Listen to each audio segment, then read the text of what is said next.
And that compute infrastructure is something which is very, very costly, right? You have to put billions of dollars of capex. And even if you do that, you obviously need then data centers and power and many other things which will make those AI models work. What government of India is trying to do is actually to supplement. Possibly they are understanding that in the initial 1 or 2 or 3 years, they will have to supplement the efforts of the private sector in bringing that high capacity GPUs to India, make it very affordable, make it in the hands of startups and the research and education institutions so that they are propelled to make AI models. And once, let's say, a certain proportion of those AI models and use cases are commercially viable and public adoption is a reasonable mass is achieved, then the government will say, okay, now we are coming back and you guys take the front. I think that is essentially always the government role. And I think and I'm always appreciative of India AI mission at Center is doing.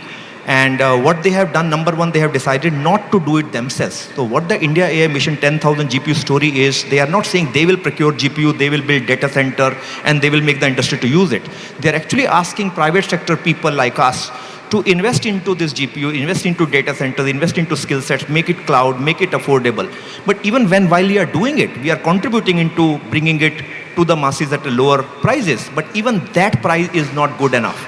And that is where government is saying, we will subsidize the rates which you people are giving commercially and further make it much more cost effective in the hands of startups. So this is, I would say, although it is just one part of that whole India AI mission, they have obviously taken many other bids in a very comprehensive way, like funding the startups, going for skilling, going for data sets creation and many more. But I think it is a great step which government of India is taking. And by the way, yesterday and today when we are hearing, and today we were hearing the minister sir, IT minister sir of the Telangana AI mission, it is looking like a reflection of which government of India is doing at a center stage. They are actually trying to again looking at the whole thing in a very, very comprehensive way, touching upon every aspect of AI and starting with, and that was, I can take it very openly, publicly, I would say zeal and the hunger which I saw in the government of Telangana in getting somebody like us to build up a large data center and put up a GPU capacity of 25,000 GPUs, which is very large even on a global scale. I think that is something which you saw in government of Telangana. And if we have that here in, let's say, next 2 years, almost every use case which we want to do in India we will be able to make that realized once we do this. So that's wonderful, and I'm sure it's music to the ears of the startups here that they will have access to all that compute facility, and that too here in Hyderabad. Which brings me to that next question, right? Because this whole kind of creation of the digital infrastructure, NVIDIA has almost a monopolistic situation, right? In the whole as the GPU provider for the AI factories, which is a huge responsibility also that NVIDIA has. So how do you think of this, and what do you think is required to build that resilient supply chain which enables creation of these AI factories? Vishal, if you can. No, it's extremely an important aspect of it. We're working very hard to increase the supply lines. Obviously, the demand is exceeding. And the way to think about this problem is that at the dawn of a modern computing period, the scaling law that was applied, which then often got referred to as Moore's law, was to allow you to bring more software within the same price point. So every 2 years when the performance of computing doubled, one way of looking at it, or reducing the cost of the software by half, you allowed more software applications to come upon it. And yet the industry grew at a 40% compounded growth. That was a demand that was existent, and the industry continued to grow. In the previous session, they spoke about that the global GDP stands approximately between $100 to $110 trillion, and it can see an upliftment of 7 to 10%. Now, the reason this is possible, because the scaling laws are being applied to learning. And learning scaling laws are moving double every 6 months. The demand is so high that you have to have opportunities to continuously find innovative ways to keep increasing the supplies, and we are at it. And every time you do that, you end up having even more demand because the problem statements in front of humanity are so high that if you can find solutions to it, you can have humanity that is healthy, humanity which is safe, humanity that is happy. I mean, we've got just one last question, Prashant, that I have for the panel. I hope you're going to allow me that grace, right? But we've managed to stick to time otherwise. So, you know, it's fantastic hearing of all this and you know, supply trying to play catch up, and each time you catch up, then demand kind of crawls ahead or like leaps ahead. But, you know, in the interest of time, you know, we could have continued endlessly otherwise. So what is your message, and this is to both of you, to the government personnel who are tasked with developing the AI roadmap? So that is one constituent. And then the local AI startups. You know, several of them are listening to this talk or able to view it on YouTube. So if I would like, you know, Vishal, for you to first do that, and then Sunil as well, and we'll have to wrap up, unfortunately, after that. Okay, I'll do it quickly. Absolutely. Prashant is getting angry there, but for very quickly, net, we are into the new industrial era. The new industrial era is the era of intelligence. Intelligence that can be transported from one modality to the next modality of your choice. Come benefit from it. Do not wait. Enjoy the ride. The train is moving fast. Yeah, my message to Government of India is just appreciative of what they are doing. Keep up the work which you are doing. Very, very balanced. I can tell the audience, I think some very, very serious thoughts is happening in Ministry of IT at the central level. The India AI mission is a great step forward. So my message to them is keep up that good work. Enable AI, enable the system. Don't start doing it yourself, which they are not doing. Just enable the industry, and industry will do the rest. Of course, put guardrails also. Make sure that there are reasonable regulations about ethical use of AI. And that's what, you know, I'm sure government is taking care of that. My message to startups is I think this is the time, right? Just about 6 months back, there were no GPUs in India, right? And of course, you were restricted. Either you were not making any AI model, or you were trying to be happy only by making small applications connecting to some, you know, open source models which were available publicly. Now you have abundance of compute infrastructure in India. So this is the time, I would say, achieve your dreams. Your dreams are going to be India's dreams, and we can make India the AI capital of the world. Thank you. Thank you to both Vishal and Sunil. Just Prashant, one sec. And, you know, I just wanted to share with this audience, you know, I had a wonderful opportunity to spend time both with Sunil and Vishal over the last couple of days. I hope you guys had probably at least half the fun that I did, you know, hearing from them. I mean, such tremendous passion. It's been wonderful. Thank you.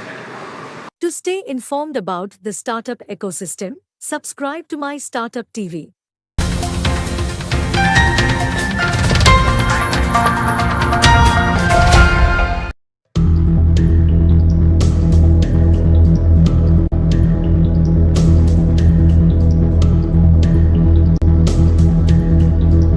It started in a very organic way. My background was originally in technology and then in finance, but about actually almost exactly 20 years ago, I was an analyst at a hedge fund in Boston, and I had just gotten married. I was a year out of business school, and my family was visiting me from New Orleans, which is where I was born and raised. And we're originally Bengali, but I was born and raised in New Orleans. And it just came out of conversation that my 12-year-old cousin Nadia was having trouble in math. So I offered to tutor her. She goes back to New Orleans, and slowly but surely, she gets caught up with her class. She even becomes ahead of her class. I remember I called up her school.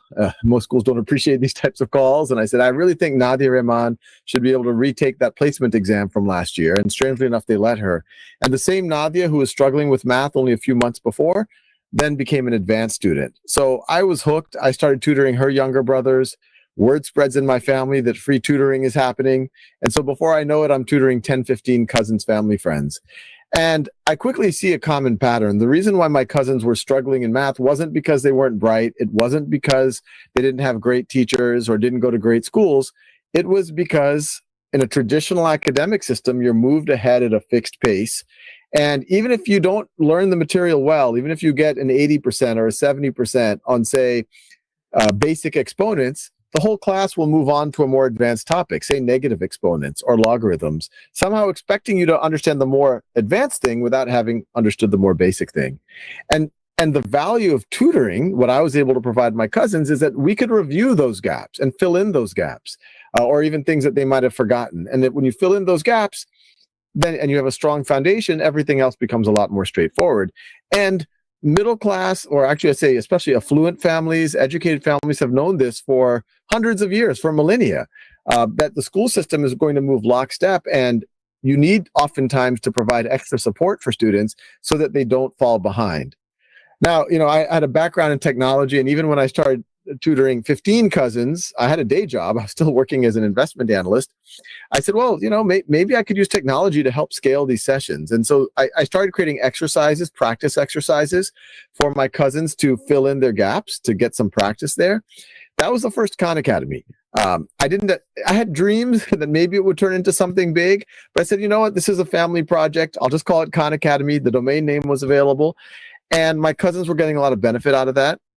About 2 years later, 2006, I was at a dinner party showing this software that I had written to the host. I'm a very fun dinner party guest. And while I was doing that, the host suggested, well, how are you scaling up your lessons? And I said, well, it's hard to scale up my lessons and with 15 cousins. And he said, well, why don't you record them as YouTube videos and upload them for your family? And I initially said, that's a horrible idea. YouTube is for cats playing piano, not for serious mathematics. But I gave it a shot. And I started making lessons on a lot of the things that I found I was repeating from my cousins, on a lot of the things that I knew that they might have questions about. I was doing a lot of worked examples. And after about a month of that, my cousins somewhat infamously told me that they liked me better on YouTube than in person. Now, it's important to think about what they were saying. They weren't saying that they didn't appreciate me in their life as a family member, as a cousin, as a tutor, to motivate them to dig deeper. But what they were saying is, if it's 11 p.m. and you're trying to do your homework, it's really nice to have an on-demand version of your tutor there that can pause, that can repeat. You don't have to feel embarrassed because you can just watch a video. No one has to know. You don't feel like you're wasting your cousin's time. So I took that as positive feedback. I kept making videos. It started becoming clear, and working on the software. And it soon became clear that people who are not my cousins were watching, and they started sending letters from all over the world about how it was helping them, how it was helped them get through their class, how it was helping their children. So I was hooked. I kept doing this on the side. By 2008, 2009, there were about 100,000 folks who were using this every month. That's when I set up Khan Academy as a not-for-profit. Once again, it's somewhat ironic. I live out here in Silicon Valley now. We moved from Boston to the Bay Area. It just felt that it was the right thing to do, to not make this a business, so to speak, that it should be a social good, hopefully fundable with philanthropy or government or other or corporate sponsors. And that's where we set up Khan Academy, or I did at the time. It was just me. Actually, I was in this closet at the time. And it was a bit of a grand statement: free world-class education for anyone, anywhere.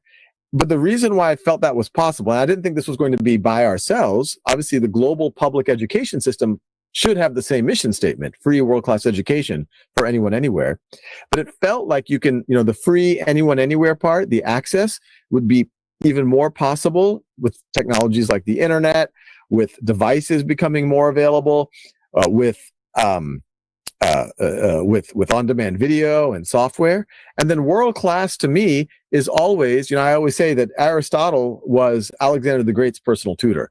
That's what world-class has always looked like. It's just we had to make a compromise a few hundred years ago when we had public education. We couldn't afford to give everyone a personal tutor. Idea was, well, maybe we can get more world-class if we can start to personalize with videos and exercises. And as I'll talk about in a few seconds, artificial intelligence, which wasn't on my radar back then. But that first year, whenever you quit your job to do anything entrepreneurial, whether it's for-profit or nonprofit, you almost have to start with the delusional optimism. It was a hard first year. I could go into details on that. But by the end of the year, it went from nothing to almost something. Folks like Ann and John Doerr. Ann is still our chairperson. They gave some of the first significant philanthropic donations to get off the ground. And then it just came out of the woodwork that Bill Gates was using Khan Academy with his own children.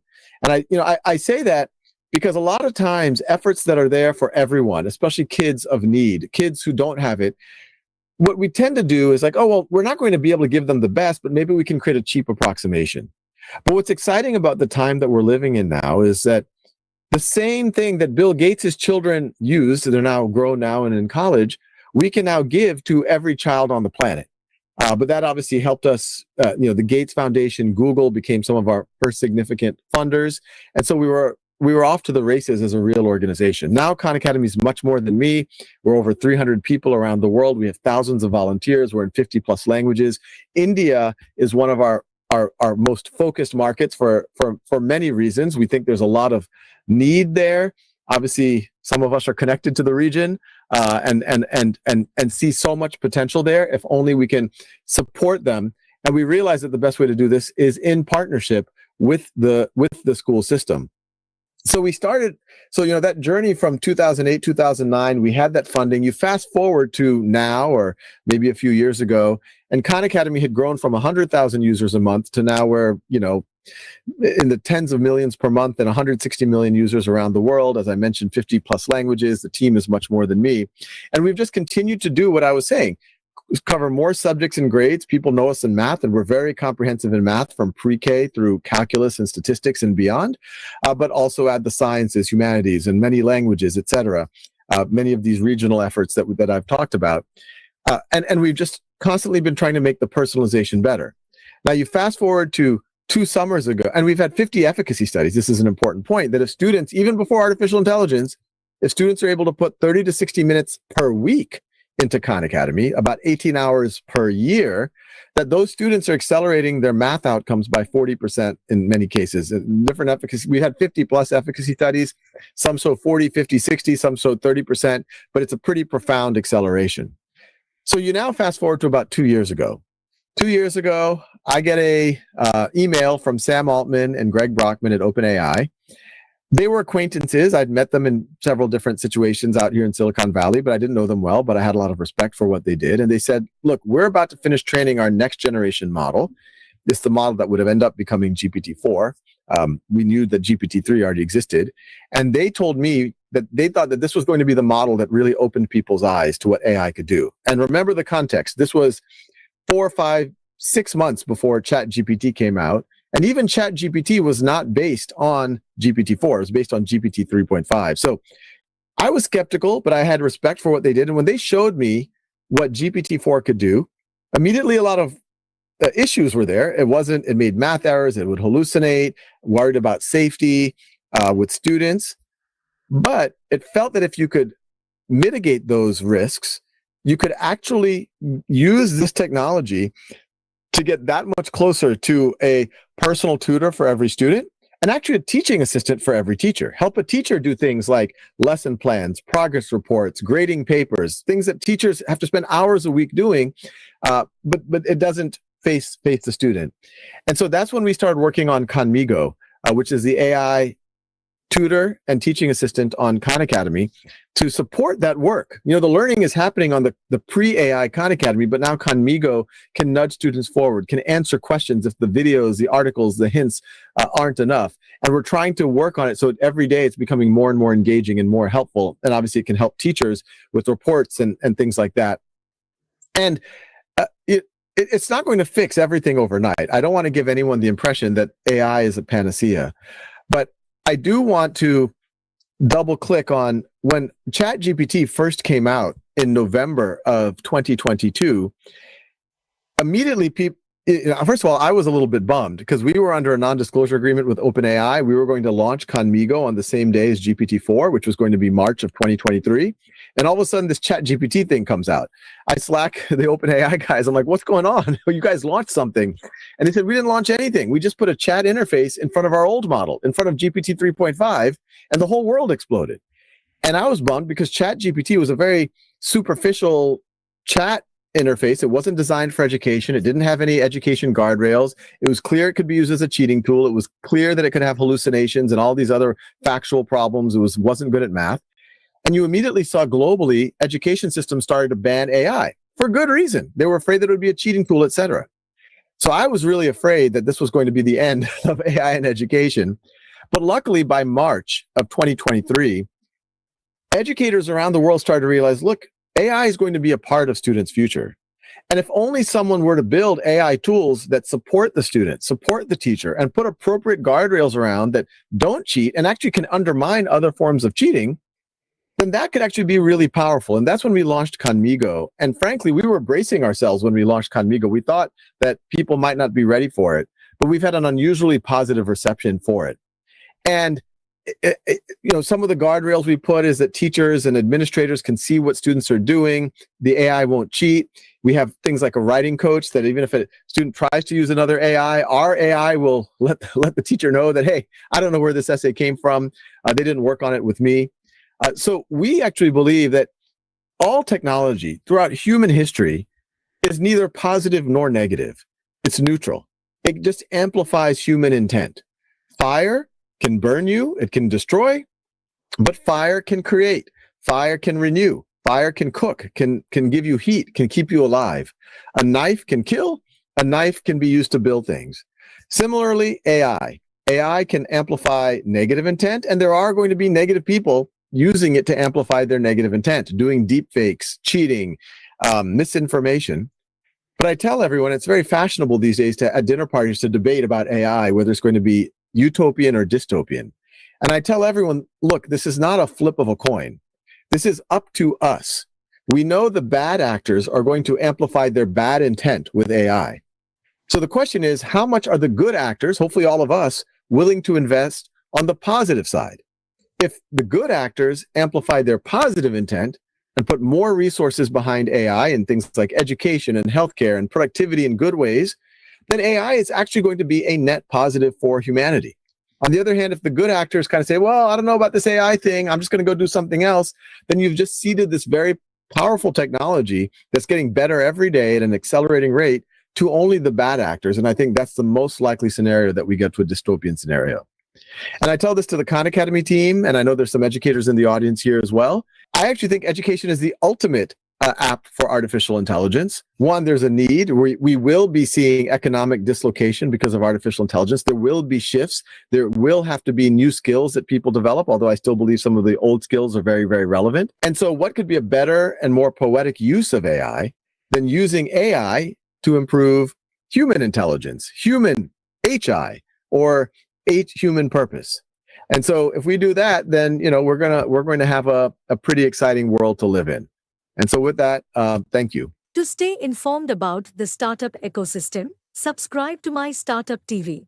ఇవాళ ఉదయం హైదరాబాద్లో గౌరవ ముఖ్యమంత్రి గారి సమక్షంలో ఈ 2 రోజు జరిగే గ్లోబల్ ఏఐ సమ్మిట్ ఇక్కడ హైదరాబాద్లో ప్రారంభించడం జరిగింది. ఈ కార్యక్రమానికి సుమారు ఒక 150 మంది పైన స్పీకర్స్ వివిధ కంపెనీస్ నుంచి, వివిధ దేశాల నుంచి ఇక్కడికి హైదరాబాద్కి వచ్చి ఉన్నారు. అదేవిధంగా సుమారు 2300 మంది డెలిగేట్స్ పాల్గొంటున్నారు. డెలిగేట్స్లో కూడా చాలా మంది స్టూడెంట్స్ ఉన్నారు, తర్వాత స్టార్టప్స్ ప్రతినిధులు ఉన్నారు, ఇండస్ట్రీకి చెందిన మన కంపెనీ ప్రతినిధులు ఉన్నారు, అకాడమిక్ సంస్థలు వాళ్ళ ప్రొఫెసర్స్, ఫ్యాకల్టీ, రీసెర్చర్స్ వాళ్ళు ఉన్నారు. సో ముఖ్యంగా ఇట్లాంటి సదస్సు ఏర్పాటు చేసే వెనుక ప్రభుత్వం 2 కారణాలని గమనిస్తూ ఉంది. ఒకటి ఏముంది అంటే ఏఐలో ఈరోజు ప్రపంచంలో కూడా చాలా యాక్టివిటీస్ జరుగుతూ ఉన్నాయి. సో వీటి గురించి సమగ్రంగా సమాచారం తెలుసుకోవడం, దాంట్లో తెలంగాణకి ఉపయోగపడే అంశాలు ఏమేమి ఉన్నాయి, ఇక్కడ కూడా వాటిని అనుసరించే ఎంతవరకు అవకాశం ఉంటుంది. సో ప్రపంచం నుంచి మంచి ఎగ్జాంపుల్స్ నేర్చుకొని తెలంగాణలో వాటిని ఒక భాగంగా చేయించడం అది ఒక అంశం. రెండవది, గత ఒక 2-3 మాసాల నుంచి మేము కూడా ఒక ఏఐ రోడ్ మ్యాప్ అనే ఒక ప్రణాళిక సిద్ధం చేస్తున్నాము. అంటే మీరు గమనించి ఉంటారు, ముఖ్యమంత్రి గారు కూడా ఉదయం ఒక కార్యదీపిక విడుదల చేశారు. సో దాంట్లో ఏఐ రోడ్ మ్యాప్ ఉంది. అంటే రాబోయే 4 సంవత్సరాలు 2027 వరకు ప్రభుత్వ పరంగా మేము ఎట్లాంటి యాక్టివిటీస్ చేస్తే తెలంగాణలో నిజంగా ఏఐ వలన అన్ని సముదాయాలకి ఉపయోగపడుతుంది. సో ఈ ఏఐ రోడ్ మ్యాప్ కూడా ఏది మా ఆలోచన, మా నాలెడ్జ్ బట్టి మేము ఏది కనిపెట్టి ఉన్నామో దాని మీద ఎక్స్పర్ట్స్ ఏమనుకుంటున్నారు, ఎంతోమంది ఎక్స్పర్ట్స్ ఉన్నారు, ఎంతోమంది నిపుణులు ఉన్నారు, వాళ్ళు ఏం సలహా ఇస్తారు, ఎట్లాంటి దానికి ఎక్కువ ప్రాధాన్యత ఇవ్వాలి, ఎట్లాంటి దాంట్లో వాళ్ళే పార్ట్నర్గా ముందుకి మాతో పని చేయడానికి వస్తారు. సో వీటన్నిటి మీద కూడా వాళ్ళ నుంచి అభిప్రాయం సేకరించడం ఇట్లాంటి జరుగుతూ ఉంటుంది. సో ఇప్పుడు ఒక హాఫ్ డే కార్యక్రమం పూర్తి అయింది, 2 రోజు జరిగే కార్యక్రమంలో. అండ్ ఇప్పటి వరకు నేను ఎవరితో కలిసిన, ఎంతోమంది స్పీకర్స్తో నేను మాట్లాడాను, డెలిగేట్స్తో మాట్లాడాను. అందరిలో చాలా చాలా సంతృప్తి ఉంది దట్ ప్రభుత్వం ఇట్లాంటి చాలా కీలక సదస్సు హైదరాబాద్లో ఏర్పాటు చేసి వాళ్ళందరినీ దీంట్లో ఒక భాగస్వామ్య అయ్యడానికి అవకాశం ఇచ్చింది. ఇవాళ ఉదయం హైదరాబాద్లో గౌరవ ముఖ్యమంత్రి గారి సమక్షంలో ఈ 2 రోజు జరిగే గ్లోబల్ ఏఐ సమ్మిట్ ఇక్కడ హైదరాబాద్లో ప్రారంభించడం జరిగింది. ఈ కార్యక్రమానికి సుమారు ఒక 150 మంది పైన స్పీకర్స్ వివిధ కంపెనీస్ నుంచి, వివిధ దేశాల నుంచి ఇక్కడికి హైదరాబాద్కి వచ్చి ఉన్నారు. అదేవిధంగా సుమారు 2300 మంది డెలిగేట్స్ పాల్గొంటున్నారు. డెలిగేట్స్ లో కూడా చాలా మంది స్టూడెంట్స్ ఉన్నారు, తర్వాత స్టార్టప్స్ ప్రతినిధులు ఉన్నారు, ఇండస్ట్రీకి చెందిన మన కంపెనీ ప్రతినిధులు ఉన్నారు, అకాడమిక్ సంస్థలు వాళ్ళ ప్రొఫెసర్స్, ఫ్యాకల్టీ, రీసెర్చర్స్ వాళ్ళు ఉన్నారు. సో ముఖ్యంగా ఇట్లాంటి సదస్సు ఏర్పాటు చేసే వెనుక ప్రభుత్వం 2 కారణాలని గమనిస్తూ ఉంది. ఒకటి ఏముంది అంటే ఏఐలో ఈరోజు ప్రపంచంలో కూడా చాలా యాక్టివిటీస్ జరుగుతూ ఉన్నాయి. సో వీటి గురించి సమగ్రంగా సమాచారం తెలుసుకోవడం, దాంట్లో తెలంగాణకి ఉపయోగపడే అంశాలు ఏమేమి ఉన్నాయి, ఇక్కడ కూడా వాటిని అనుసరించే ఎంతవరకు అవకాశం ఉంటుంది. సో ప్రపంచం నుంచి మంచి ఎగ్జాంపుల్స్ నేర్చుకొని తెలంగాణలో వాటిని ఒక భాగంగా చేయించడం అది ఒక అంశం. రెండవది, గత ఒక 2-3 మాసాల నుంచి మేము కూడా ఒక ఏఐ రోడ్ మ్యాప్ అనే ఒక ప్రణాళిక సిద్ధం చేస్తున్నాము. అంటే మీరు గమనించి ఉంటారు, ముఖ్యమంత్రి గారు కూడా ఉదయం ఒక కార్యదీపిక విడుదల చేశారు. సో దాంట్లో ఏఐ రోడ్ మ్యాప్ ఉంది. అంటే రాబోయే 4 సంవత్సరాలు 2027 వరకు ప్రభుత్వ పరంగా మేము ఎట్లాంటి యాక్టివిటీస్ చేస్తే తెలంగాణలో నిజంగా ఏఐ వలన అన్ని సముదాయాలకి ఉపయోగపడుతుంది. సో ఈ ఏఐ రోడ్ మ్యాప్ కూడా ఏది మా ఆలోచన, మా నాలెడ్జ్ బట్టి మేము ఏది కనిపెట్టి ఉన్నామో దాని మీద ఎక్స్పర్ట్స్ ఏమనుకుంటున్నారు, ఎంతోమంది ఎక్స్పర్ట్స్ ఉన్నారు, ఎంతోమంది నిపుణులు ఉన్నారు, వాళ్ళు ఏం సలహా ఇస్తారు, ఎట్లాంటి దానికి ఎక్కువ ప్రాధాన్యత ఇవ్వాలి, ఎట్లాంటి దాంట్లో వాళ్ళే పార్ట్నర్గా ముందుకి మాతో పని చేయడానికి వస్తారు. సో వీటన్నిటి మీద కూడా వాళ్ళ నుంచి అభిప్రాయం సేకరించడం ఇట్లాంటి జరుగుతూ ఉంటుంది.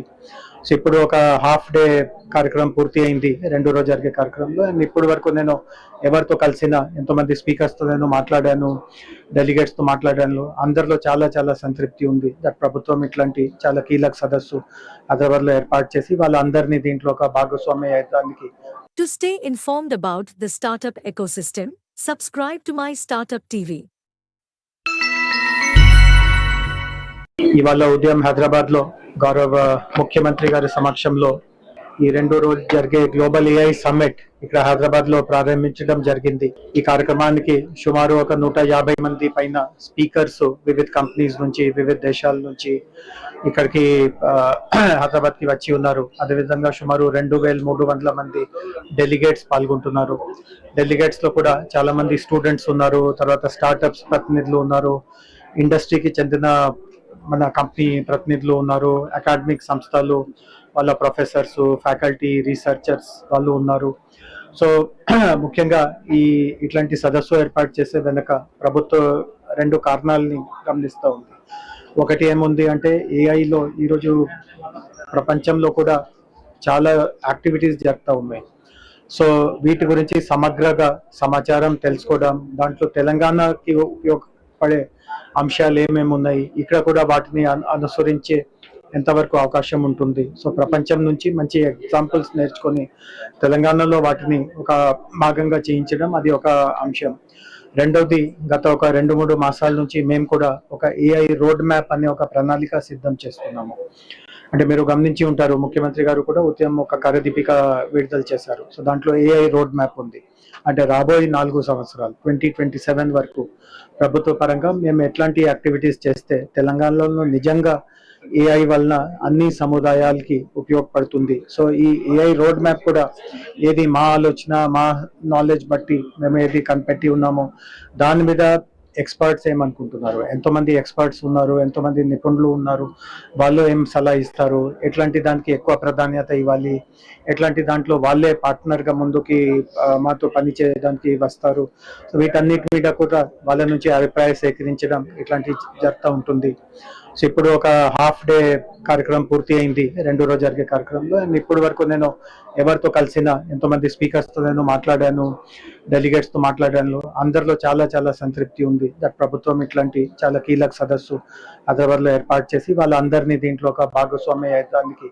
To stay informed about the startup ecosystem, subscribe to My Startup TV.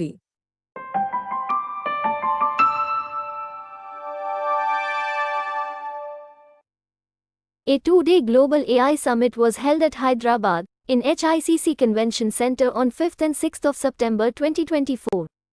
The summit brings us insights about the Telangana government's vision of AI and technology. My Startup TV spoke to Siddharth Nandyala, 14-year-old entrepreneur, CEO of STEM IT, who was one of the speakers on the second day. He is the world's first AI-certified professional. Also, his father Mahesh Nandyala shares his happiness about his son being the youngest entrepreneur. Hi Siddharth, how are you? I'm good. How are you? Thank you for having me. Siddharth, can you tell us about the entrepreneur role you're playing? Yeah, so a little bit about me is I'm the founder and CEO of STEM IT, where we skill students on the field of STEM, taking them from an introduction to electronics all to machine learning and deep learning systems. We're essentially creating the next generation of inventors, entrepreneurs, and innovators at STEM IT. So a little bit about me is I'm the world's youngest AI certified professional by both ARM and Oracle, and through my journey as an entrepreneur and as an inventor, I've received proclamations from President Joe Biden as well as former President Barack Obama, Congress and the House of Representatives, Governor of Texas Greg Abbott, and my city mayor actually declaring September 19th as Siddharth Nandyala Day in my city. So a little bit about me. So thank you so much. At what age, like, you got inspired to get into business and everything? Yeah, so I started my company when I was 12 years old because I saw there was a gap in the industry. I've always loved coding and engineering. It's been my passion since I was 7 years old.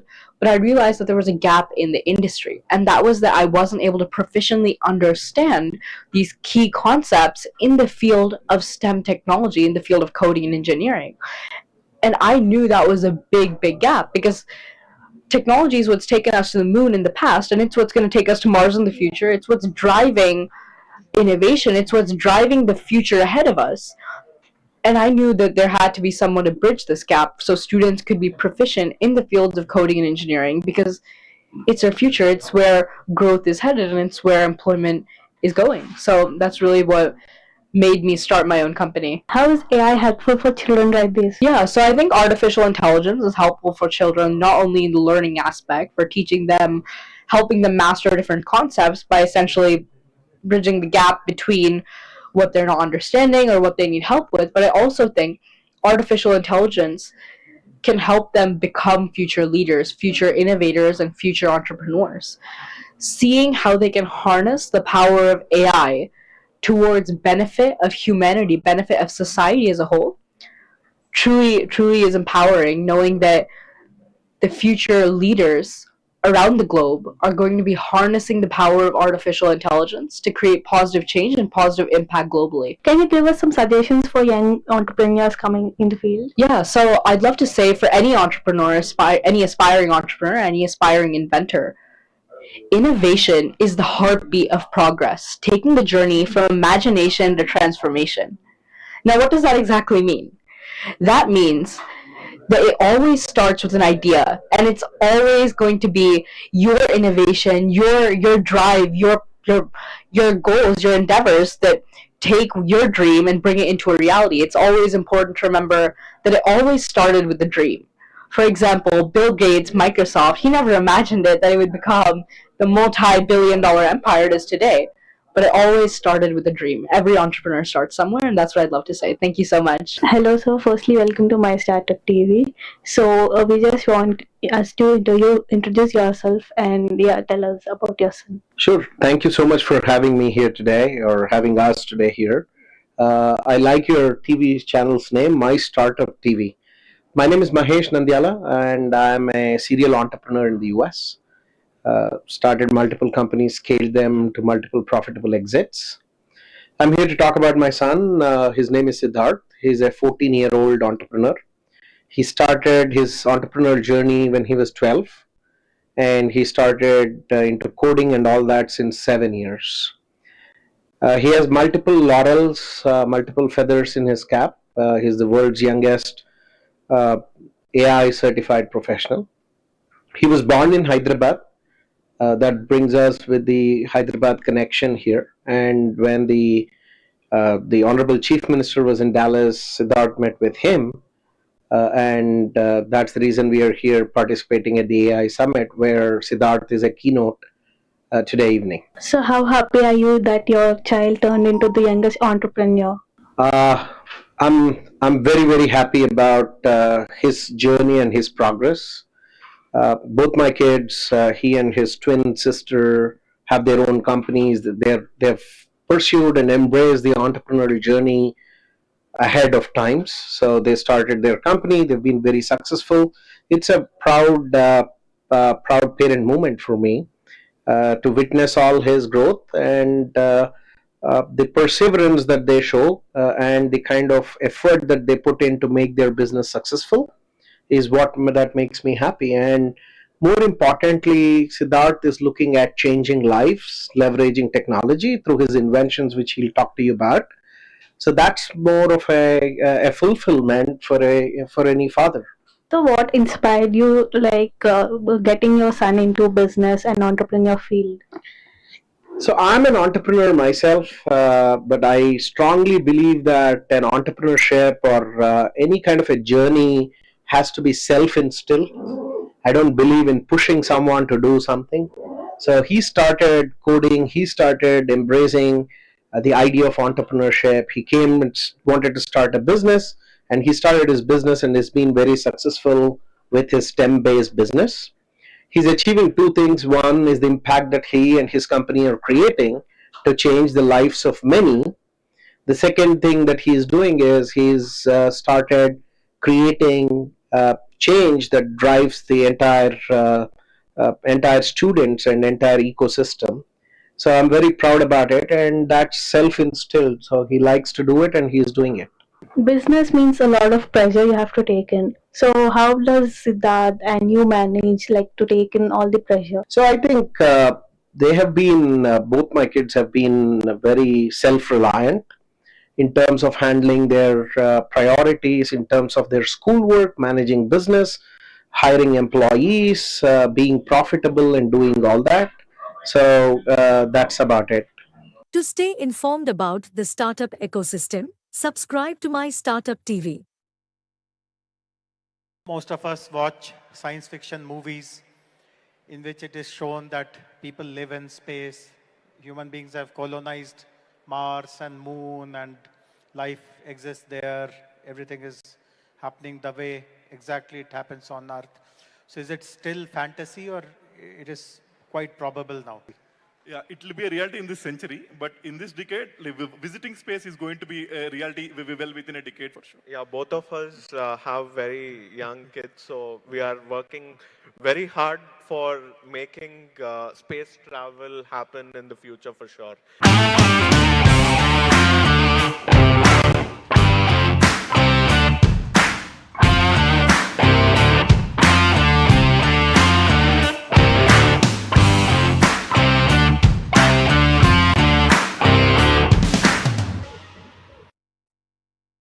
Good evening, ladies and gentlemen, members of the audience. This is the last session, but I really look forward to this session. In fact, when we were deciding who will be the moderators, who will be the people who will be coordinating all these sessions, I volunteered for this session. Despite the fact that I have so many other organizational responsibilities, I really wanted to have a conversation with the two of them. Firstly, it's very rare for the two of them to share a stage. Not that they are competitors, they operate in different space, literally, but for various reasons, due to scheduling and other problems, it's very difficult to get both of them together. So it's one of those rare occasions. And the other reason why I really wanted to be a part of this is because I really feel very proud about them, the kind of achievements they have. See, their titles may not tell you much. CEO Dhruva Space, co-founder Skyroot. But if you do a little bit of search, what has Dhruva achieved, what has Skyroot achieved, your mind will really boggle. They are the first in the country when this sector was opened for the private sector to launch rockets in the space, to launch micro satellites, nano satellites, as it is called, in the space. Both are from Hyderabad. Both have started their journey here, both Dhruva and Skyroot. And of course, their reputation today has spread far and wide. They have received, this began as startups, modest startups, but they persevered. They got some support, some push from the Telangana government as well. But today their reputation is spread far and wide. They are very, very sought after. They are the poster boys of the new generation startup world. As you would know, 10 years ago, 15 years ago, startup world started by, of course, not that I'm kind of undermining anyone, but usually copycat kind of products. If someone has done something great in the US, let me try it in India. And because ours is a huge population, if I get the model right, I'm bound to make money, I'm bound to be kind of one of the wealthiest and all. So that was the model. But thereafter, as you know, many of our startups have developed original products, original solutions, and they are the two exemplars of what really talent and creativity and imagination, as we say, sky is the limit. So this is a phrase which they really live on a day-to-day basis. Sky is really the limit. So today's conversation, I would, we have not frankly prepared for anything. I don't have any set question. It's not that I have to look into my phone to decide what to ask or anything. So I thought I'll keep it very conversational and straight away ask you that this is a very unusual kind of a space to get into. I mean, both of you are engineers. Most of the engineers either would like to work for one of the manufacturing companies. In the previous panel, we are some of the top manufacturing companies of our country here. Or they would like to become an entrepreneur, but they would like to do something with internet, with B2C or B2B at the most. How did this idea come that you can do something which relates to the sky, to the space? Because there aren't too many role models in our country. As I mentioned, both of you are pioneers in this. So what really spurred this idea that let me get into flying satellites or rather launching satellites, launching rockets in the sky? How did this idea come? So Sanjay, will start with you and Bharat thereafter. Yeah, thank you, sir, for having me here. So I actually started building satellites when I was in college. After the success of Chandrayaan-1, there was a scientist from ISRO who had come to our university in Chennai. I graduated from SRM University. And he mentioned that we as students could actually build a satellite. And I was in an auditorium as big as this, and I wasn't really convinced that this is something that we as students could actually do. I also had an unusual hobby. I'm a ham radio operator. And, a couple of months down the line, our university decided to actually support that initiative. So initially, ISRO had given us this challenge that within a 2-year period, we have to build the full satellite to their standards and deliver it to them. Our first approach was that we would just buy components from all over the world and put it all together, because that was probably the fastest way to do it. But when we started doing that process, we realized that the cost of doing that was very, very high. It was running into tens of crores.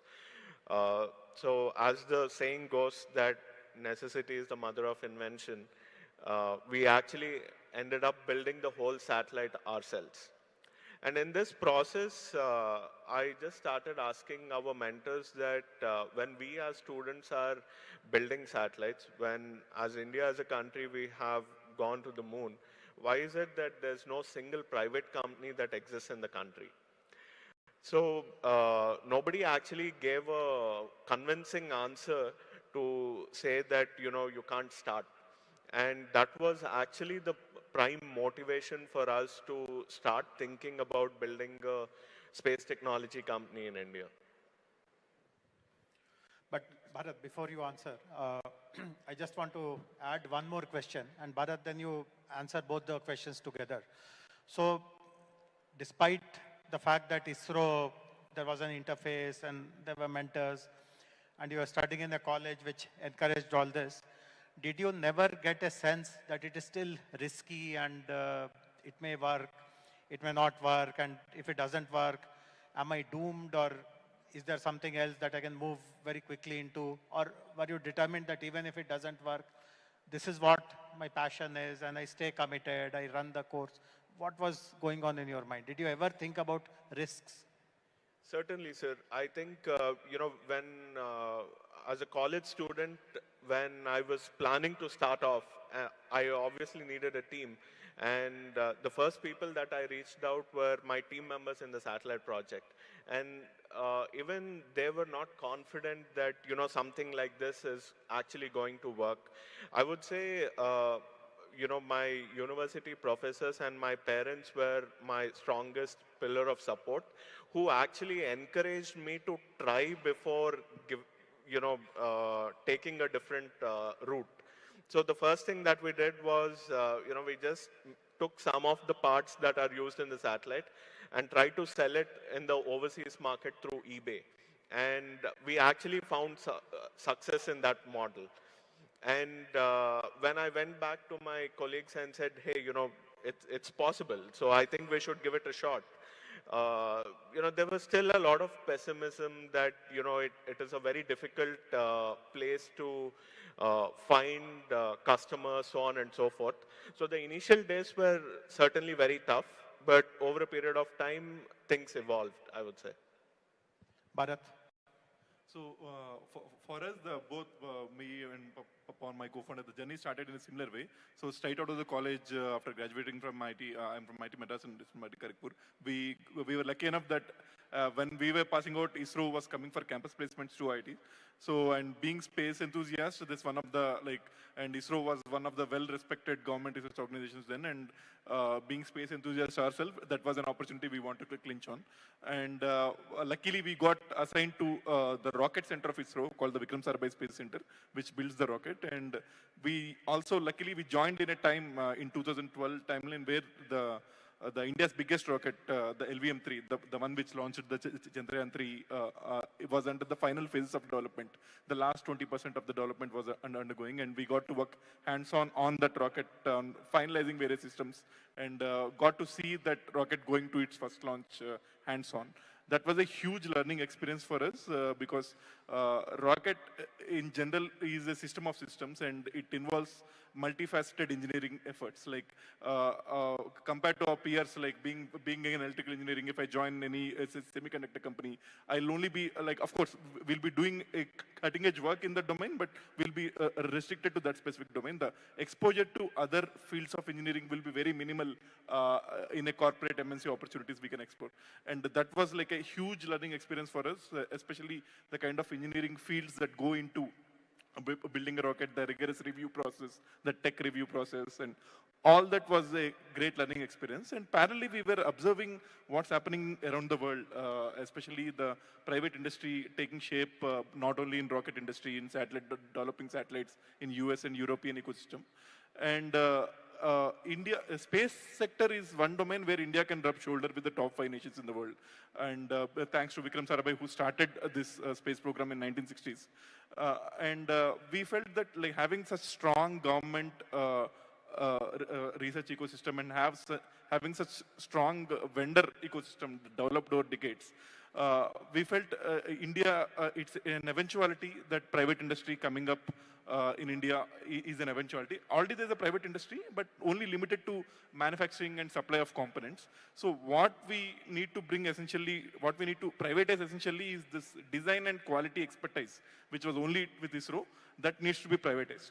So, and we wanted to solve that with starting a rocket company, because that was a field of expertise, and we were seeing a private rocket companies launching just into 2017, just 1 year before our launch. And that gave us huge inspiration that if they can do, and India is a country that it's an eventuality, it should happen. And with that conviction, we started in 2018. But as you asked, it was risky because there was no standard policy in India back then. And also, see, even though ISRO is a government institution, but it's a very specialized niche institution.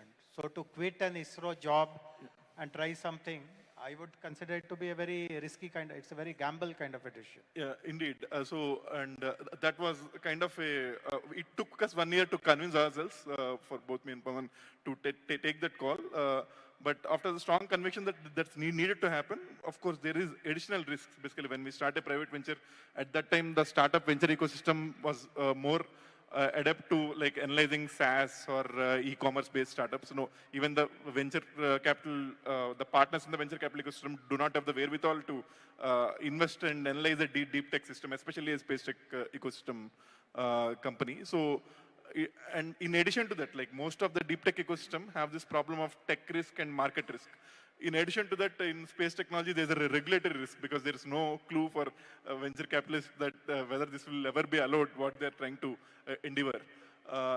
So with all these three risks, it was certainly a difficult time to raise capital.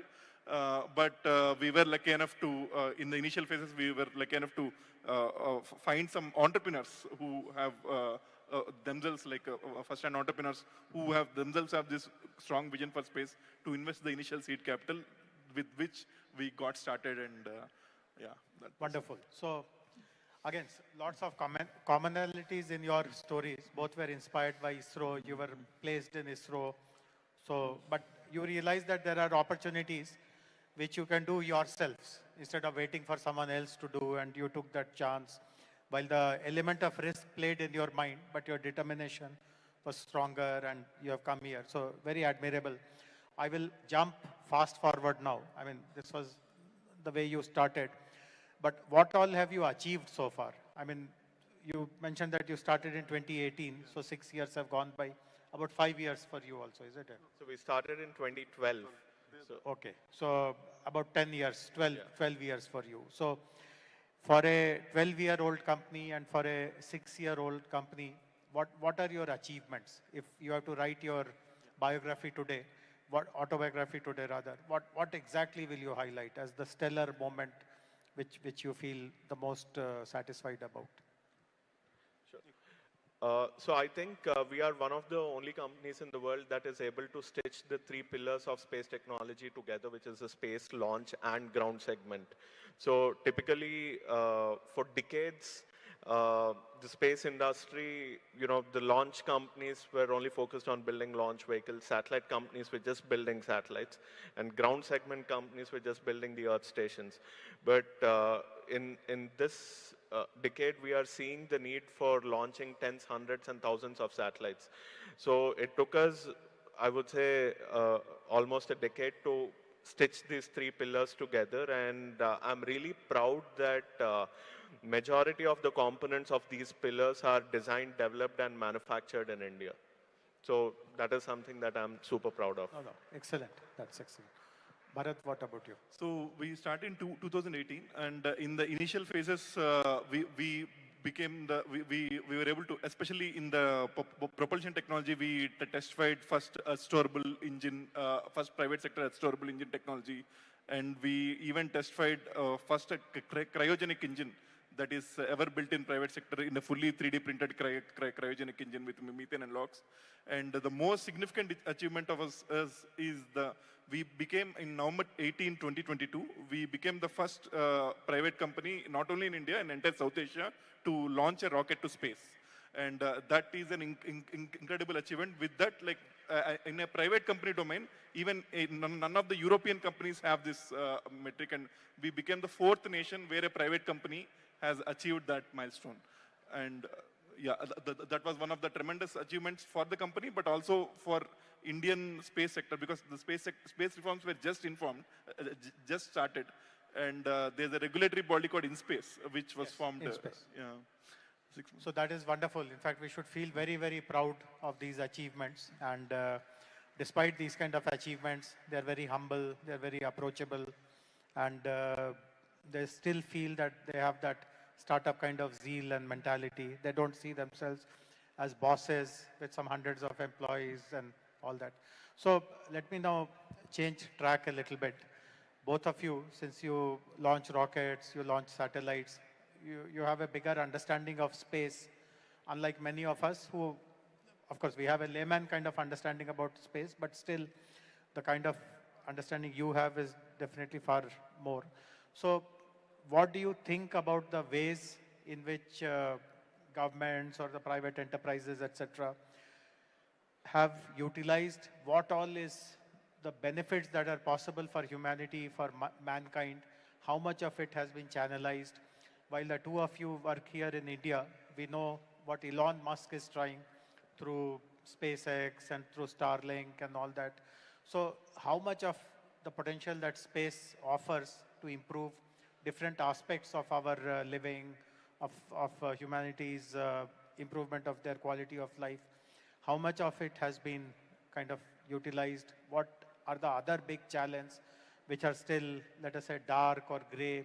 We have still not really fathomed how to go about it. So what do you think is the current landscape, and what else do you think the people like you should endeavor at? So, as most of you might be aware, like one of the common applications of space, which we all currently use, which we can't live without day in and day out, or the GPS, the direct home television we all enjoy. These are all common use cases. Most of the public are aware. And in addition to that, like there are a lot of applications with respect to Earth observation, like where observing Earth from space, both with respect to defense, surveillance aspect, and also for weather monitoring. ISRO data helps the fishing community a lot. Every year, billions worth of money is saved because of the good guidance that fishing community receives in catching, going to the right places to catch fish, and which is the guidance that Indian government publishes with the help of ISRO data. And as more and more adoption applies, the banking and insurance sector heavily uses that, and even in India, that applications are increasing with respect to using geospatial data for insurance claims, or for like all sorts of insurance applications, whether it can be assessing the damage a flood or a disaster can make, or predicting how much prone disaster prone a land is before giving an insurance. So the banking and insurance sector uses a lot of data, and that is increasing. And agriculture sector also is going to use a lot of data. And other application is communications, like that's the major applications. And what we're going to see a transformative change in this decade is broadband from space, from satellites that are being launched from SpaceX, OneWeb kind of companies, where we'll be achieving like whole Earth is going to achieve high-speed, get high-speed broadband. We're going to get high-speed broadband in flights, in very remote areas. Working remotely is going to get even more easier with a very good broadband. All this is going to get into reality in this decade, before this decade ends. So that is kind of the transformative experience we're going to do with respect to space communications. There's a lot of future. I'll let Sanjay also comment. So a couple of more examples that I can talk about are the following. Space is in everybody's life. It's just that it goes unnoticed. If any of you have actually taken a LASIK surgery, you know, the technology behind that was actually built for human space flight in the 70s. If you have heard this company called Goodyear, which makes tires, they were initially making strands for parachutes used in the human space flight. So a lot of technologies that were invented for space have now found applications on Earth. And I believe that investing in space technology will lead to betterment of life on Earth in several ways. Some new areas which are upcoming are also in drug discovery and drug development. Typically, where it takes about 7 to 10 years to develop a new drug, people are trying to leverage developing these drugs in the microgravity environment in space, and then, you know, shortening that time span.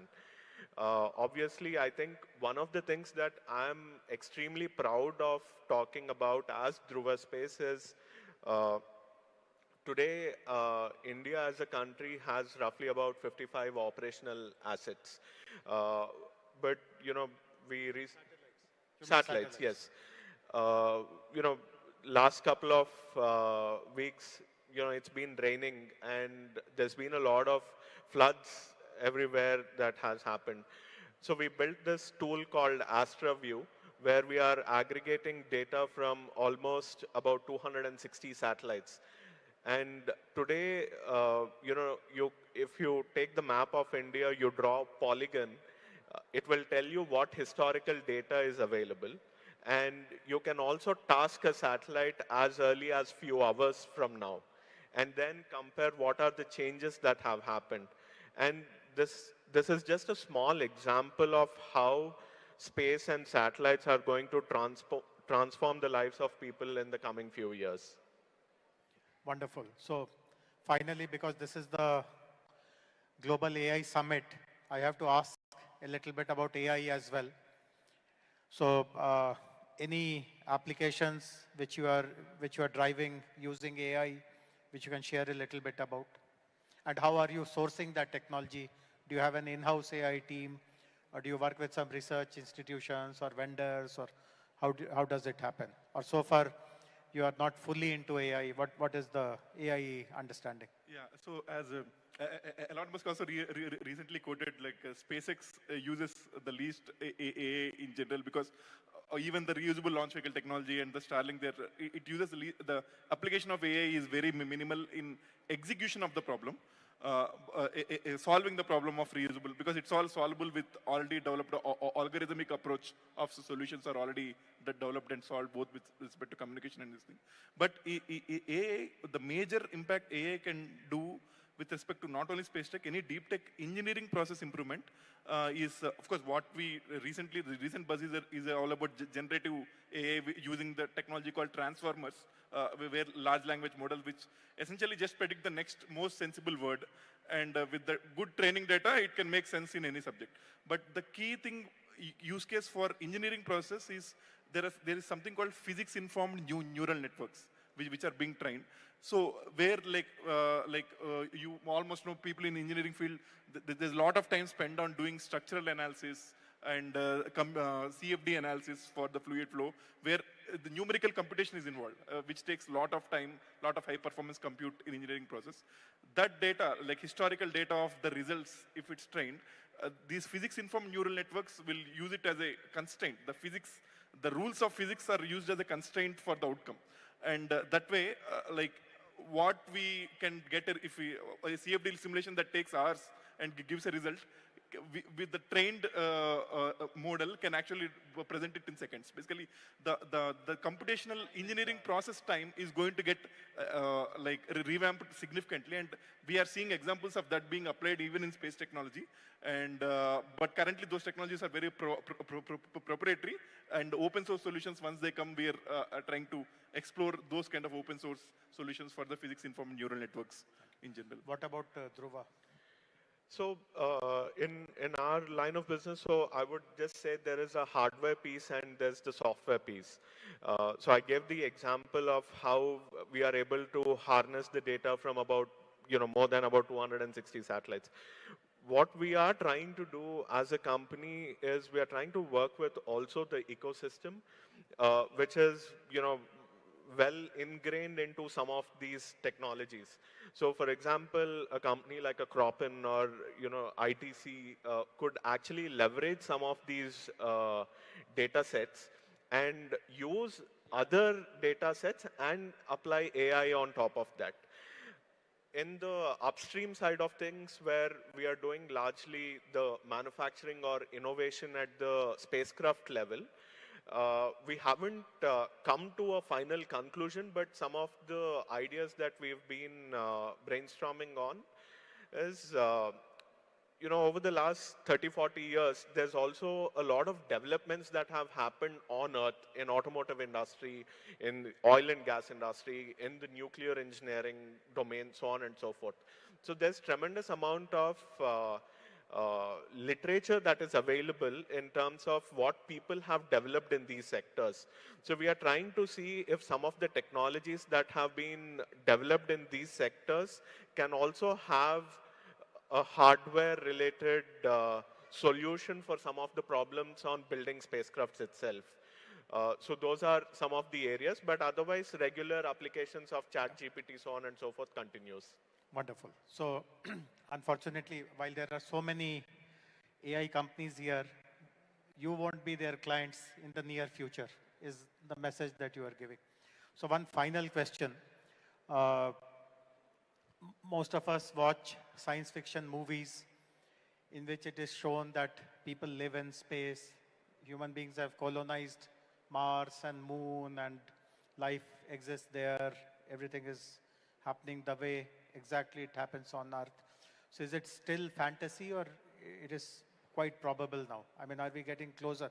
In fact, the first speaker this morning told us that by 2035, we would have cracked the solution to living beyond 100 years of age. And he was very serious about it. He brought lots of data and lots of studies to prove that. So how close are we to, so tomorrow if I have to, so I'll be completing my tenure in the government in a few years. Can I say that thereafter I will shift to Moon or I will shift to Mars? Is it a reality or is it fantasy? Yeah, it will be a reality in this century, but in this decade, visiting space is going to be a reality well within a decade. For space tourism is going to happen very quickly in the late decade and early. Like it won't be like too much affordable like going on a flight, but within a decade it will be at least a pleasure trip for at least the affluent can afford to have space tourism, and it's only going to get economical as. Basically, the cost of space access is going to determine a lot of these applications, how quickly the space tourism, things like as Sanjay mentioned, the pharma industry is doing a lot of industry. But the manufacturing, for it to go to scale, to get to huge machinery to go to space, to take advantage of these microgravity environments, the cost of space access, once it reduces by an order of magnitude due to reusable technologies or whatever, all these applications like which otherwise won't commercially make sense suddenly will make sense, and especially things like space tourism, manufacturing in space, and hotels in space if you want to go a longer term as you wish to, all will become a reality. But in this century it is not going to be far enough, and like our kids who are born in this decade are going to experience all of this in their lifetime for sure. Yeah, both of us have very young kids, so we are working very hard for making space travel happen in the future for sure.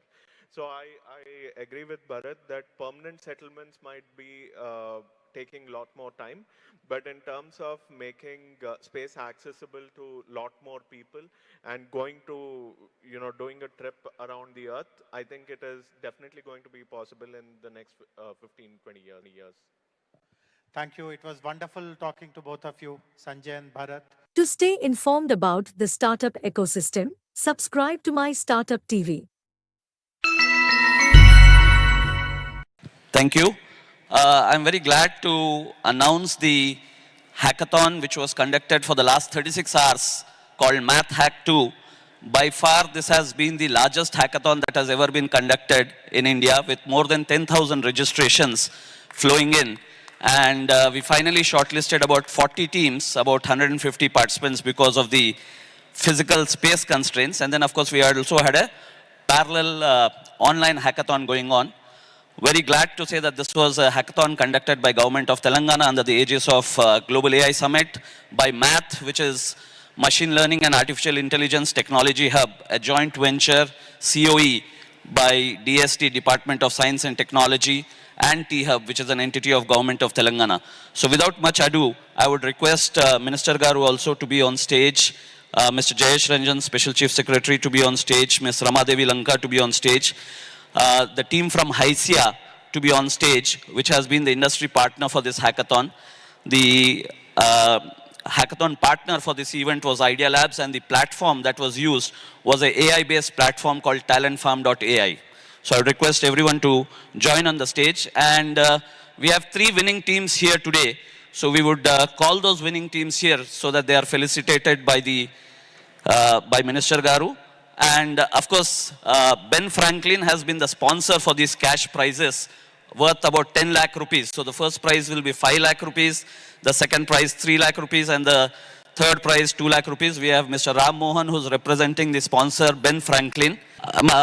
May I request Mr. MSR also to come on stage representing T-Hub. So this has been a wonderful event, sir, with about 36 hours of non-stop hacking. So with now I'd invite the second runner-up first.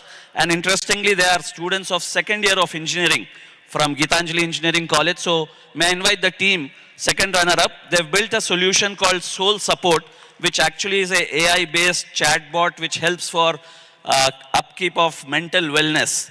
So when people are in depression, and now we see a lot of young people also sometimes get stress and mental depression, and they have an AI-based system where you can connect with people, you can connect with systems and get advice as to what can be the steps, how to manage the situation. They're also creating a metaverse of sorts where they can have some kind of entertainment and gaming which can be associated to help them get over that. May I request you to come in front and hand over this symbolic fruit check, and of course we have a check ready for all of them. Can we have a round of applause for these young students? And that's why the future of Telangana is so bright, because if students of second year can build this kind of solution.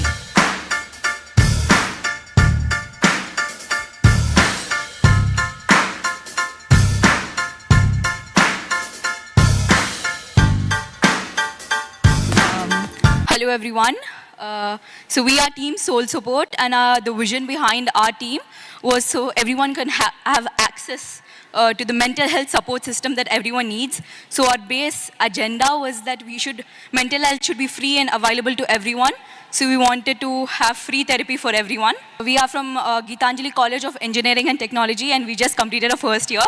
And this is our first hackathon, so we're really happy that we have come to the stage. So thank you.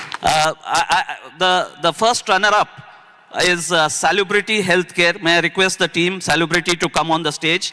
And by the time they come here, sir, I also want to inform you that more than 100 mentors participated all through these 36 hours. And Haisya gave a great support in terms of providing the mentors. So I think we had a wonderful mentor network which was supporting all through.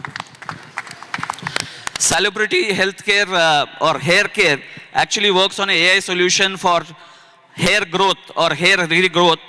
I would probably ask the team here on stage.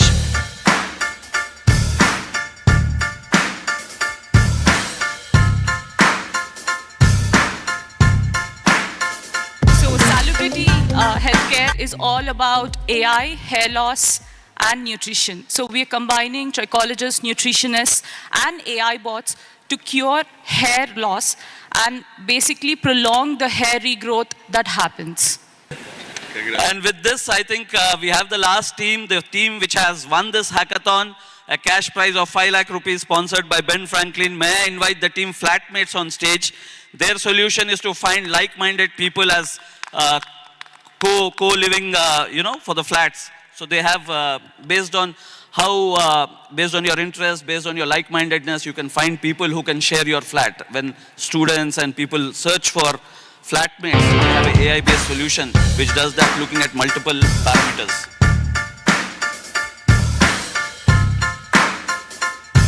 Hey everyone, this is Nitin. I am from IIT Kanpur, graduated in 22, and I am working in Sprinkler. So we all formed as a friends group and started working on this. And yeah, we finally won it, and we are very excited that it's all happening in Hyderabad. I am, from my childhood, I'm a big fan of Hyderabad as a city. Mostly on finding flatmates or rooms based on your preferences. So right now, all the Gen Z and the next generation wanted their preferences to be upfront. Like they wanted someone who is staying with you. They wanted who will be staying. That is very important for them. So based on your profile, we will curate list of people whom you can contact and discuss what you wanted to do. Like let's say take a flat or take a room. That's what we are building. Leveraging AI technology to match the users and cluster them based on the preferences that they give. Thank you so much. Congratulations. Once again, I would like to thank the sponsors, Ben Franklin, the team of Math for organizing this hackathon, Idea Labs, TalentFarm.ai, Haisya. To stay informed about the startup ecosystem, subscribe to MyStartupTV. Thank you. I'm very glad to announce the hackathon which was conducted for the last 36 hours called Math Hack 2. By far, this has been the largest hackathon that has ever been conducted in India, with more than 10,000 registrations flowing in. And we finally shortlisted about 40 teams, about 150 participants because of the physical space constraints. And then, of course, we also had a parallel online hackathon going on. Very glad to say that this was a hackathon conducted by Government of Telangana under the aegis of Global AI Summit, by MATH, which is Machine Learning and Artificial Intelligence Technology Hub, a joint venture COE by DST, Department of Science and Technology, and T-Hub, which is an entity of Government of Telangana. So without much ado, I would request Minister Garu also to be on stage, Mr. Jayesh Ranjan, Special Chief Secretary, to be on stage, Ms. Ramadevi Lanka to be on stage, the team from HYSIA to be on stage, which has been the industry partner for this hackathon. The hackathon partner for this event was Idea Labs, and the platform that was used was an AI-based platform called talentfarm.ai. So I would request everyone to join on the stage. And we have 3 winning teams here today. So we would call those winning teams here so that they are felicitated by by Minister Garu. And of course, Ben Franklin has been the sponsor for these cash prizes worth about 10 lakh rupees. So the first prize will be 5 lakh rupees, the second prize 3 lakh rupees, and the third prize 2 lakh rupees. We have Mr. Ram Mohan, who's representing the sponsor, Ben Franklin. May I request Mr. MSR also to come on stage representing T-Hub. So this has been a wonderful event, sir, with about 36 hours of non-stop hacking. So with now I'd invite the second runner-up first. And interestingly, they are students of second year of engineering from Gitanjali Engineering College. So may I invite the team, second runner-up. They've built a solution called Soul Support, which actually is a AI-based chatbot which helps for upkeep of mental wellness. So when people are in depression, and now we see a lot of young people also sometimes get stress and mental depression, and they have an AI-based system where you can connect with people, you can connect with systems and get advice as to what can be the steps, how to manage the situation.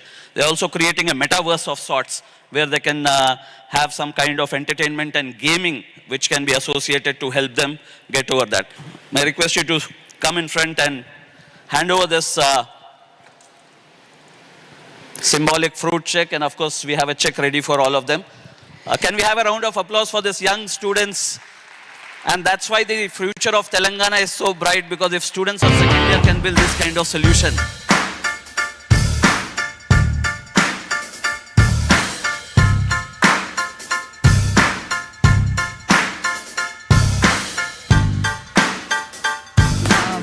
Hello everyone. So we are Team Soul Support, and the vision behind our team was so everyone can have access to the mental health support system that everyone needs. So our base agenda was that mental health should be free and available to everyone. So we wanted to have free therapy for everyone. We are from Gitanjali College of Engineering and Technology, and we just completed our first year. And this is our first hackathon, so we're really happy that we have come to the stage. So thank you. The first runner-up is Salubrity Healthcare. May I request the team, Salubrity, to come on the stage. And by the time they come here, sir, I also want to inform you that more than 100 mentors participated all through these 36 hours. And HYSIA gave a great support in terms of providing the mentors. So I think we had a wonderful mentor network which was supporting all through. Salubrity Healthcare or Hair Care actually works on an AI solution for hair growth or hair regrowth. I would probably ask the team here on stage.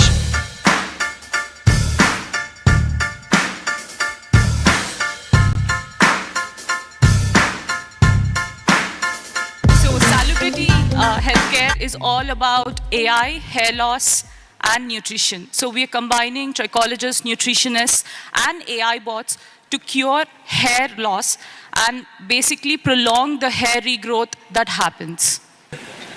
And with this, I think we have the last team, the team which has won this hackathon, a cash prize of 5 lakh rupees sponsored by Ben Franklin. May I invite the team Flatmates on stage?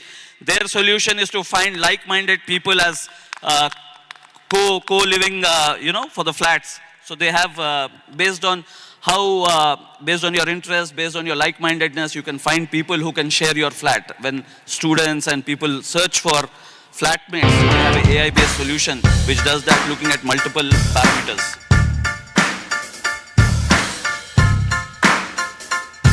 Hey everyone, this is Nitin. I am from IIT Kanpur, graduated in 22. and I'm working in Sprinkler. So we all formed as a friends group and started working on this. And yeah, we finally won it, and we are very excited that it's all happening in Hyderabad. I'm like from my childhood, I'm a big fan of Hyderabad as a city.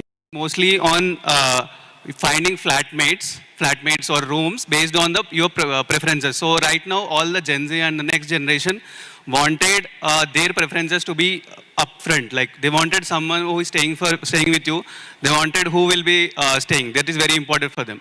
So based on your profile, we will curate list of people whom you can contact and discuss what you wanted to do. Like let's say take a flat or take a room. That's what we are building, leveraging AI technology to match the users and cluster them based on the preferences that they give. Thank you so much. Congratulations. Once again, I would like to thank the sponsors, Ben Franklin, the team of Math for organizing this hackathon, Idea Labs, talentfarm.ai, Hysia. And may I request Minister Sir to speak a few words on this hackathon. On the second day of this AI Global Convention, I, on behalf of Government of Telangana, welcome all the delegates, all the eminent AI professionals again today. With me here and my special CS of the IT and Industries Department, Mr. Jayesh Ranjan, and also our team here over the past 2 months have been trying to bring awareness, educate our people, including our students. And today, we are also happy, and world is also witnessing. And the hackathon winners and hackathon participants are also over here. On behalf of our government, I would like to congratulate all the young thinkers, all the young grey matter, young team who got involved themselves and participated in this hackathon, which has been sponsored by Hysia and their team, Ben Franklin and the team. I would like to thank them too. And this sort of hackathons, and tomorrow when, our Jayesh and we speak again, so these sort of hackathons will be done in each and every school. And our idea and our planning is to take AI into curriculum of the schools in the near future. With these few words, I will again congratulate the hackathon winners and all the participants. And I wish them all the best for the future. Thank you. Thank you. I'm very glad to announce the hackathon which was conducted for the last 36 hours called Math Hack 2. By far, this has been the largest hackathon that has ever been conducted in India, with more than 10,000 registrations flowing in. And we finally shortlisted about 40 teams, about 150 participants because of the physical space constraints. And then, of course, we also had a parallel online hackathon going on. Very glad to say that this was a hackathon conducted by Government of Telangana under the aegis of Global AI Summit, by Math, which is Machine Learning and Artificial Intelligence Technology Hub, a joint venture COE by DST, Department of Science and Technology, and T-Hub, which is an entity of Government of Telangana.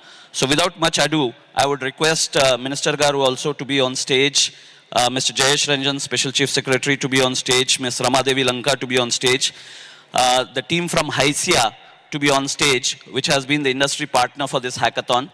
The hackathon partner for this event was Idea Labs, and the platform that was used was an AI-based platform called talentfarm.ai. So I would request everyone to join on the stage. And we have 3 winning teams here today. So we would call those winning teams here so that they are felicitated by the by Minister Garu.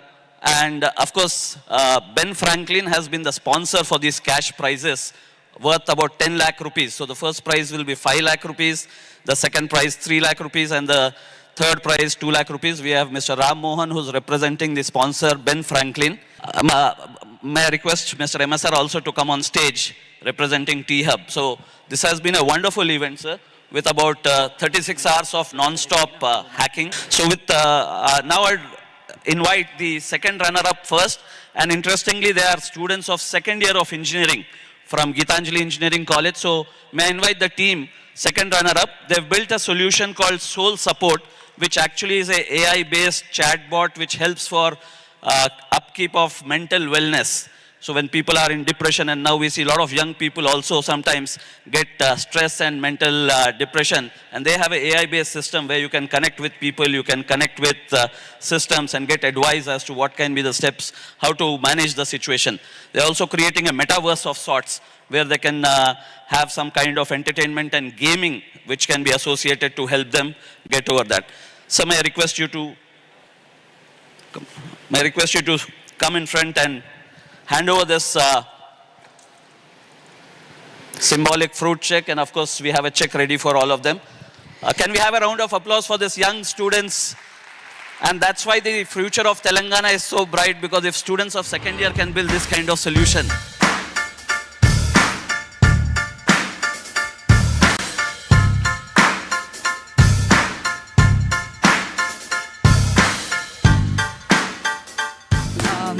Hello everyone.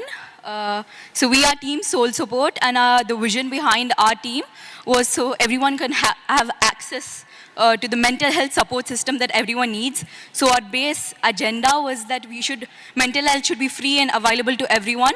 So we wanted to have free therapy for everyone. We are from Gitanjali College of Engineering and Technology, and we just completed our first year.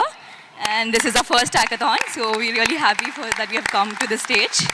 So thank you.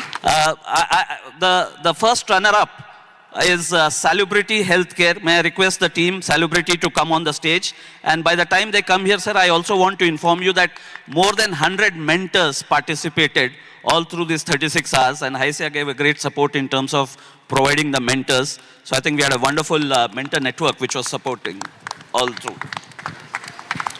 Salubrity Healthcare or Hair Care actually works on an AI solution for hair growth or hair regrowth. I would probably ask the team here on stage.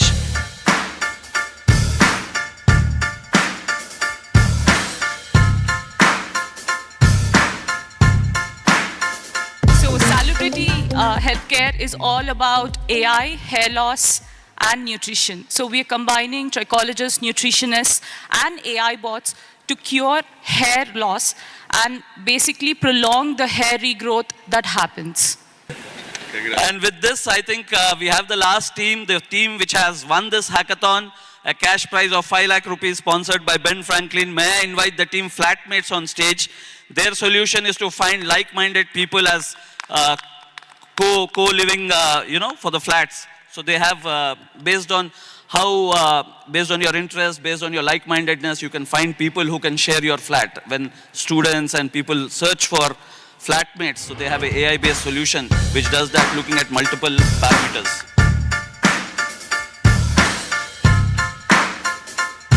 Hey everyone, this is Nitin. I am from IIT Kanpur, graduated in 22, and I am working in Sprinkler. So we all formed as a friends group and started working on this. And yeah, we finally won it, and we are very excited that it's all happening in Hyderabad. I am, from my childhood, I'm a big fan of Hyderabad as a city. Mostly on finding flatmates or rooms based on your preferences. So right now, all the Gen Z and the next generation wanted their preferences to be upfront. They wanted someone who is staying with you. They wanted who will be staying. That is very important for them. So based on your profile, we will curate list of people whom you can contact and discuss what you wanted to do. Let's say take a flat or take a room. That's what we are building.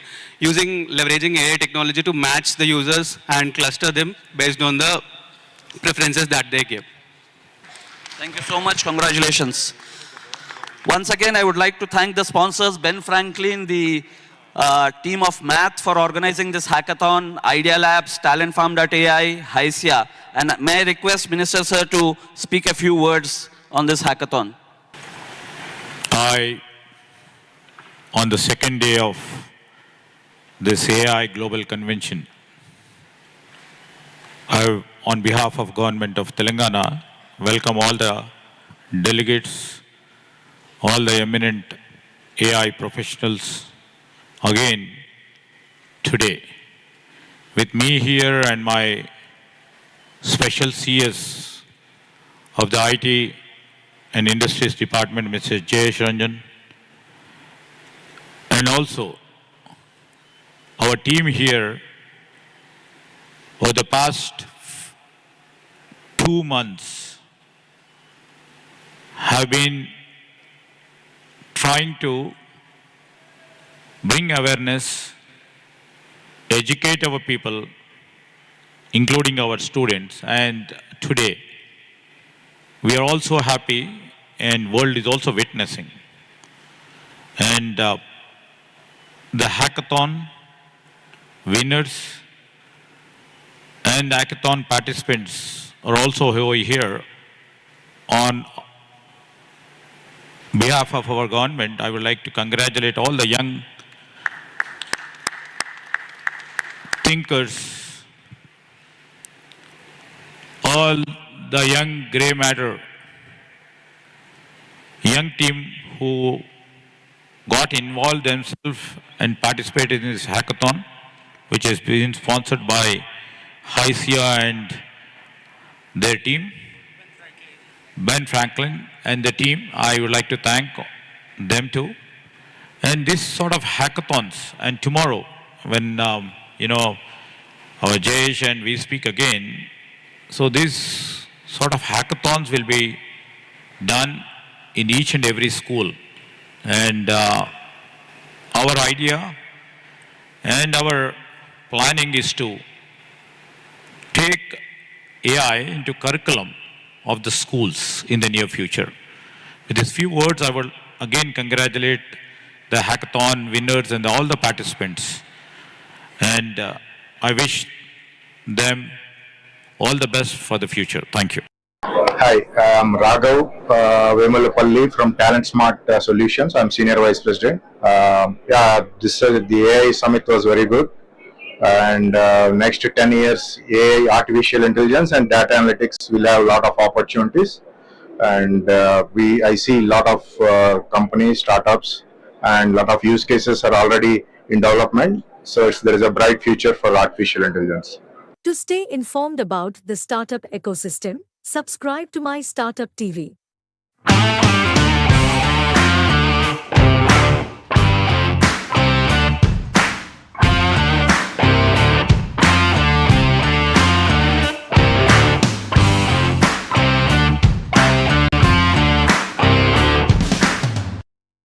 Today is Teachers Day. ఇక్కడ చాలా మంది టీచర్లు ఉన్నారని నేను భావిస్తున్నా. Teachers day శుభాకాంక్షలు.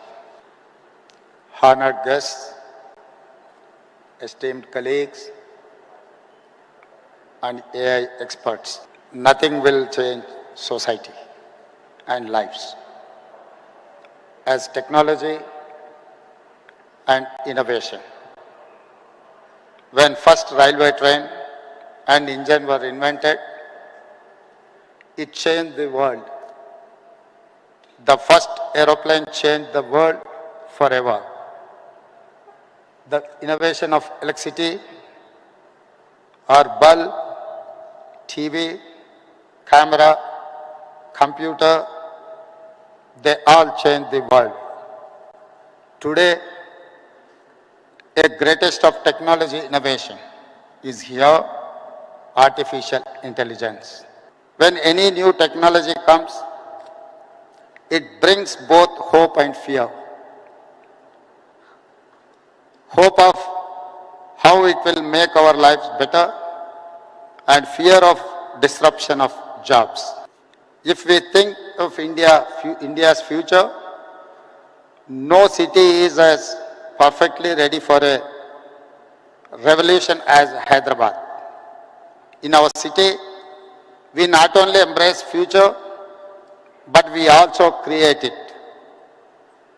Our commitment to artificial intelligence is not now. We have already taken big steps for AI. We want to lay a strong foundation for our future. Telangana AI Mission or TAIM in partnership with NASCOM will help us implement AI framework in Telangana. We will continue to bring government and industry experts together to drive innovation. The AI Summit today in Hyderabad is our declaration. We are ready for AI.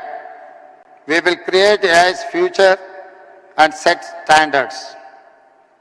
I welcome all of you to the city of the future.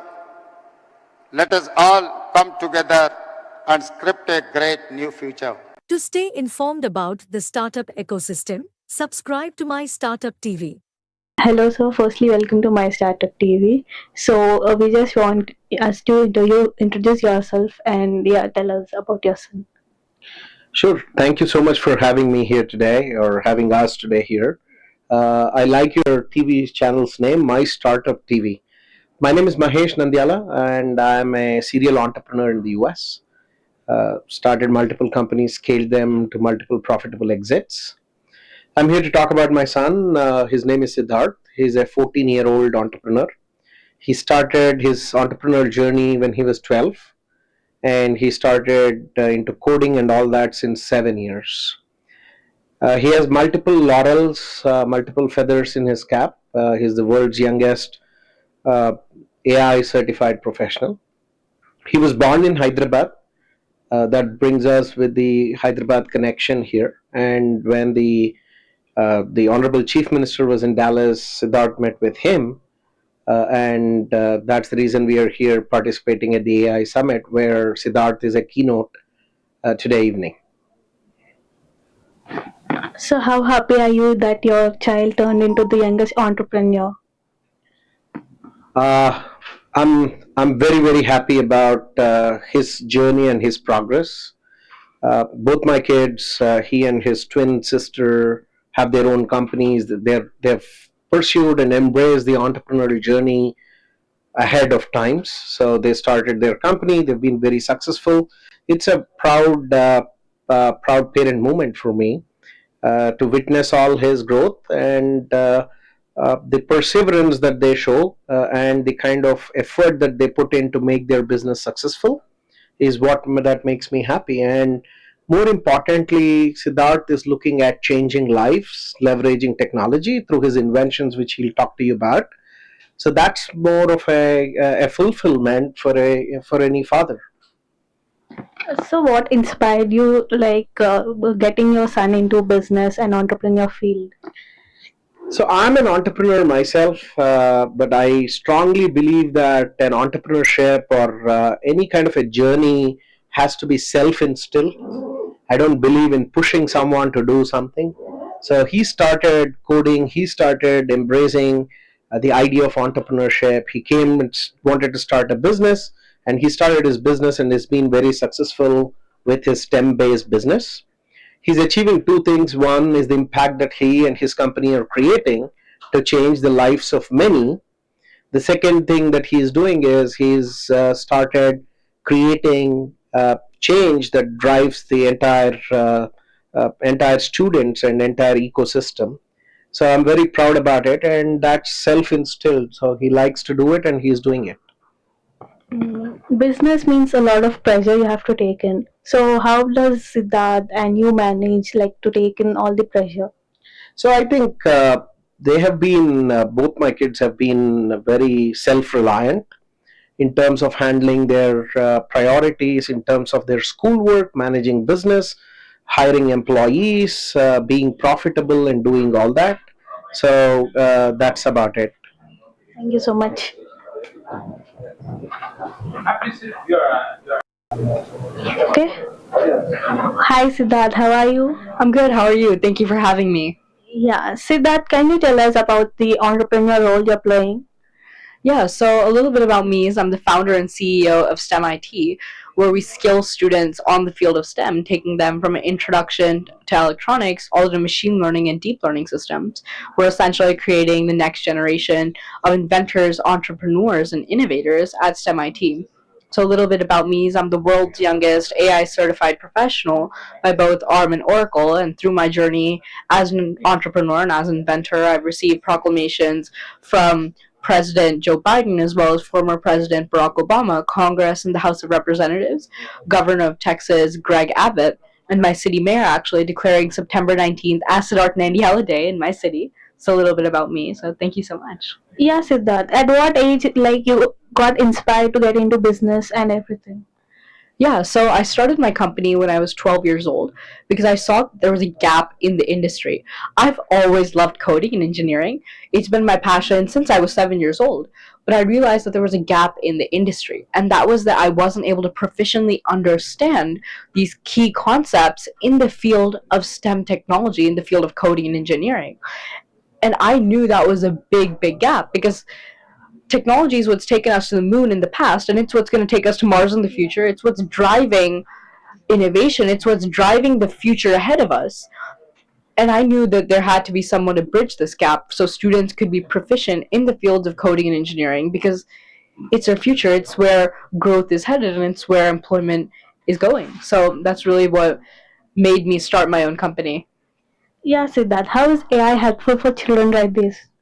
Yeah, so I think artificial intelligence is helpful for children not only in the learning aspect, for teaching them, helping them master different concepts by essentially bridging the gap between what they're not understanding or what they need help with. But I also think artificial intelligence can help them become future leaders, future innovators, and future entrepreneurs. Seeing how they can harness the power of AI towards benefit of humanity, benefit of society as a whole, truly is empowering, knowing that the future leaders around the globe are going to be harnessing the power of artificial intelligence to create positive change and positive impact globally. Yeah, Siddharth. Can you give us some suggestions for young entrepreneurs coming in the field?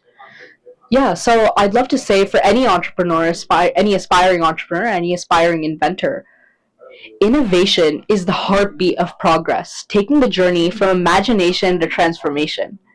Now, what does that exactly mean?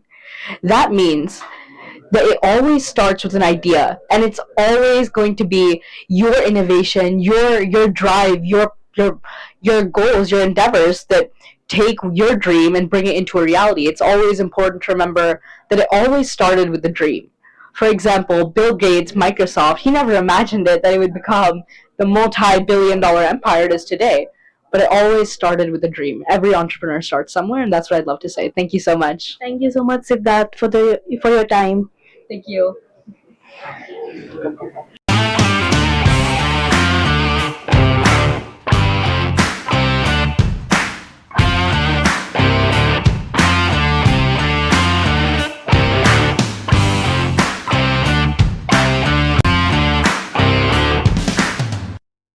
Today, as we gather at this Global AI Summit, we stand at the threshold of a new era, where artificial intelligence will redefine the way we live, work, and also we dream. Our state of Telangana, with its unwavering commitment to technology and innovation, is not just participating in this revolution. We would like to lead, and we are going to lead it. This is an imperative statement, not from me, but it's from Honorable Chief Minister and from the people of Telangana, and also the best brains and the best grey matter what we have in the state of Telangana. As everybody knows and everybody has seen, Telangana has always been a land of vision and progress. From our early days as a state, we have set ambitious goals and achieved them with determination and the clarity of purpose. As our state stands as a beacon of growth, with an 11.3% year-on-year economic growth rate and the projected gross state domestic product, GSDP of US dollars of 176 billion. With highest per capita income in the country at 4,160 US dollars, Telangana commitment to the prosperity of every citizen is evident.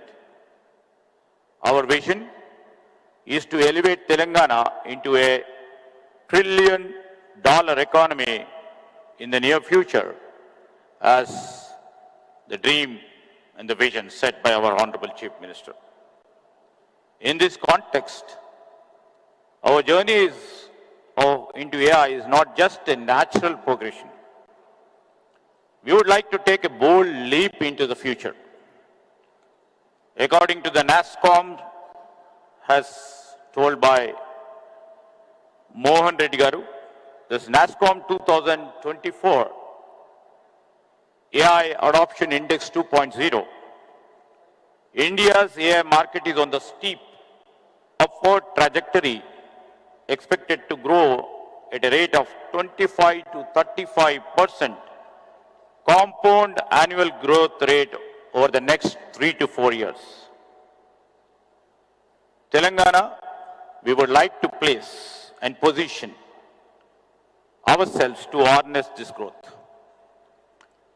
This collaborative approach is essential for creating a framework that is both innovative and ethically sound, ensuring that AI serves the greater good while safeguarding the individual rights and societal values. To further enrich this process, we will invite AI experts from across the globe to work with us in shaping these policies. This will be complemented by engaging a broader global community, academia, industry, and the public to crowdsource the ideas and also the solutions. This approach of us will allow us to stay at the forefront of AI advancements as we continue to update our policies based on the insights and development from in and around the world. We will also implement the stringent regulations to prevent the misuse of the AI technologies, such as deepfakes and AI-driven misinformation, thereby protecting individuals, institutions, and democratic processes. We would like, in this manner, we would like to take the help of, the premier institutions of law. The VC over here, Mr. Krishna Devaraya is here, and we would like to sensitize ourselves in framing and regulating the policy framework from around the globe. Additionally, we will democratize data access by making anonymous government data widely available, fueling AI innovation while ensuring stringent data privacy and security measures. Infrastructure alone, however, as said by our Special CS Jayesh, is not sufficient to drive the innovation we aspire to achieve. This is why we are forging partnership with leading universities and the corporations to ensure that the AI research in Telangana is deep and broad, fostering an environment where ideas can flourish and transformed into real-world solutions. We would like to support AI-driven workforce transformation. We would like to promote AI literacy and public engagement. We shall ensure accountability in AI deployment. We will combat AI-driven misinformation. We shall leverage AI for sustainable development. We have taken the Japan's example of balancing innovation with ethical AI. We would like to also see You know, not only Hyderabad, our Chief Minister, Mr. Revant Reddy, and our government vision is to see that we make all our 33 districts in Telangana as growth engines, which shall be contributing to our overarching goal of becoming a $1 trillion economy in the near future and $3 trillion economy in the next decade. This is not just a vision, not a dream.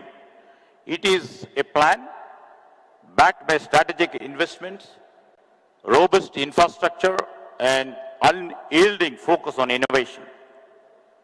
This is more than our goal. It is our collective destiny, a future where every citizen benefits from advancements we pioneer and where Telangana stands as a global beacon of progress and innovation. In line with our Honorable Chief Minister, we are establishing the AI City, Artificial Intelligence City, on a 200-acre site near Hyderabad, dedicating an ecosystem for AI research, development, and also their applications.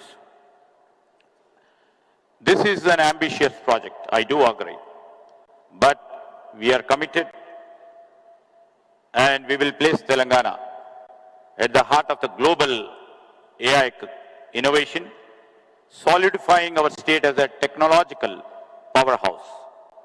While this AI city takes shape, we are ensuring that AI-driven companies can commence operations quickly by partnering with,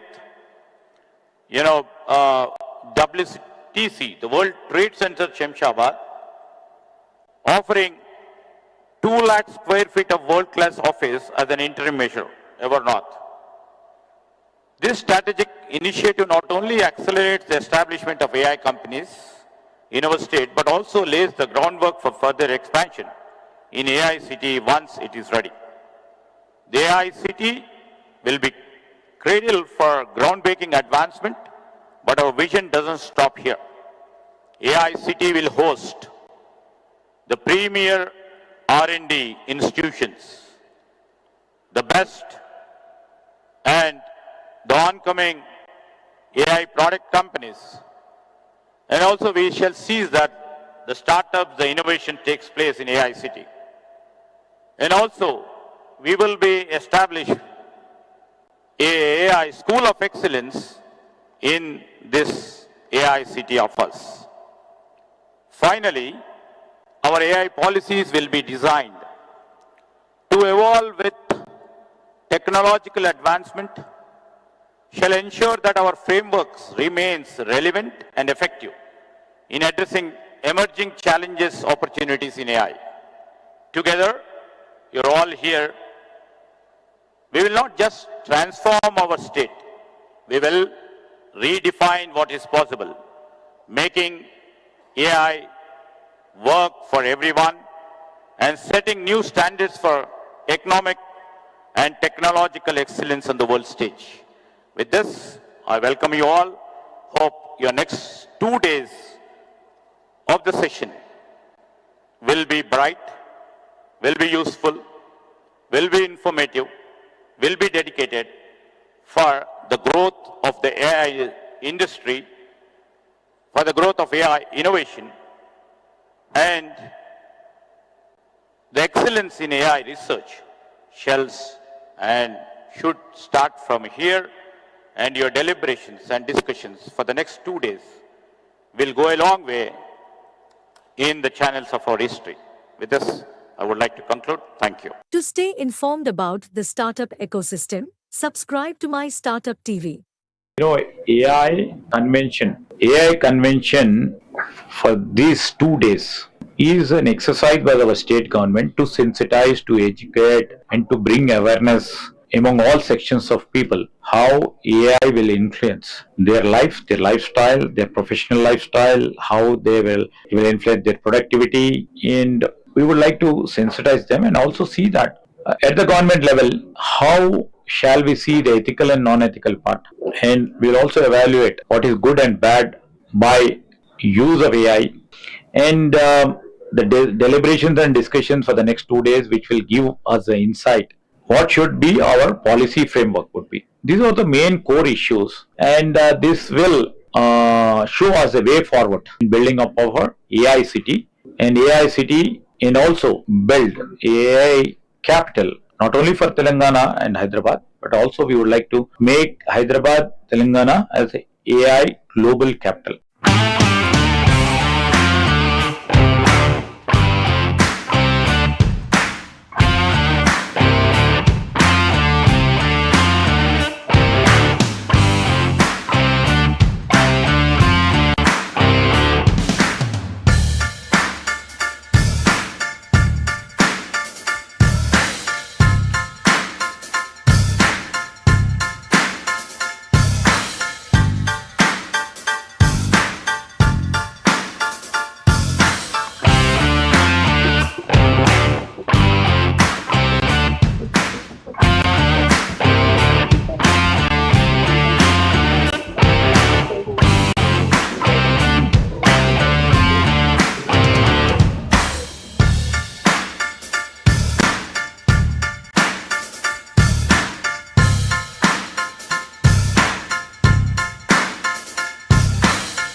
To stay informed about the startup ecosystem, subscribe to MyStartupTV.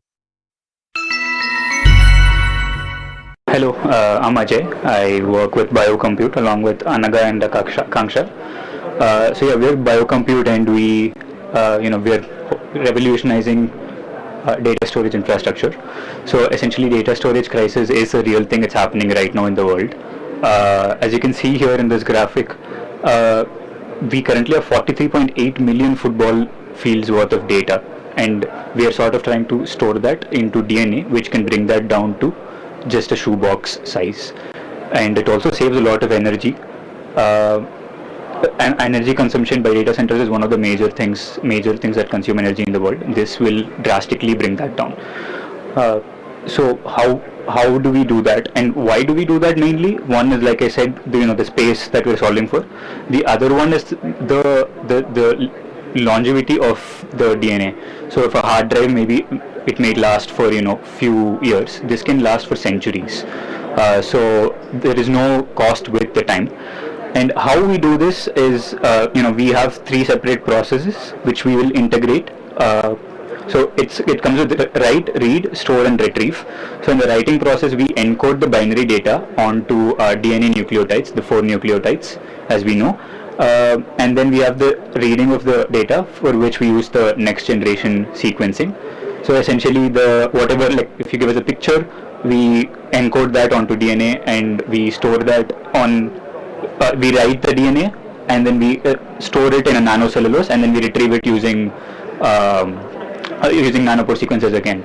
So, like I said, you could store 15 TB of data in just 1 millimeter cube, which is like a grain of sand. And today, storing 15 TB, you would need a hard drive. So we'll be solving for space quite a bit. And we are incubated at CCAMP, and we're backed by Grad Capital, WTF, Nikhil Kamat's fund, and The market, as you can see, so we are targeting cold storage. So pretty much any data storage company or any company that deals with cold storage is our primary market. To stay informed about the startup ecosystem, subscribe to My Startup TV. Hi, I'm Anu Acharya. I'm the founder and CEO of MapMyGenome. I'm aware of IKP for a very, very long time, and I've seen it grow from a concept to now something that a lot of people across the globe dream of building a center like this. So I'm really proud to have known Deepanveta and the rest of the team at IKP. Just wanted to also let you know I'm from MapMyGenome, and I think we've been in this space for a long time, for about 24 years, when MapMyGenome for about 12 years. And our aim is really to be able to help people to understand their genetic selves and other parts of what creates them and what makes them grow longer, stay longer alive. And I think that's something that we are helping people do, to understand the root cause of disease, to understand where they come from, but also help them understand and give them the right kind of suggestions on what they can do to remain healthy. Thank you. To stay informed about the startup ecosystem, subscribe to My Startup TV. Hi, I am Arshad. I am the founder of Coexin Technologies Healthcare Private Limited. We are located in Calicut, Kerala. We do research, develop, manufacture and supply of psychology and physiotherapy based testing and exercise tools. Currently we have 4 different types of tools. We named it as an concentration coordination testing apparatus, concentration coordination exercise tool, gross motor coordination diagnostic tool and gross motor coordination exercise tool. In this, the testing tools are useful for psychologists, physiotherapists and special educators for measuring the attention and brain eye hand coordination of their individuals. Once we found a drawback in the subjects, we have we developed exercise tools, different exercise tools that will help now to improve the attention, brain eye hand coordination, memory power, sitting tolerance, handwriting, body balancing, etc. by daily practicing. So this tool will be useful for ADHD, learning disability, intellectual disability, autism, stroke patients, ataxia, Parkinson's, Alzheimer, etc. So we are here in Hyderabad for attending an event of IKP. They are celebrating their 25th anniversary. So we are very happy to be here and honored, because we are such a legend team. Collaboration with such type of teams is helping us as a startup, increasing our portfolio. Thank you. To stay informed about the startup ecosystem, subscribe to My Startup TV. Hi, this is Chandrasekhar from Global Carbon Warriors, attending IKMC 2024. A wonderful event which has been put together by the team. We can see a lot of efforts and planning involving many months. I think when you go into startups arena, the kind of startups who are displaying what they have done is extremely brilliant and appreciable. In fact, 2 days is not sufficient if you really want to understand what these guys have been doing or are doing, or what they are up to. I think IKP has been doing a great job, and I'm sure under their guidance, these startups would be coming out with very brilliant colors, bright colors. And I'm very happy that I'm part of these 25-year celebrations. Thank you. To stay informed about the startup ecosystem, subscribe to My Startup TV. Hello everyone, I am Deval Kaya, co-founder and CEO of OpenMed Labs, incubated at FSID in IIC Bangalore. We are working on an affordable insulin pump for people with diabetes, and our key USP is that we are able to bring down the cost of an insulin pump drastically by up to 8 times compared to commercially available devices. And we are working towards our development pathway and are in progress, on track to be in the market within 1 year. We've been associated with IKP via the BFI Biome program, and we've received a lot of support from both of them to take forward our device designs towards manufacturing, as well as regulatory and other guidance and support. So we are thankful for them for that support so far, and we look forward to associating with them in the future as well. Thank you. To stay informed about the startup ecosystem, Subscribe to My Startup TV. Hi, this is Dr. Karthik. So we have established a startup called Adava Life Sciences recently. So in the month of March, we have established this company. So basically, this is an analytical services startup.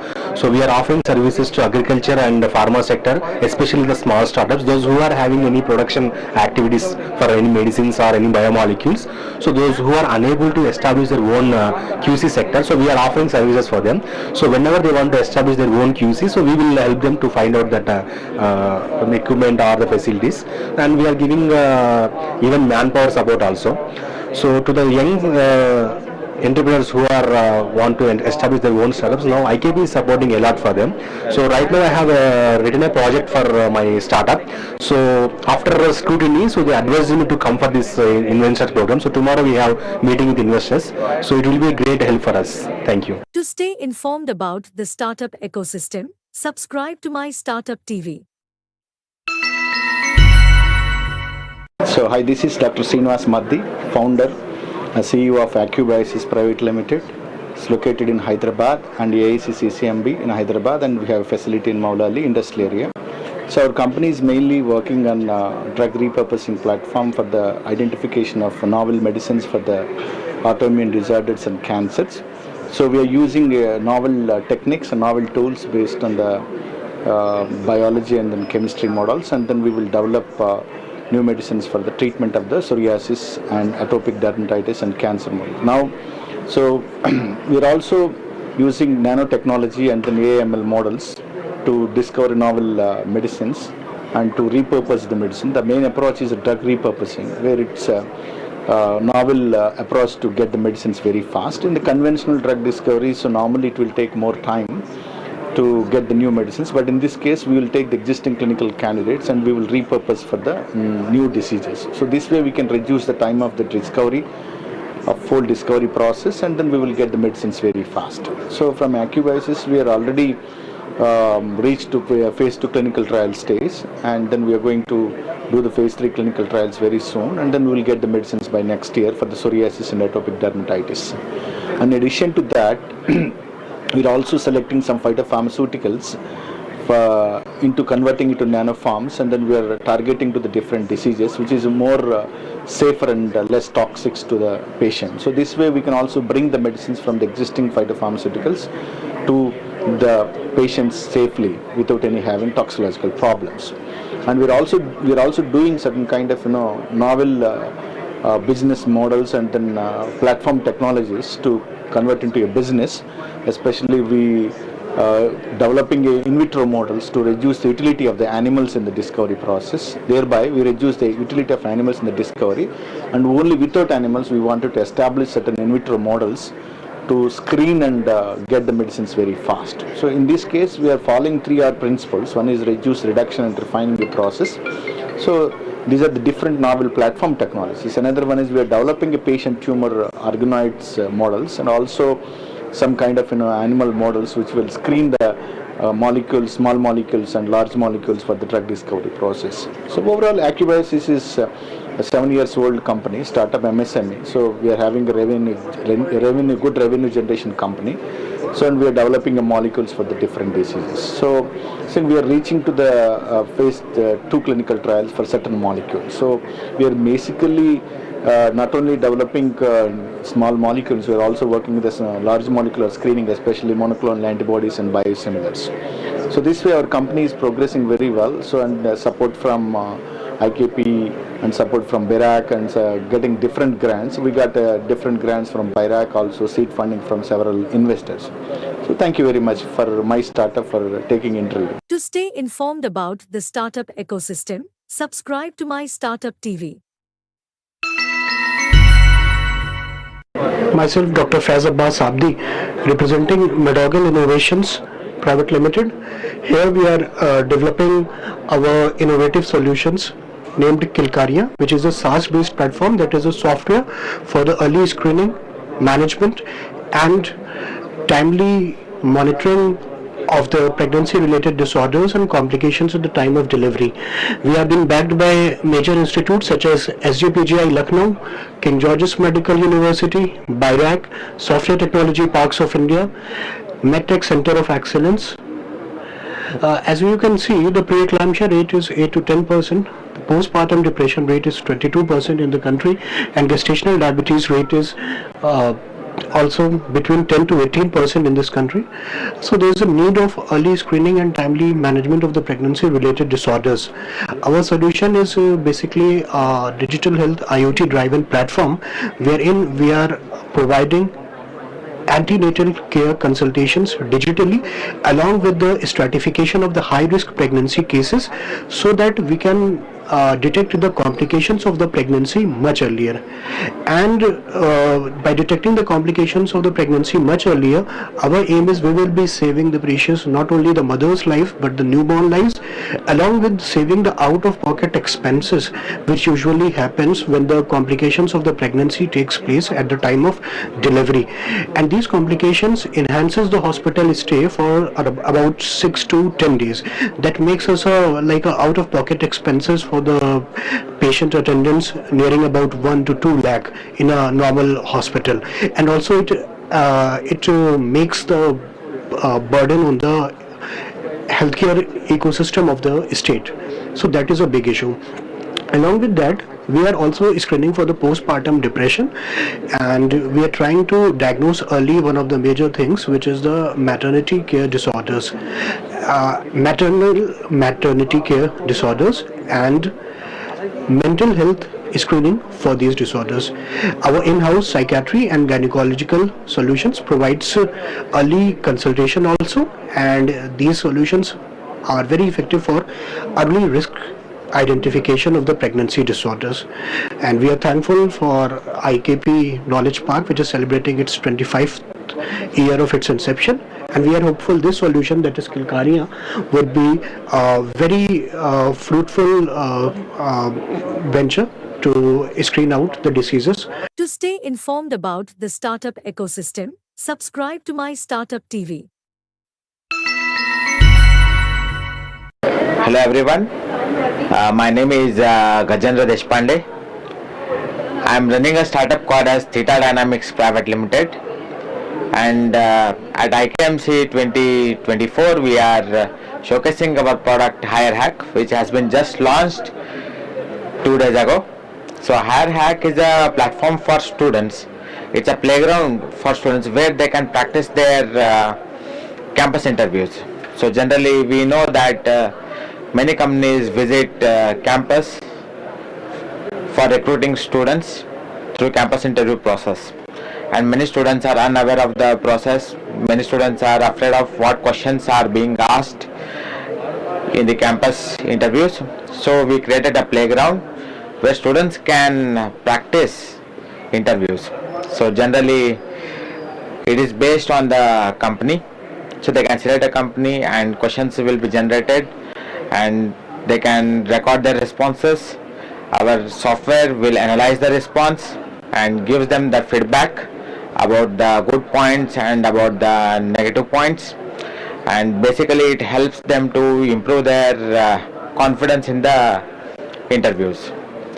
So I thank IKP for giving us the opportunity to showcase our product here, and I congratulate IKP for completing 25 years.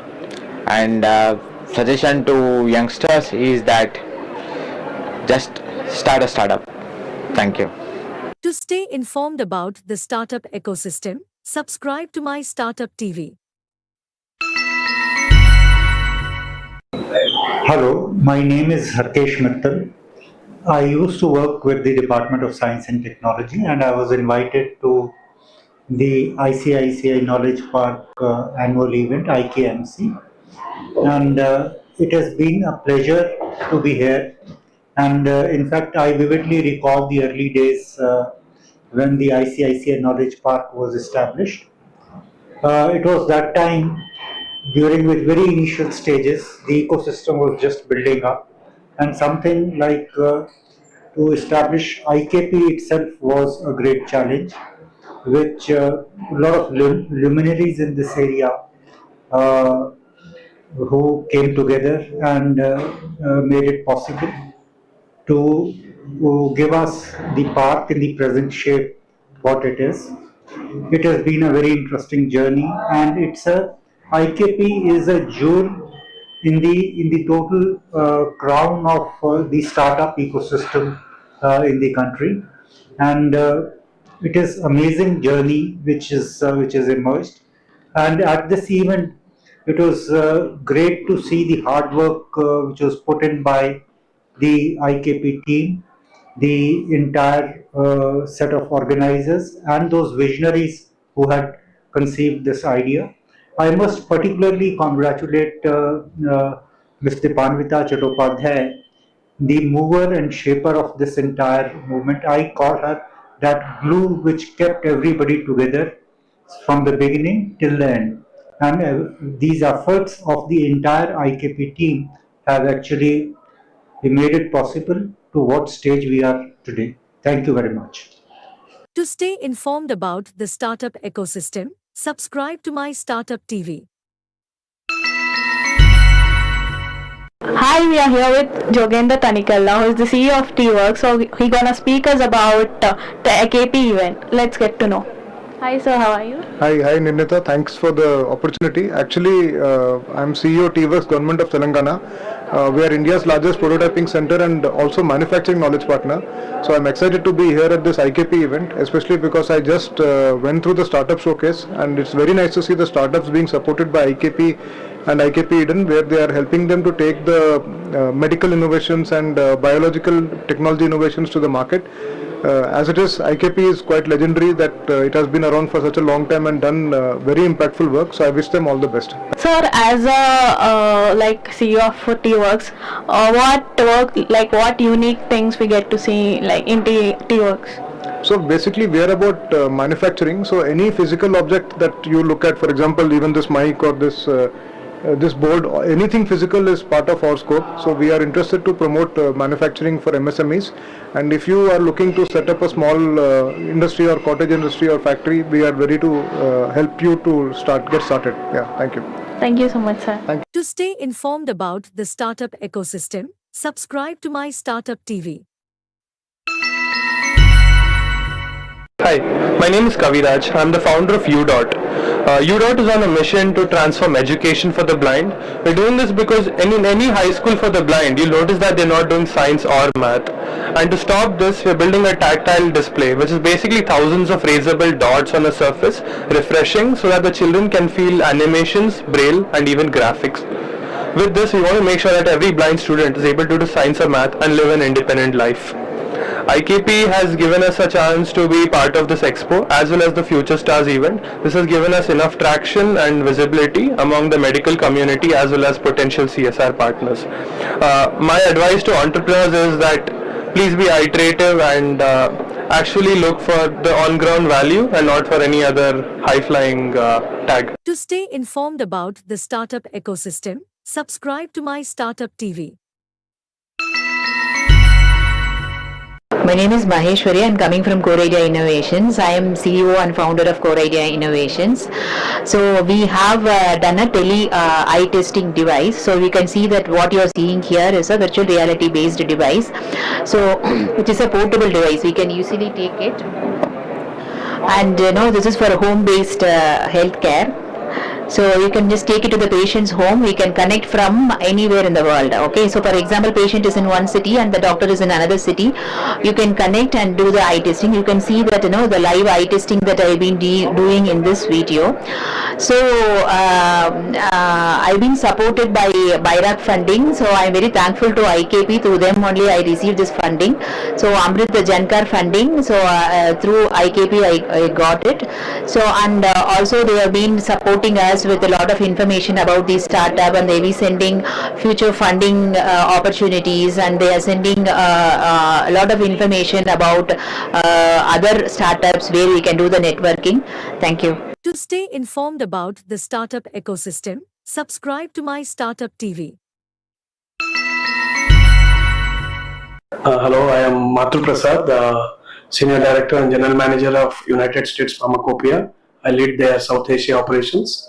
So first of all, I want to congratulate IKP for their 25 years anniversary. IKP has been instrumental in supporting the bio ecosystem based in Hyderabad, and we at US Pharmacopoeia has a good, strong collaboration with IKP for the last so many years. And today morning attended the cell and gene therapy roundtable session. There are a lot of thought-provoking discussions on how to bridge the gap between academia and industry to socialize the adoption of cell and gene therapy, and also we shared on behalf of US Pharmacopoeia how we can support the industry in this new therapy. I also visited the exhibition booths looking at the startup companies, and there are some great technology, great platforms being promoted through this IKP conference. I wish the organizers all the best, and wish a lot of startups from India become unicorns. Thank you. To stay informed about the startup ecosystem, subscribe to My Startup TV. I'm Mrinal Jayawant. I am representing United States Pharmacopoeia India Private Limited organization, which resides in IKP Knowledge Park. I'm Vice President R&D, and today I am here to attend a panel discussion in the afternoon. IKP has been a big promoter of startup companies, and have always supported them to start their incubation projects within IKP campus. So I'm here to launch ASP IKP collaborative initiative called She Leads in Science. And this is a collaborative initiative that was conceptualized to address the unrepresentation of women leaders in pharma companies by creating a platform that fosters diversity, promotes innovation, and supports professional growth. So we will be hearing more about this initiative later in the afternoon. So thank you very much. To stay informed about the startup ecosystem, subscribe to My Startup TV. Hi, this is Dr. Ravi Kiran. I'm the managing director of a company called Meadow Plus.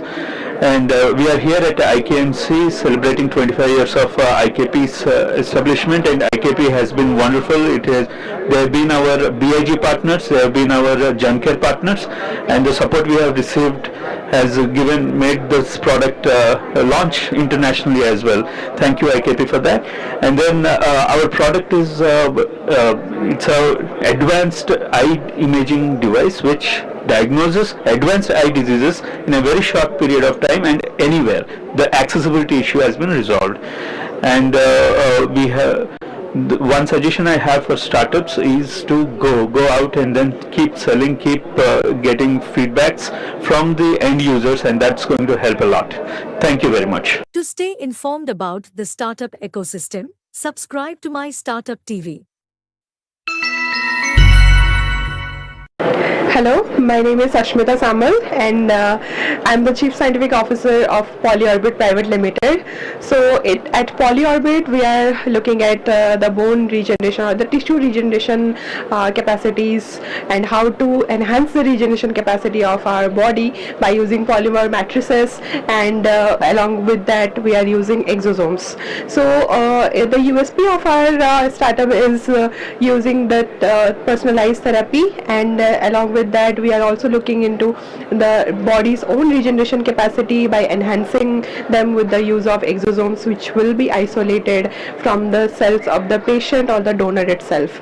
So IKP has been a great platform for us, which has enabled to which has increased our visibility, and to represent it's a platform to represent our idea and our startup here. And as we are also an early stage startup, to all the other startups, I would also suggest that just believe in your ideas and just work for it, because we should have that conviction, and we should work hard towards it to make it a success. So that's all. Thank you. To stay informed about the startup ecosystem, subscribe to My Startup TV. Hello, I'm Shreya Nair, co-founder of Bella Innovations, and as of now in the current scenario, women are shy and embarrassed to go for getting the breast checked, mostly because of the taboo associated with it. You have to remove your clothes and sit there naked, which is majorly the reason why women don't go. Apart from this, even in the medical scenario, if you go for a mammography, it's often very painful and it exposes you to x-rays, which are not really good for you. So you can't go through it regularly.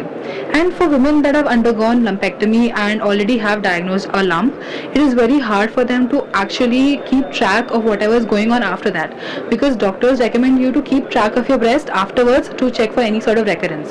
So to combat these issues, we are coming up with Nybra, which is a set of smart pads that you can slip under any bra and any garment and convert it into a smart breast health monitoring system. And what we do with this is understand your breast based on your standards and give you an alert on your phone if there's an onset of anything that is abnormal from your standard. And this comes with the Ovula app as well. So everything is embarrassment free at home for your comfort only, and you can use it whenever you want, and based on this you can go for a mammography only when you absolutely need it. Thank you. To stay informed about the startup ecosystem, subscribe to My Startup TV. Hi, I'm Smita Jain. I work for Cactus Communications and I look after the partnerships that we build with government and academia across India. I come from academia but have been working with the periphery of scientific ecosystem, and IKP is an organization I've known almost over a decade now, and it's amazing to see the beautiful work IKP has done to kind of promote and nurture the startup ecosystem in India. And while going through the startup exhibition, it was amazing to talk to these different entrepreneurs, the excitement and the kind of work that they are doing in their spaces and making a difference in the lives of so many people. I come from communications background, and I feel that it'll be amazing to have a portal by IKP where all these companies are listed and the kind of work that they're doing is put together really well, which will help anyone and everyone to understand the difference that each one of these companies through IKP is making. Thank you very much. To stay informed about the startup ecosystem, subscribe to My Startup TV. Hi, I'm Suru Tujani, the founder of the company called Startup Tumukuru. So we're a young community of entrepreneurs in the city of Tumukuru. It's about 70 kilometers from Bangalore. We're trying to build a beyond Bangalore tech cluster in Tumukuru where we support startups of different segments. We are currently working with startups on software development, defense and IoT, electrical batteries, space tech, and sports infrastructure, and a lot more.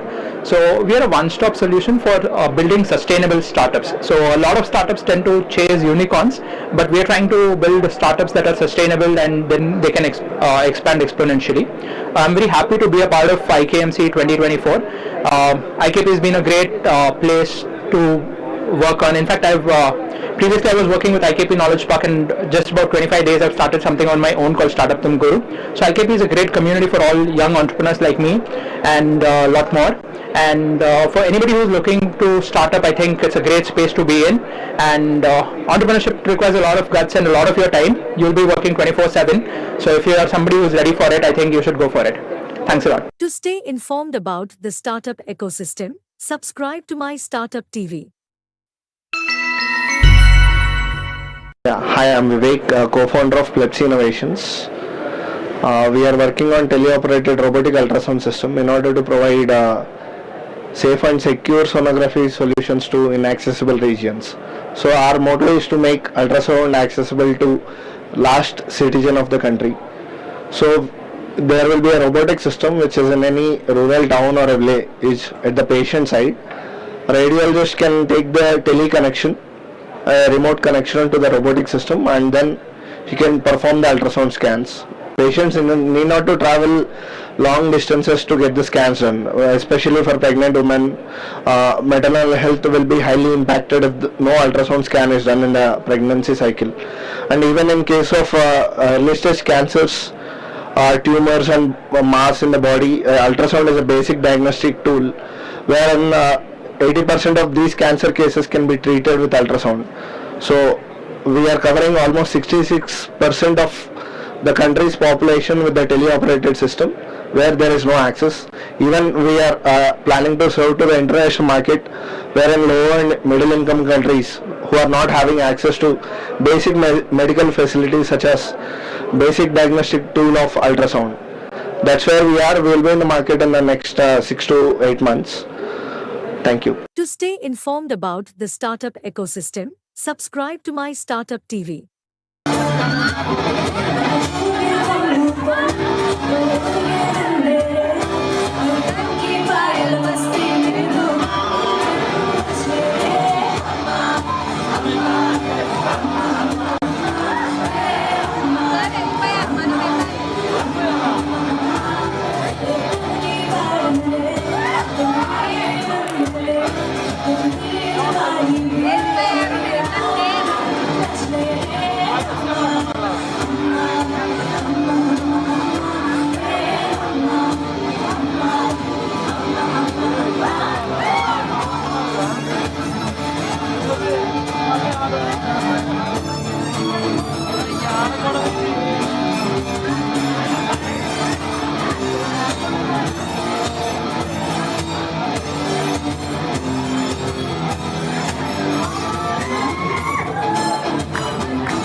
Hi, everybody, and welcome to ISF once more on behalf of this panel.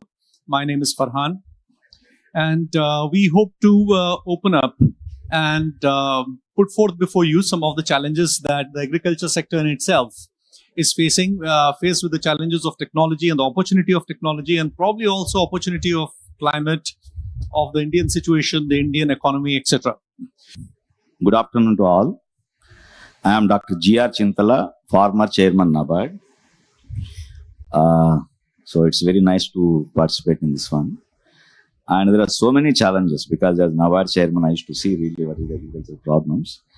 Definitely, once the panel goes around, I will tell really what are the things which can happen or cannot happen because of the issues related to aggregation, issues related to the finances, issues related to the funds availability, and also the markets. Yeah. Thank you.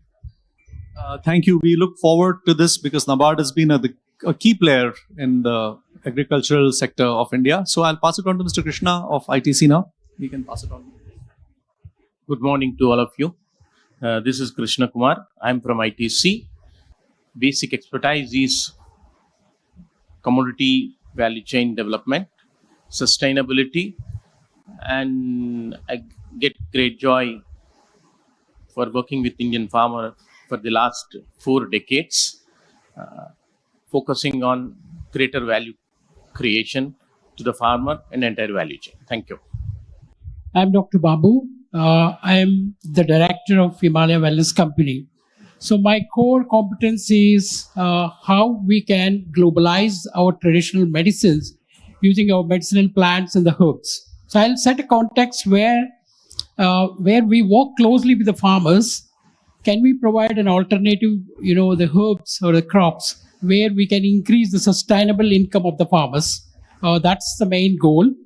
The problems are many in this category. I will try to explain, but mainly the problem is today authenticity of the herbs. Okay, that is whether what we say is that the correct, and the package of practices and the right price, and then insurance to the farmers, those who are cultivating medicinal herbs. Good morning, everyone. My name is Manasa. I'm the Managing Director of Bloomflex Private Limited. At Bloomflex, we provide post-harvest solutions like the breathable bags where the shelf life of the fresh produce, all kinds, can be extended at Indian ambient temperature, because our philosophy is hunger and food wastage should not coexist in the same community. Good morning, ladies and gentlemen. My name is Ram Kumar Varma. I'm the founder and CEO for Native Araku Coffee. Our prime intention to work with is in the tribal fraternity, and our journey has always been in terms of how do we add more revenue to the tribal farmer. And the biggest opportunity which we have seen is with one product, which is coffee, there are a lot of byproducts which can be generated, and we're working on that, where the revenue for the farmer is just not from the coffee bean, but there are byproducts where the revenue can be doubled with the same process. So that's what we've been working upon. Thank you. Good morning, everyone. I am Sirish Reddy from Hyderabad. So I am into organic farming and herbal consultant. I think today the health what we are talking about, and they say our total earth is gone. So how we can bring it back? So we have a solution. I'll come back. So actually I work in line with what Sirish said. How do we bring back the earth? Millets is not just food for us. It's a culture. It's almost 7,000 plus years old culture.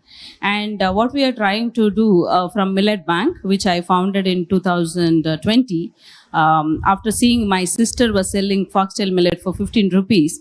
And we are trying to bring back this culture and create a value chain for millets and rural crafts. And what we feel is that agriculture is India's culture, and there are a lot of interconnectedness at the grassroots level. It is not just food; it's also farmers and the artisans, and everybody is together. As JS also was telling, it's an integrated ecosystem, self-sustainable at the rural level. So how do we bring back? And as a millets, we are using as a main thing, and also rural crafts. We work with rural artisans. Thank you. Now, with the preliminary rounds of introductions in place, I would begin myself by saying that I think the big challenge is sustainable agriculture. And by sustainable, I mean that it has to be sustainable in various directions. It has to be economically sustainable. It has to be environmentally sustainable. It has to be, livelihood sustainable. That is, livelihoods depend on this. But in spite of it, the buildings have, you have to build the entire value chain, as she's saying. So I think it's important for us to look at these models of sustainability. So I would open this panel up now to, find out, if there are institutional models or, the private sector models. We, thankfully have the biggest names, just ITC and NABARD on this panel. So I hope to, see some, development of this and, exposition of these areas. Would you like to take a stab? Good morning.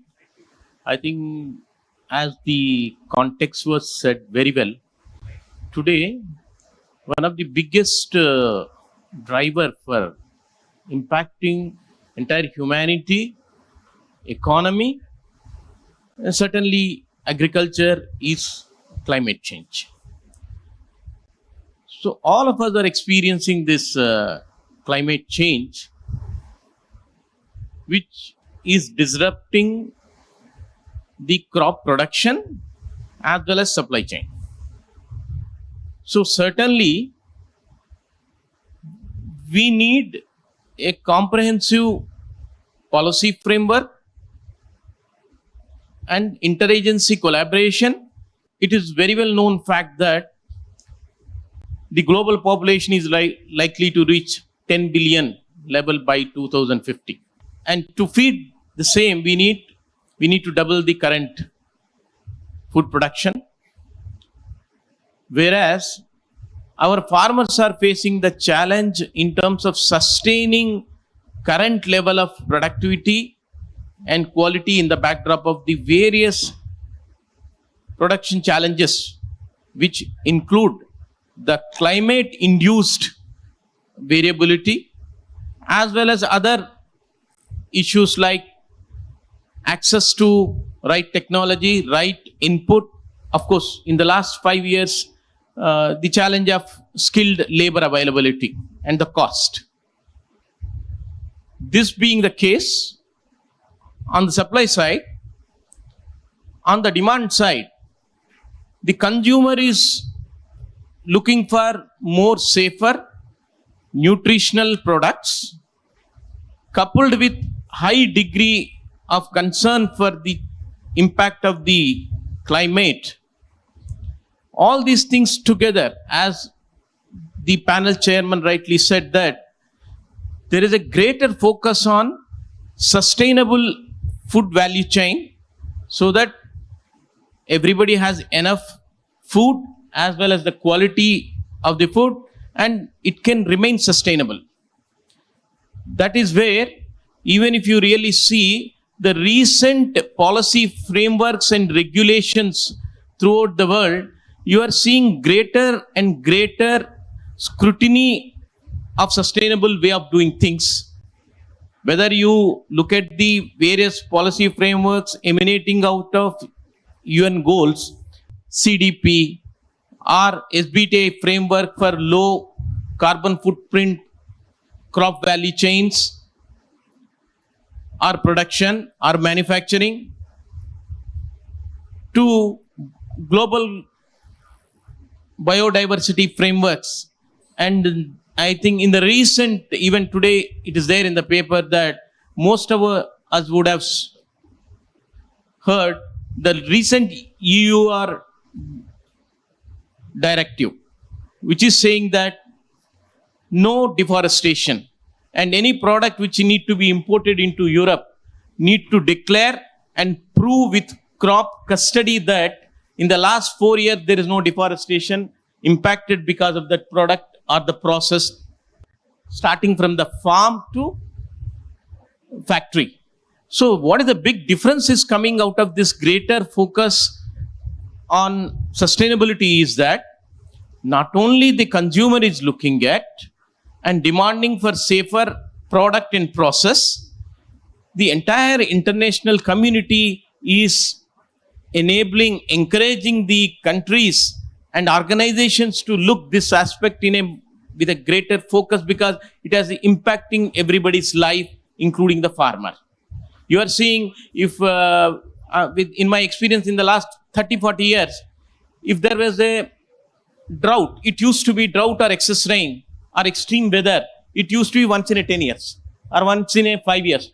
Today, drought or excess rain or extreme weather event has become a new normal. Today, if you really see World Economic Forum, the top 10 risks, the second risk is extreme weather event. See, from a general level of climate change and impact on the society as well as agriculture. Today we are talking about extreme weather event, very clear. The farmer is saying that suddenly I am receiving cyclones like Michang cyclone. What I should do? My crop is inundated. What I should do? So in that way, there is a need for interventions, a comprehensive policy framework and interagency collaboration to ensure that two aspects are taken care together. One is the climate change mitigation, what you should do to reduce the pace of deterioration. That's where the net zero targets, science-based targets, especially the flag guidelines from the SBTi, focusing on the agriculture, land use change, as well as forest. That is one part. The second part is how you are adapted. What is the level of your adaptation? So that these two together, we get the climate resilience agriculture. That is where, along with the policy framework, technology plays a bigger role, especially the tech requirement is very high. I think with these few words, I stop here because there are so many things to talk about in terms of what we need to do to produce the buy required by the consumer and to address the challenges of the farmer. So the maximum value capture happens in the value chain, either ends at the farmer level or at the consumer level, and minimize the value capture and value loss in the value chain. Thank you so much. Thank you very much. So before we come back to and find out what the institutional requirements may be and interventions might be, I would like to probably challenge the entrepreneurs here to look at what are the opportunities for the small entrepreneurs to make these interventions, which are socially conscious as well as getting there. So if I could just get some quick bites from you people, we can develop a sense of where entrepreneurship is and what role it is playing in agri-tech. Yeah, thank you.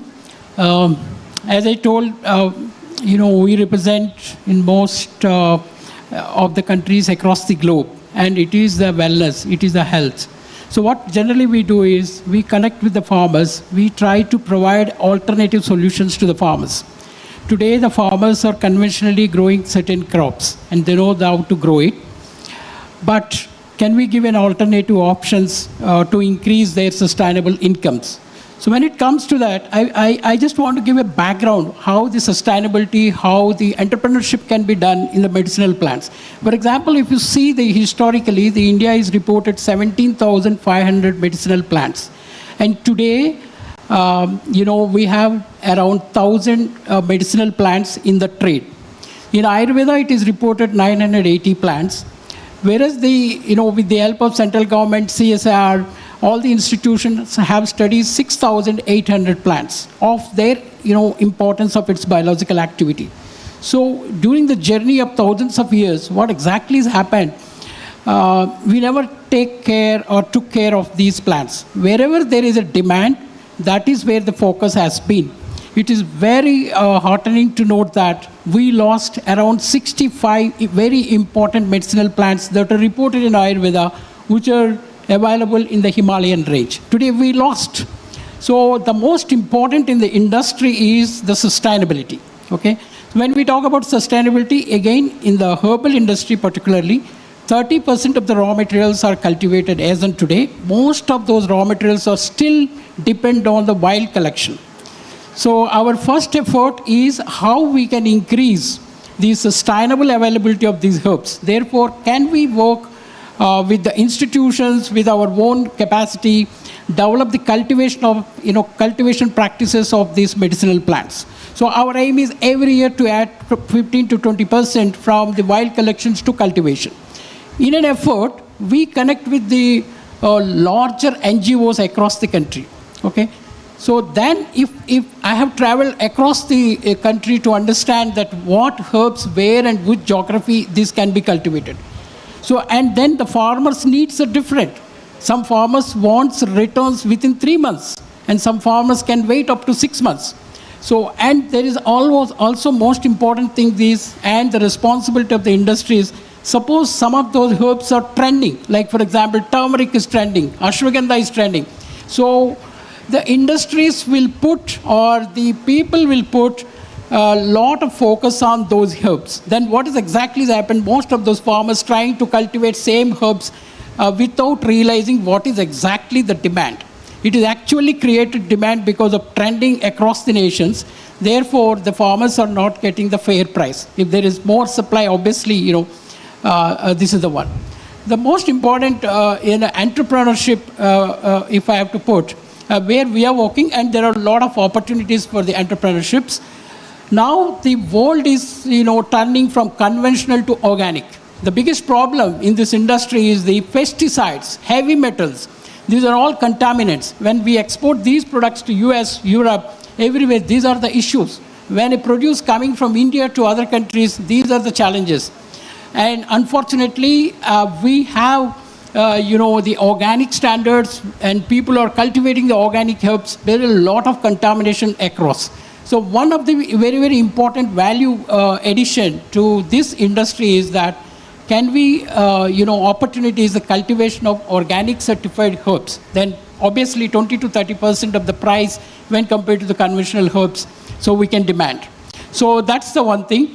And the following the processing, like the crude herbs are cultivated, and it is coming from the thousands of, the kilometers across the country. Can we have, suburbs like processing units? So we need to travel the truckloads of raw material from north to south.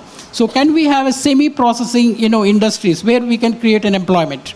Like for example, the raw herbs, we are cultivating in the Uttarakhand or, other areas, or it is vice versa, like from south to north. So we are trying to build up the semi-processing units where we can create an employment, and where we do is from the raw herbs to, making into the micronization, like it's the powders, and value addition to making into some kind of extracts.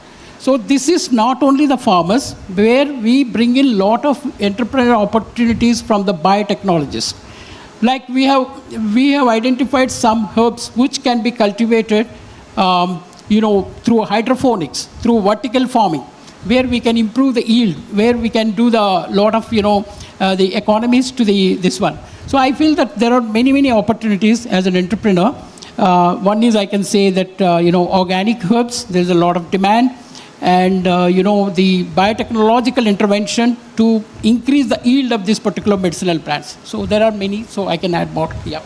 To add to what Mr. Babu has mentioned, sustainability should be there at the farm level, as well as sustainability should be focused when we are throwing out food. So when something is produced and it is being wasted, it is just not the produce that is being wasted. The water that went into the cultivation also is going wasted. So the post-harvest management should also be taken as important, and it should be given the equal significance as compared to the sustainability aspects at the farm level. Also adding to what Krishna Kumar Garu and Babu Garu has mentioned, so when organic farming is a new boom, so how do we differentiate between organic and non-organic food that is available in the market? There is nowhere that an end consumer can know just by word of mouth or through some references. People are blindly going ahead and buying the packs which are branded themselves as organic. Whereas if there is a possibility of incorporating a traceability matrix from the farm to the pack, which will then be bought to the home, that would be really impactful, and any technological or any tech that can support the organizations like ITCs and Himalayas, that would actually add quite a lot of value to the end consumer is what I opine. So to add on to the conversation, my experience talks, especially I'm working with a lot of tribal communities around. The biggest opportunity lies today. Farmer is not confident that every year with my coffee production, what is that I'm going to earn by the end of the year. So with that, First biggest challenge, though the next generation comes down to a conclusion saying that, anyways, my father or my family is not earning, what's the point in me continuing the same farming? This is the biggest opportunity which I see at the first point. And the solution which we have to, or which I suggest at this point of time is, we have to educate the farmer. While in your existing land, it's just not one crop. There are multiple crops that can be also cultivated. There are seasons, there are soils which can make a difference with the same area. The day when the farmer feels, like the way Krishna Kumar sir was talking about, if a cyclone comes or if the natural calamity happens and the season is gone and the soil is gone, what happens for the remaining 6 months? So the farmer should have that confidence level saying that, okay, my coffee crop is gone, but for sure I know with this existing soil I can still do a turmeric or a millet in the same land. That is when the sustainability of the confidence from the farmer goes into the picture. And when we're talking about production level going double, the farmer will also have a confidence saying that I have 3 crops, various crops where I can generate revenue for myself. That's something which I see is the biggest opportunity, because unless until farmer has confidence, he doesn't cultivate whatever sustainability we're talking about, I don't think so will come into a picture. That's my view about it. Thank you. So we are talking about the difficulties in farming and what all today our total land is chemicalized. So they are talking about it take 4 to 5 years to bring it back. What is the solution? We have a solution which is a probiotic solution. You need microorganisms in the soil which you don't find. So once the microorganisms are there, then you can see the earthworms later. Maybe we can do it in 6 months. We have a solution, one probiotic solution. Then we need micronutrients also. This thing, we have a herbal and herbal and natural products. And when it comes to, we have an herbal liquid, which 4 liters of our liquid is equal to 1 ton of urea. So we are working on it, and a lot of farmers in Kurnool district, Chittoor district and Tamil Nadu, they are using our product, likely to come into the market maybe in next 6 to 9 months. Then we have a organic, the biggest problem we are facing is the weedicide. We have an organic weedicide which really works. There is no chemical in it. So we want to make it totally chemical free nation. And to follow it, there is one agriculturist in Bangalore. His company is called Organic Mandya. He is very, very successful. He is the role model, we can say. He is the first role model in India who is doing it in a real big way. So Organic Mandya, Mahesh, last month there was a, he was in ISB, there was a very good seminar from Mahesh. And today the biggest problem we are facing is diabetes. The diabetes, I think above 35, every third or second person is a diabetic. Today we have a herbal product, diabetes. You spray it on your tummy. See on the 50th day and the 30th day where your sugar levels will be. We are selling the product in the market. We have a lot of other herbal products also. Maybe I come from a farming family, and I've seen how it happens. 20 years I was in the village, and I've seen how the entire ecosystem, right? And then next 20 years, I worked in the hospitality industry, business events, and I've seen this side of ecosystem also. So what I noticed is that in my childhood, if you see the agriculture, seeding to feeding, everything was at the home level. Like my mother used to have 30 varieties of seeds stored, and we used to have our own tools. We used to have our own storage equipment, and processing is anyway, it was not commercialized like especially millets. It was hand pounded and hand grinded. Now suddenly, we left it, the entire culture which we have preserved and practiced and passed on from generations to generation. In the last 40 years, it has completely broken in the villages. Now as a result of that, if you see in millet space, no seed is available.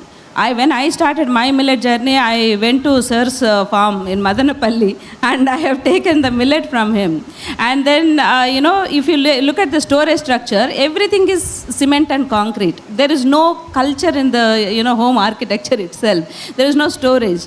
And then the third one is most important is that earlier we used to use the stones to, hand clean this whole crop. Now they are putting it in the tar roads and they're letting the vehicles pass. That is actually huge contamination is happening. And, a lot of issues. And also like now there is no agriculture labor availability because we were all combined families. In my house there were 30 people and we used to share and care the work. And now there is no labor only. And everything has become small families, husband and wife. Nobody wants anybody in their house. So how can they focus on homework and also, agriculture? It's impossible. So how do we solve this? Whatever the ecosystem at home level, we have to bring it to the community level. And the community development through infrastructure is very much needed. And that is where the models like Lamakan play a major role.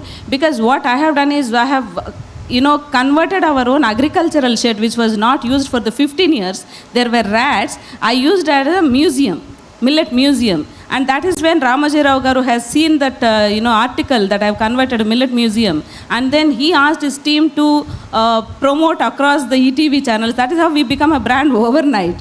And I give a lot of credit for that.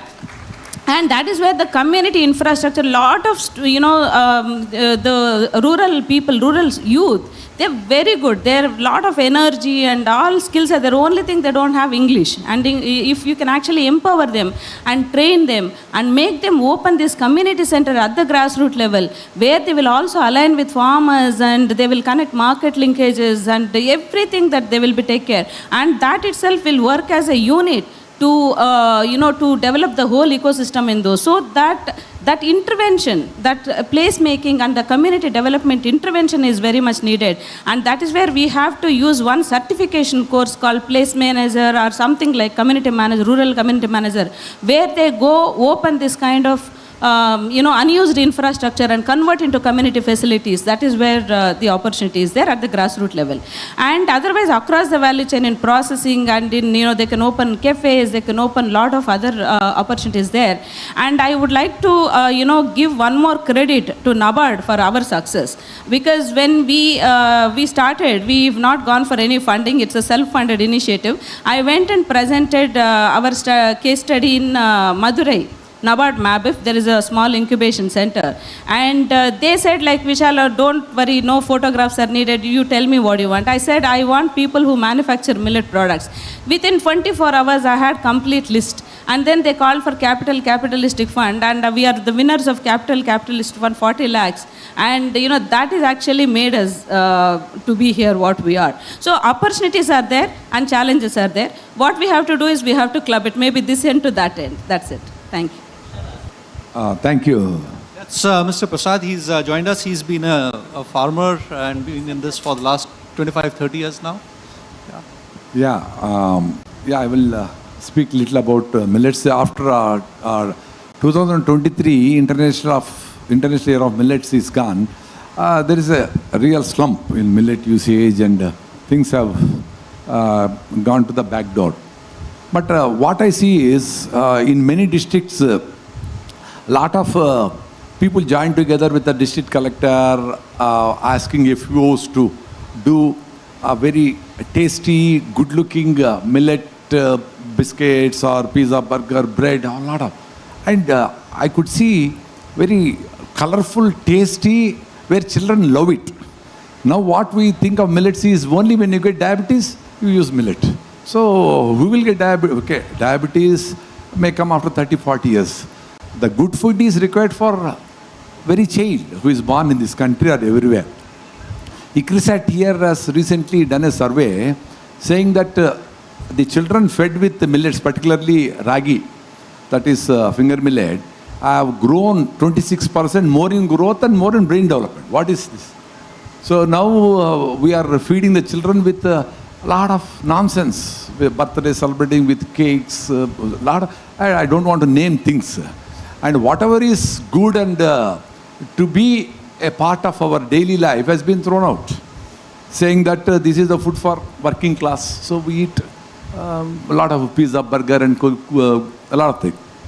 So the things have changed now. The millets have become very costly because the processing has become very crucial, where you have to do destoning and 2-3 times. A lot of labor are required. And you have to do without polishing, without losing the lignans on the top surface, you have to make the dehulling. All this has made, even if the price is low at the farmer level, when it comes to the final product, it is coming to 2 times more than what we buy. And of course, after certification, it is becoming more costlier, and common people are unable to reach to the use of millets. So what is our priority? See, now whatever is America doing, Hyderabad is doing, and later Anantapur is doing. So we have to make the people believe that this is a very good food and very costly food. Only then people start eating it.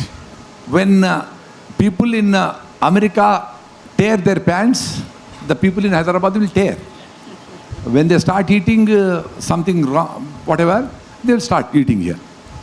So we should now promote our millets, which have so much diversified, no? See, amazing. See, people are saying, oh, eat foxtail, kodo millet, proso, barnyard. Many things are there. We did not stick on to so many things. Many people complain that this is not tasty and all that. I found that kodo millet is more tastier than rice.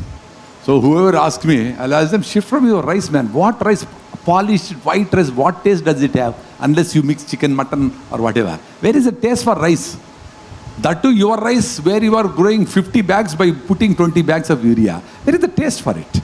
You are eating little bit of urea, this much of endosulfan, and maybe some other pesticide and fungicide. Nothing in rice. No energy.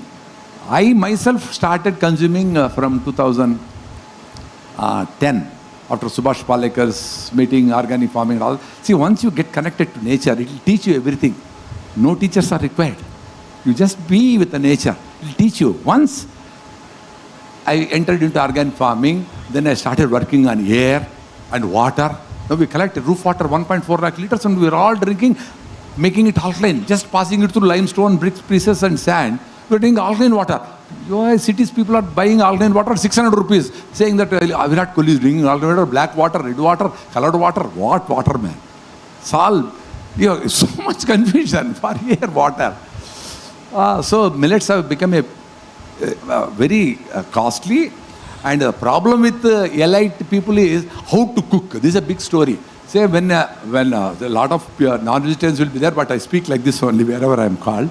When stinking fish is rubbed properly and made beautiful with grated with ginger and whatever masalas, why not millets cooking idli, dosha, pongal, a lot of things you can make with kodo millet. You make it is so tasty. When Americans could pump their quinoa into our system, selling at 800 rupees, paying 150 or whatever for kodo millet and barnyard millet is not costly, because you are being used to eat so much of white rice, 20 kg per month. 5 kgs of kodo millet in your whole house is enough. And evening ragi or bajra. And there is a huge scope. Why? Because this is not been come to the households of the rural people and small towns. Still, now it's been promoted only in cities with millet, some brands and other things. When people started promoting rice, because rice is a very premium thing and only jamindars and big people use, like that it promoted 40 years back, and government started producing a lot of rice, putting so many projects, and rice has become cheaper or even free now, and each family is getting so much of rice and they can't throw it, and they are started eating. So there is a big scope, because lot of value addition is being done. Puffs, so many things. So if this can be taken to Europe or America with NIN certification and all that, with a good keeping quality, there is a big scope. See, when we are consuming cool drinks worth billions of dollars in our country, why not we promote good things with value addition, with proper certification, can be exported, and that money dollar should come to India. Our money in the form of creams, lipsticks and cool drinks should not go to America. That money should come here. For that we have a lot of opportunities here and we should all try to explore and try to promote that with small machinery. Now good players have come in Tamil Nadu. Very small machinery we can do basic processing so that it is available for the rural people. See why rural people? They are the people still going to the sun and working in the field. They should be healthy. They are producing millets but they are not eating. Why? Because the processing units are not being properly placed in the villages. If that can be done with some FPO, where conversion happens there in the villages itself, the validation happens there, basic processing happens there, and they will also get money and they will also eat it. That is very important. Thank you for this opportunity. Yeah, thank you very much, sir. Thank you for that. We were basically actually discussing what are the opportunities and challenges, and especially opportunities for entrepreneurs, which way to go. But I'd, go back to, finding out what are the structural gaps. Thank you, Ashar. First of all, I was so little bit perplexed as to really what exactly is the theme of this entire talk. Because every entrepreneur has given their own way, but as a public policy man, because who was there in the institution for almost close to 37 years, we have some basic things actually which are required for the nation to run. Appreciating the millets, appreciating other things, actually that we cannot discount the production of rice and wheat. I'm not saying that because why actually we have 140 crores of people, and 140 crores of people have to be fed every day thrice. It's not once. Otherwise there will be revolution. Now actually if you look into the productivity part, or if you look into the other things, actually that why actually the millets, though they were there for ages from the time of Ramayana to now, but thing is the productivity is the biggest issue. Even today actually nobody was able to correct that. Even today if you look into with all the millet mission, international era of millets, what was the millet production in the country? 15, 17 million tons. But the rice almost in the same area, probably it may produce around 110 or 120 million tons. Because why? You require to feed the people. So appreciating the millets, because now whosoever can afford, whosoever has got such kind of thing, but thing is at the same time, the Aam Janata need to be fed every day the food, whether it is white, rice or wheat. Now today actually why the whole world is looking at India? They are looking at India because you are producing around 350 million tons of food grains, of which close to around 270 million tons are contributed only by the wheat and rice. Now the biggest challenge actually that if you look into the whole of the spectrum, sustainability of the agriculture in the country, actually we have to look into it from that kind of a perspective. Rice cultivation itself, actually now I said take the case of Krishna Delta, Guntur, Godavari and other things. What are the basic problems the farmers are facing? The soil has gone maybe because of excessive use of all the things, actually it has gone. You have irrigation which is there, which is going to be there for the next 100 years also, because we cannot cut short because of the things are there. But thing is, are people making money from the cultivation? And what are the other issues? Now actually that you are asking really what are the institutional issues and maybe few other things, are the infrastructure. Now wherever the agriculture has to be sustainable, there should be sustainable infrastructure. In case of river areas, actually they have put the big dams and they have created the irrigation structures and we are able to cultivate water. But at the same time that still we are having 60% of area under the rainfall. If that is the case, are we really doing that kind of a sustainability exercise of creating a moisture security? Now actually NABARD is the national implementation entity for the United Nations Fund for Climate Change. And we did quite a lot actually when we say that despite all the things, actually still we are so vulnerable. And the things are such things. So now we have to have a new technology, because now actually this ISF is basically talking about the technology. Now I wish that actually people should really talk about really what are the technologies really that are there and how the startups are doing this kind of a thing. Because agriculture is their age old.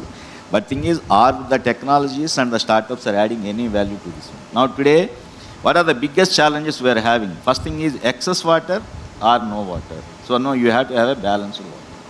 And there is excess weeds and there is excess weedicide spraying which is killing the entire soil, because now most of the American soils are contaminated with the chemical. And thing is, now Indians today, the first thing every farmer actually, you just to start the, whether it is Annadata or any program in the morning, they say that the moment you just put the seed, actually you spray the weedicide before the germination comes, because now the labor is not there. Now, is it the answer weedicide, or actually there should be a technology thing really where the robots have already come, where they do the inter-row weeding part. Otherwise, there are some kind of a dissolvable mats actually which are very eco-friendly, which you can put on the field and afterwards you plant the seeds. Actually, now afterward 1 or 2 years it will go. Now the startups are there in that kind of a thing. Then what are the other things actually regarding the productivity? Actually, that there are so many issues now. The same rice cultivation in the country, one spectrum to other spectrum, if you look at it, actually at some place, actually farmers I have seen, farmers are producing 9 tons per acre. And the Indian average is just something around 1700 to 1800 kilos. That is 1.7 to 1.8. Now the actual country is there everywhere. So now in case if we have to do the sustainability, every farmer has to be brought onto the similar kind of a production technologies. And it is the same thing. Then what is the other thing actually? Now you see that organic has become fashion. Organic some people are doing, but thing is nobody is sure really whether whatever we are eating is organic or not. There are many places. I think today probably you must have seen one news item, actually it is now flashing everywhere. One person with a very little bit of a bilirubin content and a failed liver has been taken to that Haridwar ashram of organic way of treating it. That fellow died, and now actually there is going to be big pictures on it. In case if the system is not validated, I think we are telling the stories. Actually now the organic, because now I have seen across, because almost around 25 countries I have seen, nobody is very sure the certification given is really correct or organic or not. Everybody is trying to say, mine is organic and his may not be organic. But at the same time, actually, we have a kind of a thing, because now really where is that? Now actually many, you must have read, many startups have come. Almost 80% of the organic startups in Madhya Pradesh were banned because they were not doing the same organic kind of cultivation. So now the traceability is the one thing. Actually, where actually are we having the mechanism? That is where actually the institutional setups are required. Now horticulture department is doing that kind of organic certification. But at the same time, they are not very regular in doing it. And if you want to go for the international organic certification, that fellow charges a hell of a money to do this kind of a thing. And a farmer cannot do. Now FPOs have come. Whether FPOs together can do this kind of a thing, this is one thing. And second thing is by the startup funding. Now actually that now, innovations, if you really look into it, agriculture is age old and it is being done. But thing is, and the Department of Agriculture is also there for the past 150 years and they have done their job quite well and doing. But at the same time, wherever the startups have come, actually startups are addressing a particular problems. Now take the case of chili, that ITC is into the chili and turmeric export. What was the basic reason? Because sometimes our consignments are coming back, because despite telling actually the protocol, saying that SOPs are given that you should not use this kind of pesticide, that fellow in his anxiety in the last minute also he is placing and it is going into the crop. And ultimately what happens is, sustainability in my opinion, it is not only the land to be sustainable, farmer also has to be sustainable, because first of all he should be alive to do this one. Many places actually farmer is making loss. So that is where I think now the entire public policy discourse we should do it. Now in case if you see, because we have NAB Ventures and we have, because I am there in few other kind of a venture capital funds, if you look into it, actually some of the problems being brought by the people and they are addressing a particular section of that particular issue in a very big way. But at the same time, whether that startup is sustainable, because does he have the volume for doing such kind of a thing? Because now ultimately, there are many places actually, many agri startups have come, ultimately they are not able to go into that kind of a volume kind of a game. Because now actually they work in a very niche and maybe 1,000 farmers, 2,000, 3,000 farmers, and in case if you have to have a state-of-the-art kind of a technology, there should be volumes. I think that is where I think now we have to concentrate, both from the governmental level, private and also the entrepreneurial level, really how The problem identified can be scaled up. If that is the case, how the things are done. Now, from NABARD's perspective, I will say that actually Vishala was telling that now we have identified this issue, at least maybe because I am not saying that we have done a great wonder, but at the same time, that agri incubation centers we have started in almost around 10 agricultural universities. Like our Telangana Agricultural University and AIDEA, likewise Madurai, they are doing wonderful work. Almost close to around 50 to 60 kind of startups have been scaled up. And we created a catalytic capital and all those things. So now there actually, if you look into the sustainability of the startup is, the first initial capital somebody is giving, and once you just go to a little bit of a thing, actually somebody is not giving the money. So now, whether that is sustainable, now we have to create such kind of an environment where the funding system also should be perfect. Actually, in case if Indian agriculture has to be very sustainable, some of those gaps which we identified, we have to work on it, and the public policy discourse should be on that kind of a thing without taking away the present consumption pattern. Because now, come what may, 1,400 million people have to be fed and they have to be given some nutrition. And if you look into the comparable crops, actually that nothing can yield better than wheat and rice. That is where actually the entire thing is gravitated. We are not partial to the wheat and rice, but at the same time, that is the reality. If that is the case, we have to see really how the rice cultivation also can be very sustainable. Besides this kind of maybe millets and these are all niche kind of products. And as you heard that the traditional seeds we are having. Now yesterday I was reading that now somebody is starting the heirloom seeds. Now actually great-great-grandmothers actually they have saved the seeds, and that great-great-grandmother seeds now, if you just sow, probably you will get, because now you just take the old varieties, the yield is hardly around 5 bags, 6 bags, 10 bags, not beyond that. But thing is whether really they are getting the money. If that is the case, this particular product has to be branded to such a level that they will get the money at par with the other fellow who is getting 5 tons of a normal thing. Now that is where actually that we have to work on the sustainability issues. To stay informed about the startup ecosystem, subscribe to MyStartupTV.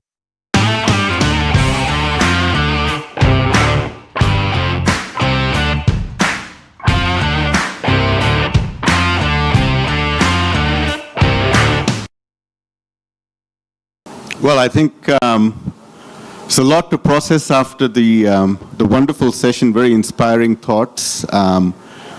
So I kind of feel like I want to continue on the theme of healthcare and health tech innovation, but I have a job to do. I was given a topic to talk on, so I'll stick to that.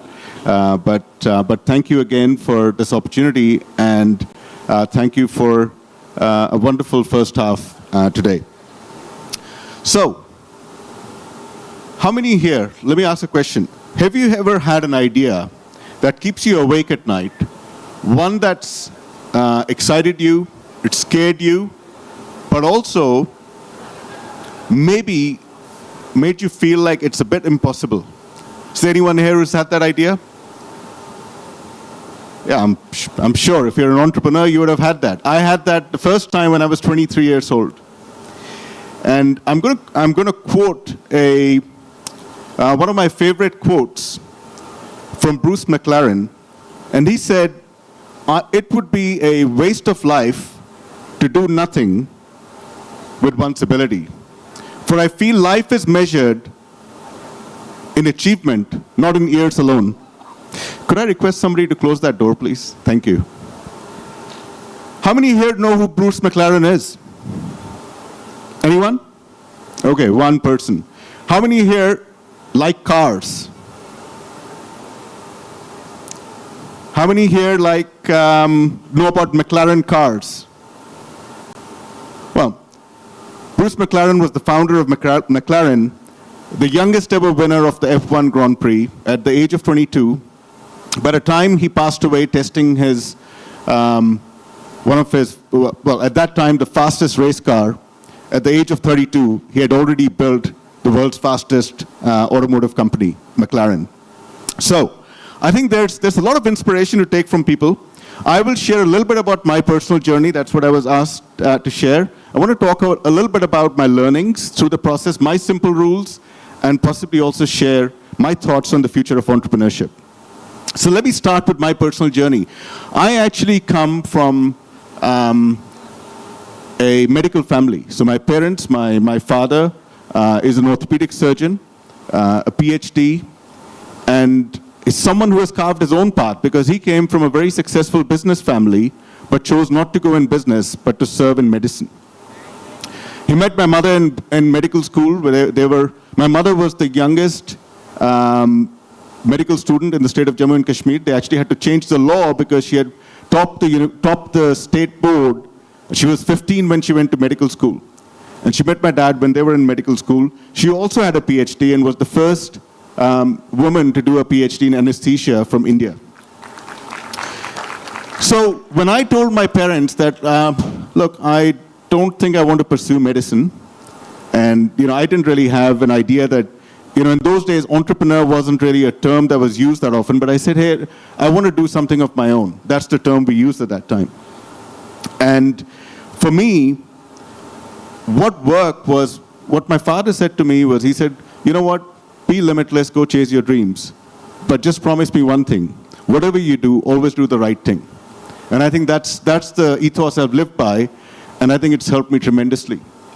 Entrepreneurship, as we often have seen, everyone will agree, all the entrepreneurs say it's a pursuit of a dream. It's often correlated with being very cool. How many people here think entrepreneurship is cool? I will tell you, there are many moments that I don't feel it's cool. Yeah. There are many things about entrepreneurship that we don't talk about. The struggle, the uncertainty, the emotional turmoil, dealing with failures. But you know what? All of those are character building exercises. All of those actually help you become a better human being, a better leader, and in most cases, hopefully find the pathway to overcome your failures to get success. So when I founded my first startup, I was 23, my first tech startup. It did reasonably well. I raised a few rounds of funding. This was in the late 90s, and I did manage an exit, but it wasn't all that I dreamt of. Because as I went through capital raise, I realized the one thing I wasn't very good at was actually figuring out how do you actually keep control of your own company? How do you actually manage money? Because I think one of my shortcomings, I realized much later, was I didn't really understand P&Ls. I had no idea how to read a balance sheet. When they'd put a balance sheet in front of me to sign, I would pretend like I understood it, but I really didn't. I would have to call my CPA friends and ask them, can you explain to me what this means? Can I sign this? And is it legal? They would say, yes, it's fine. And I would sign it. And that didn't help. And by the time we had generated cash, our investors forced us to acquire a predictive analytics company, very ahead of his time, with a mad scientist who was the founder, and much to my dismay, it tanked. I also tinkered with an idea generated through my own personal challenges that I saw. And I got married when I was 25. And when I got married, I realized that for overseas Indians, there was a lot to get done when you had to get married in India. Because you had a short window, and you had to organize a lot in a week. And so I thought of creating a website. In those days, for some of you, a lot of you are too young to know what that term means, but I think some of you will understand the term application service provider, ASP. Does anyone remember what an ASP was? This was pre-SaaS days. This was before you had marketplaces. And I built a platform, as corny a name as it can be, shadivivah.com. But it was not a matrimonial site. It was a marketplace to connect service providers with consumers like myself. And then guess what? We launched, we put a lot of money in marketing, and then the dot-com bust happened. And the first thing I did was I said, well, sometimes that's one of the learnings you get as an entrepreneur. Sometimes you have to know when it's the right time to pack up. So I packed that up. I'd already exited my company, and I was fortunate to get an opportunity in an area where I actually pursued that. So it was interesting. I got in the area of technology research and analysis. So I worked I got a job with a company called IDC, International Data Corporation. They're one of the largest technology research and analysis companies. And guess what? When I got that job, I turned it down because I thought they aren't paying me much. So I went home, I spoke to my wife, and I said, you know what? I feel terrible about this. I couldn't sleep at night. I said, having come as an entrepreneur, and I was in New Zealand, and I said, having come as an entrepreneur, there's nothing better than being in the technology research space that would give me the ability to get a bird's eye view of the market, because that's what IDC did, analyze all the technology markets. And it's a great way to build a meaningful network, because you talk to all the technology leaders. That's what technology research companies do. And I said, this would have been a perfect opportunity for me, and I actually turned it down. So the next day, I called the headhunter, and I said, I want to take that job. And she said, okay, let me speak to the hiring manager, and I'll come back to you. She spoke to the hiring manager. She said, he would like to understand your reasons. And I went and met him, and I said exactly the same thing. I said, look, I've got out of my startup. I'm starting a corporate career. This is an opportunity for me to learn about the industry, build the network. So I want to take that opportunity, and I will make sure this will be successful for me. And he did give me an opportunity. He didn't pay me as much as I wanted, but I tell you what, money is not the most important thing, and it wasn't at that point for me. But it has helped. That investment has helped me tremendously. So, fast track a couple of years, I became the managing director for the business in New Zealand. When all my peers were from other countries, MDs of other countries were growing in double-digit growth, we were growing our business in X's. And that's where I realized that I had the learnings from my entrepreneur life that was put to good use in the corporate world, because I treated it like my business. And I moved to Asia during the global financial crisis from a market like New Zealand to run all of Asia Pacific, because our chairman felt I was the right leader to navigate the business through the global financial crisis. And from there on, I've never looked back. Few years, great years with IDC in Singapore, and I realized it gave me this exposure to all of these emerging markets. And I realized, though, that in the early 2010s, the market was starting to change. With the advent of public cloud, with AWS, the whole technology ecosystem was changing. All the big legacy players were getting either dismembered or they were losing their market opportunity. And you had this emergence of emerging tech companies that were coming up and growing at very, very rapid rates. And I saw an opportunity that the legacy traditional research firms like IDC, Gartner, Forrester were unable to deal with the opportunity to serve this new evolving market landscape. And that's when I thought, there's got to be a better way of doing this. There has got to be a better way. There's got to be a way that leverages technology to enable that. And that's how I started Ecosystem. And from there on, I haven't really looked back, but one of the learnings that I did get, I spoke to you guys about my shortcoming, which was not understanding P&Ls and balance sheets. One of the things I did do once I understood my blind spot, during my corporate career at IDC, I made sure that I spent enough time with the CFO to actually understand P&Ls and balance sheet. So when I started my startup again, I understood money. I understood how to raise money. I understood how to manage it. I understood the legal aspects of it. So there's always learning in everything that you do. I have a few simple rules around entrepreneurship. And entrepreneurship is simply an act of turning ideas into reality.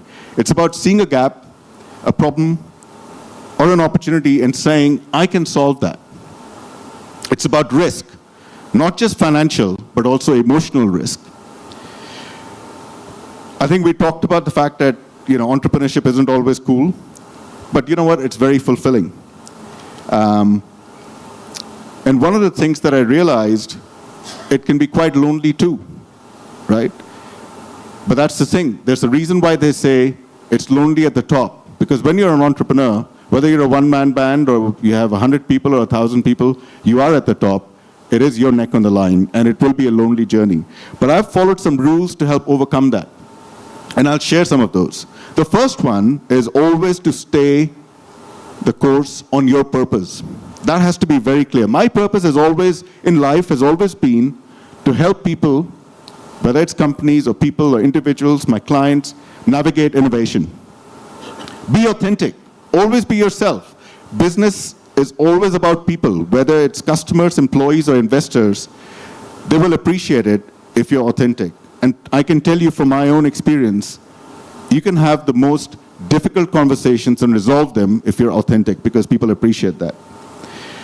Build relationships, not a network. Do not go build a network. Networks are meaningless. Build relationships. Make it count. So I have a rule.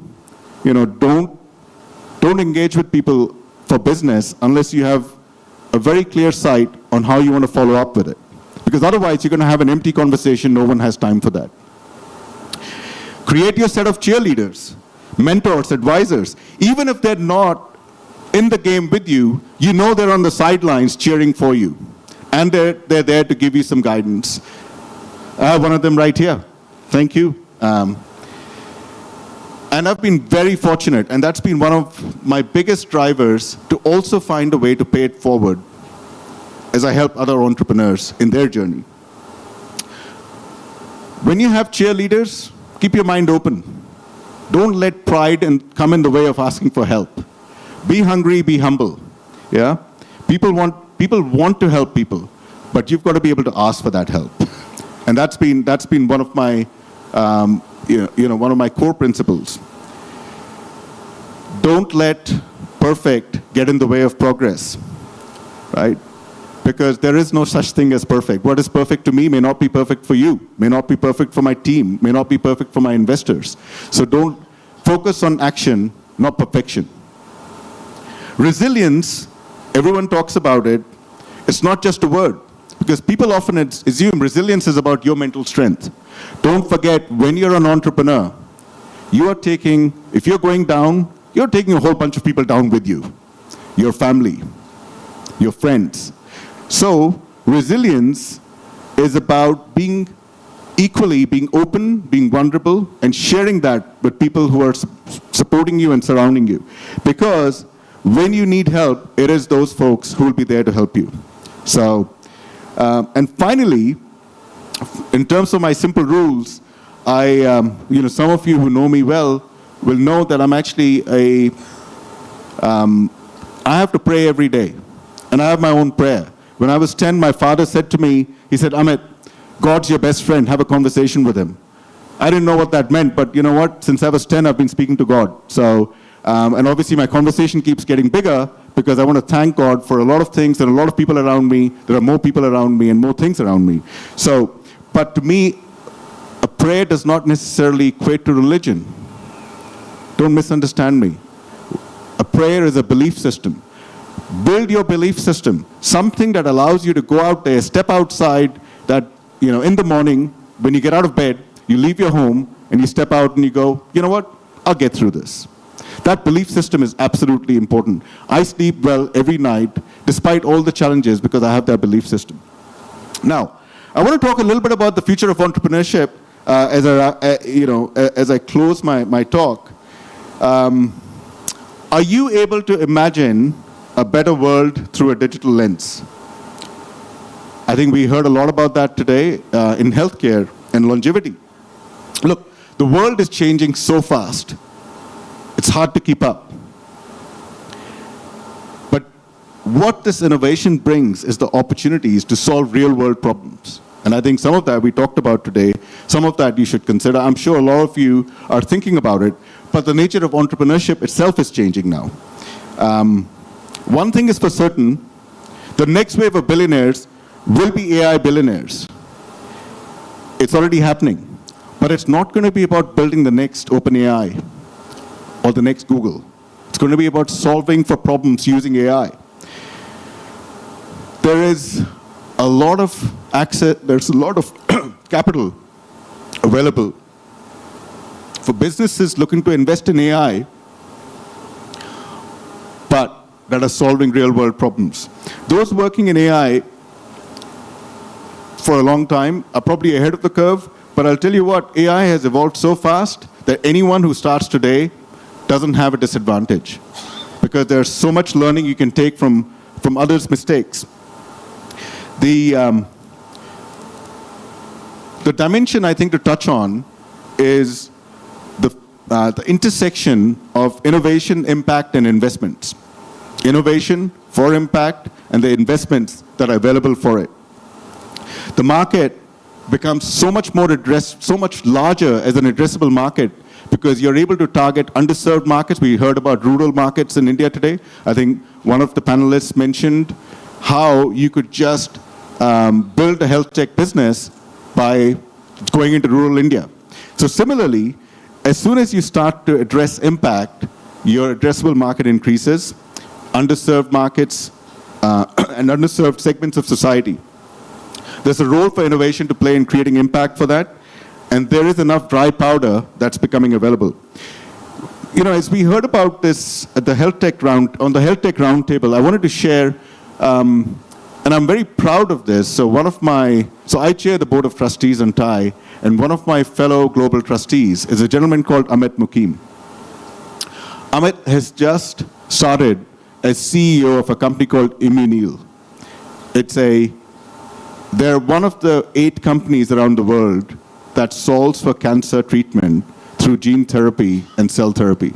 It's a company that was co-founded by Kiran Mazumdar-Shaw, and Kiran Mazumdar-Shaw, I'm sure you're all familiar with her. Kiran was also the co-founder of TIE in Bangalore, together with Nandan Nilekani. And it is a business that's invested also by Vinod Khosla. So when you see those sort of opportunities and people taking those steps, you know that the world is going to change around us. You know that longevity is going to become a real thing. And that longevity has to address India, not just the Western world. So it's not really just about solving rich people problems. It's not just about making rich people live beyond 100 years. It's about ensuring that everyone, everywhere on the planet, gets a fair shot at life and gets to, gets an equal time frame that they can be on this planet. An interesting investment model. How many here are actually familiar with blended finance? Anyone familiar with that? Okay, great. An interesting investment model is blended finance. What does blended finance do? Blended finance brings philanthropy capital, whether it's from foundations, HNIs, together with concessional capital from development agencies such as World Bank and ADB, to back and de-risk private capital. Why do you do that? So for those of you who understand the investment landscape, why do you do that? What is the benefit of that? It is not about subsidizing investors. What it does, it actually encourages investors to take that risk for investing in areas of impact that may limit their ability to get the returns that they would normally get. And I will tell you, it is a great way to create impact through capacity building, through ventures that drive sustainability, longevity, solving for healthcare, and greater economic inclusion through fintech areas that can actually address needs of rural parts of the world. This is what inspired me to be a part of setting up the Blended Finance Fund, MIIM. This originated out of the G20 that was held in Bali in 2022, where the Global Blended Finance Alliance was set up. So I got inspired by what it could solve for, and this is an area that I'm extremely passionate about, and I hope that we can solve some problems together. Finally, as you all know, I'm deeply vested in the ethos of TIE. I've been very fortunate. I have a lot of friends from TIE, of course. Jay Chaudhary Garu being foremost. He started TIE in Hyderabad with some of his colleagues. And of course, we got Kasi here from TIE Singapore, who's a Hyderabad boy. But we are the world's largest entrepreneur and investor community, where our charter members come together as a force for good to foster entrepreneurship across our 63 chapters. It was started in Silicon Valley in 1992 by Vinod Khosla and a few others, with just one purpose, and that was how can we come together to help entrepreneurs through their journey. And KPMG did a report a couple of years ago to measure the impact of TIE, and they quantified TIE's impact in terms of wealth creation, entrepreneur wealth creation, at over $1 trillion US, over $70 billion invested in the entrepreneur ecosystem. And thank you. I cannot take credit for that. I am the beneficiary of this legacy, and I hope that together with you, with ISF, we can continue this movement to support entrepreneurs. I will end with the fact that entrepreneurship is hashtag good for the world, because it solves through innovation some of the world's biggest challenges. So let's make sure that whatever field we're in, let's try and see how we can apply our minds, even if you're not an entrepreneur. Support entrepreneurs, support the innovation, support the journey. Whether you're in academia, there's a lot that can be taken from that. I thank you for the opportunity to share my journey, and I'm very, very grateful to have had so many wonderful people along on my journey. So thank you. To stay informed about the startup ecosystem, subscribe to MyStartupTV.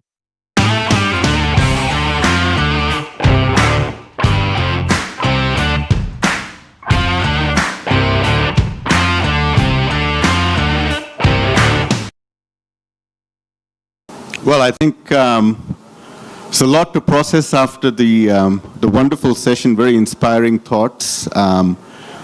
So I kind of feel like I want to continue on the theme of healthcare and health tech innovation, but I have a job to do. I was given a topic to talk on, so I'll stick to that. But thank you again for this opportunity, and thank you for a wonderful first half today. So, how many here, let me ask a question. Have you ever had an idea that keeps you awake at night? One that's excited you, it scared you, but also maybe made you feel like it's a bit impossible. Is there anyone here who's had that idea? Yeah, I'm sure if you're an entrepreneur, you would have had that. I had that the first time when I was 23 years old. And I'm going to quote one of my favorite quotes from Bruce McLaren, and he said, it would be a waste of life to do nothing with one's ability. For I feel life is measured in achievement, not in years alone. Could I request somebody to close that door, please? Thank you. How many here know who Bruce McLaren is? Anyone? Okay, one person. How many here like cars? How many here know about McLaren cars? Well, Bruce McLaren was the founder of McLaren, the youngest ever winner of the F1 Grand Prix at the age of 22. By the time he passed away testing his, at that time, the fastest race car, at the age of 32, he had already built the world's fastest automotive company, McLaren. So, I think there's a lot of inspiration to take from people. I will share a little bit about my personal journey. That's what I was asked to share. I want to talk a little bit about my learnings through the process, my simple rules, and possibly also share my thoughts on the future of entrepreneurship. So let me start with my personal journey. I actually come from a medical family. So my parents, my father is an orthopedic surgeon, a PhD, and is someone who has carved his own path because he came from a very successful business family, but chose not to go in business, but to serve in medicine. He met my mother in medical school, where my mother was the youngest medical student in the state of Jammu and Kashmir. They actually had to change the law because she had topped the state board. She was 15 when she went to medical school.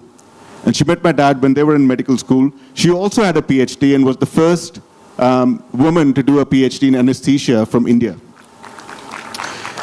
So when I told my parents that, look, I don't think I want to pursue medicine, and I didn't really have an idea that, in those days, entrepreneur wasn't really a term that was used that often, but I said, hey, I want to do something of my own. That's the term we used at that time. And for me, what worked was, what my father said to me was, he said, you know what, be limitless, go chase your dreams. But just promise me one thing, whatever you do, always do the right thing. And I think that's the ethos I've lived by, and I think it's helped me tremendously. Entrepreneurship, as we often have seen, everyone will agree, all the entrepreneurs say it's a pursuit of a dream. It's often correlated with being very cool. How many people here think entrepreneurship is cool? I will tell you, there are many moments that I don't feel it's cool. Yeah. There are many things about entrepreneurship that we don't talk about. The struggle, the uncertainty, the emotional turmoil, dealing with failures. But you know what? All of those are character building exercises. All of those actually help you become a better human being, a better leader, and in most cases, hopefully find the pathway to overcome your failures to get success. So when I founded my first startup, I was 23, my first tech startup. It did reasonably well. I raised a few rounds of funding. This was in the late 90s, and I did manage an exit. But it wasn't all that I dreamt of. Because as I went through capital raise, I realized the one thing I wasn't very good at was actually figuring out how do you actually keep control of your own company? How do you actually manage money? Because I think one of my shortcomings, I realized much later, was I didn't really understand P&Ls. I had no idea how to read a balance sheet. You know, when they put a balance sheet in front of me to sign, I would pretend like I understood it, but I really didn't. I would have to call my CPA friends and ask them, can you explain to me what this means? Can I sign this? And is it legal? They would say, yes, it's fine. And I would sign it. And that didn't help. And by the time we had generated cash, our investors forced us to acquire a predictive analytics company, very ahead of his time. It was a mad scientist who was the founder, and much to my dismay, it tanked. I also tinkered with an idea generated through my own personal challenges that I saw. And I got married when I was 25. And when I got married, I realized that for overseas Indians, there was a lot to get done when you had to get married in India. Because you had a short window, and you had to organize a lot in a week. And so I thought of creating a website. In those days, for some of you, I mean, a lot of you are too young to know what that term means, but I think some of you will understand the term application service provider, ASP. Does anyone remember what an ASP was? This was pre-SaaS days. This was before you had marketplaces. And I built a platform, as corny a name as it can be, shadivivaha.com. But it was not a matrimonial site. It was a marketplace to connect service providers with consumers like myself. And then guess what? We launched, we put a lot of money in marketing, and then the dot-com bust happened. And the first thing I did was I said, well, sometimes that's one of the learnings you get as an entrepreneur. Sometimes you have to know when it's the right time to pack up. So I packed that up. I'd already exited my company, and I was fortunate to get an opportunity in an area where I actually pursued that. So it was interesting. I got in the area of technology research and analysis. So I worked I got a job with a company called IDC, International Data Corporation. They're one of the largest technology research and analysis companies. And guess what? When I got that job, I turned it down because I thought they aren't paying me much. So I went home, I spoke to my wife, and I said, you know what? I feel terrible about this. I couldn't sleep at night. I said, having come as an entrepreneur, and I was in New Zealand, and I said, having come as an entrepreneur, there's nothing better than being in the technology research space that would give me the ability to get a bird's eye view of the market, because that's what IDC did, analyze all the technology markets. And it's a great way to build a meaningful network, because you talk to all the technology leaders. That's what technology research companies do. And I said, this would have been a perfect opportunity for me, and I actually turned it down. So the next day, I called the headhunter, and I said, I want to take that job.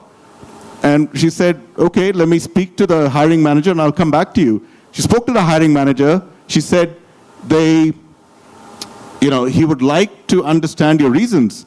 And I went and met him, and I said exactly the same thing. I said, look, I've got out of my startup. I'm starting a corporate career. This is an opportunity for me to learn about the industry, build the network. So I want to take that opportunity, and I will make sure this will be successful for me. And he did give me an opportunity. He didn't pay me as much as I wanted, but I tell you what, money is not the most important thing, and it wasn't at that point for me. But it has helped. That investment has helped me tremendously. So Fast track a couple of years, I became the managing director for the business in New Zealand. When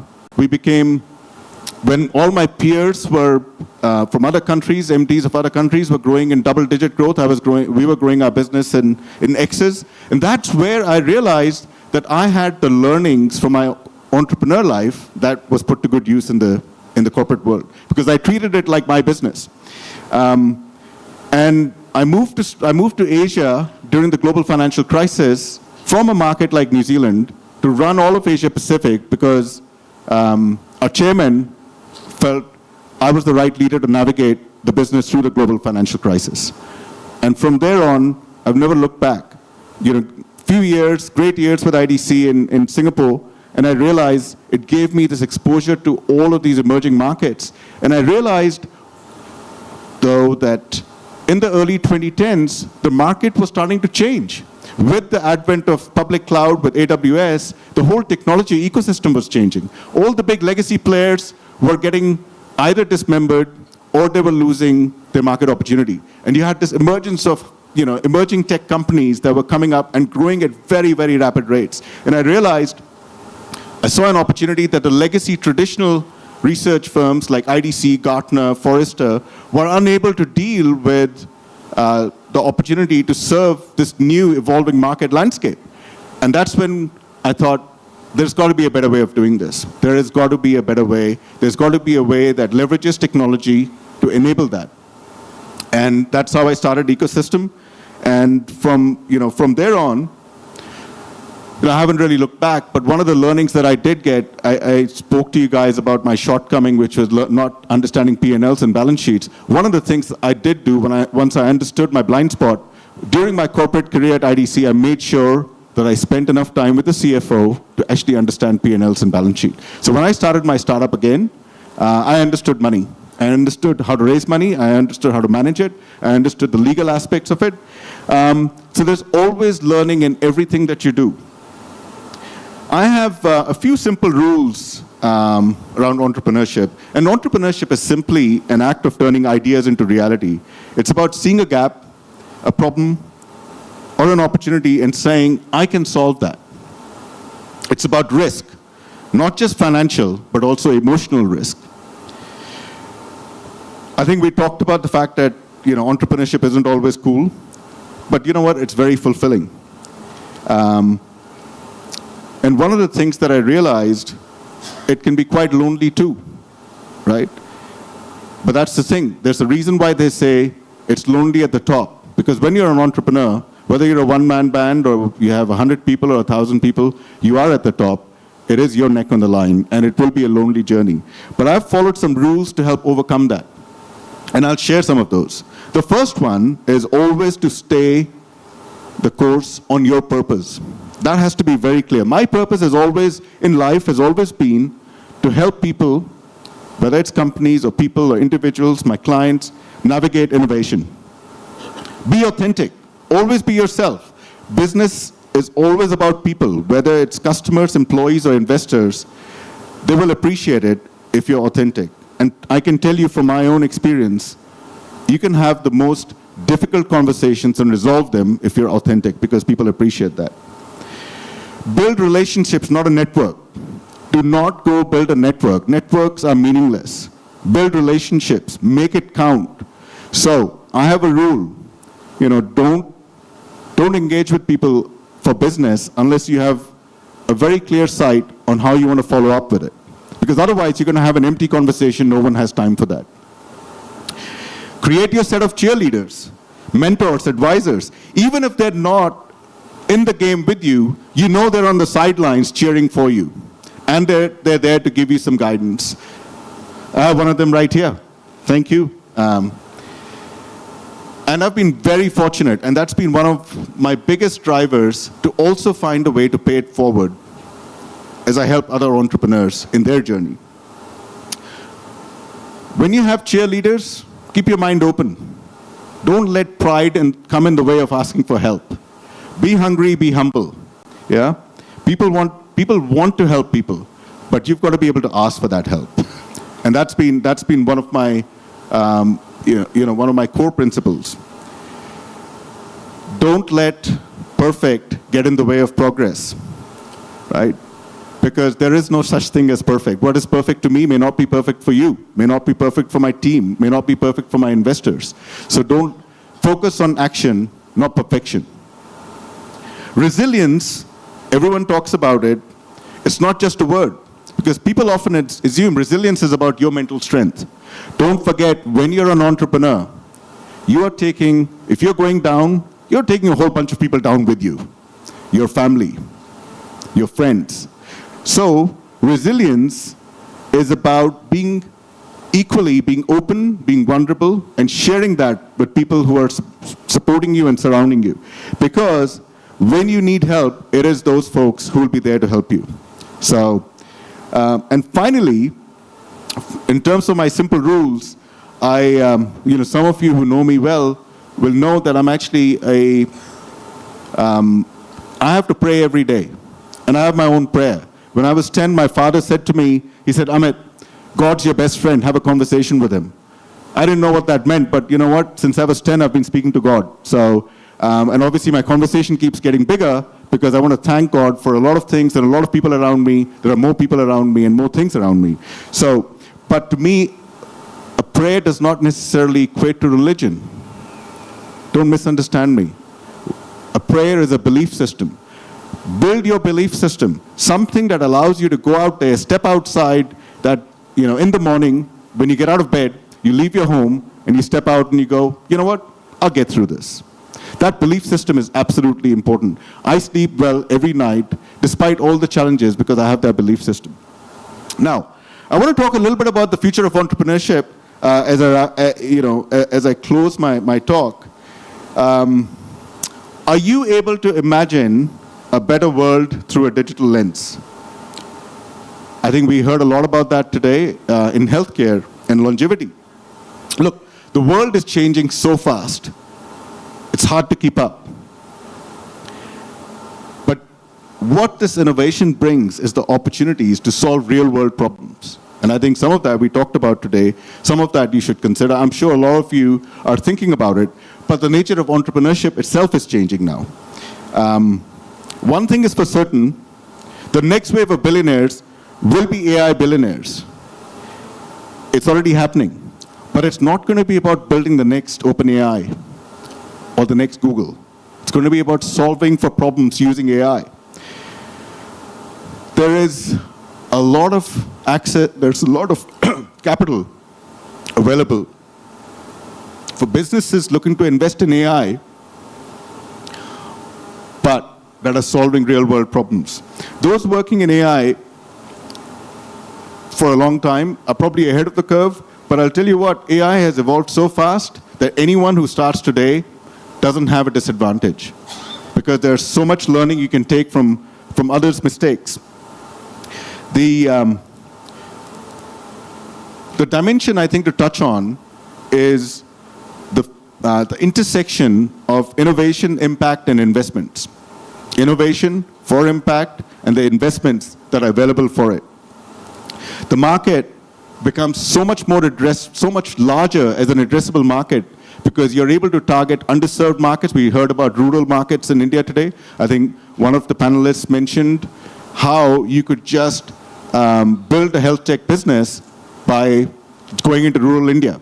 So similarly, as soon as you start to address impact, your addressable market increases, underserved markets and underserved segments of society. There's a role for innovation to play in creating impact for that, and there is enough dry powder that's becoming available. As we heard about this at the health tech roundtable, I wanted to share, and I'm very proud of this. So I chair the board of trustees on TIE, and one of my fellow global trustees is a gentleman called Amit Mukim. Amit has just started as CEO of a company called Immunil. They're one of the 8 companies around the world that solves for cancer treatment through gene therapy and cell therapy. It's a company that was co-founded by Kiran Mazumdar-Shaw, and Kiran Mazumdar-Shaw, I'm sure you're all familiar with her. Kiran was also the co-founder of TIE in Bangalore, together with Nandan Nilekani. And it is a business that's invested also by Vinod Khosla.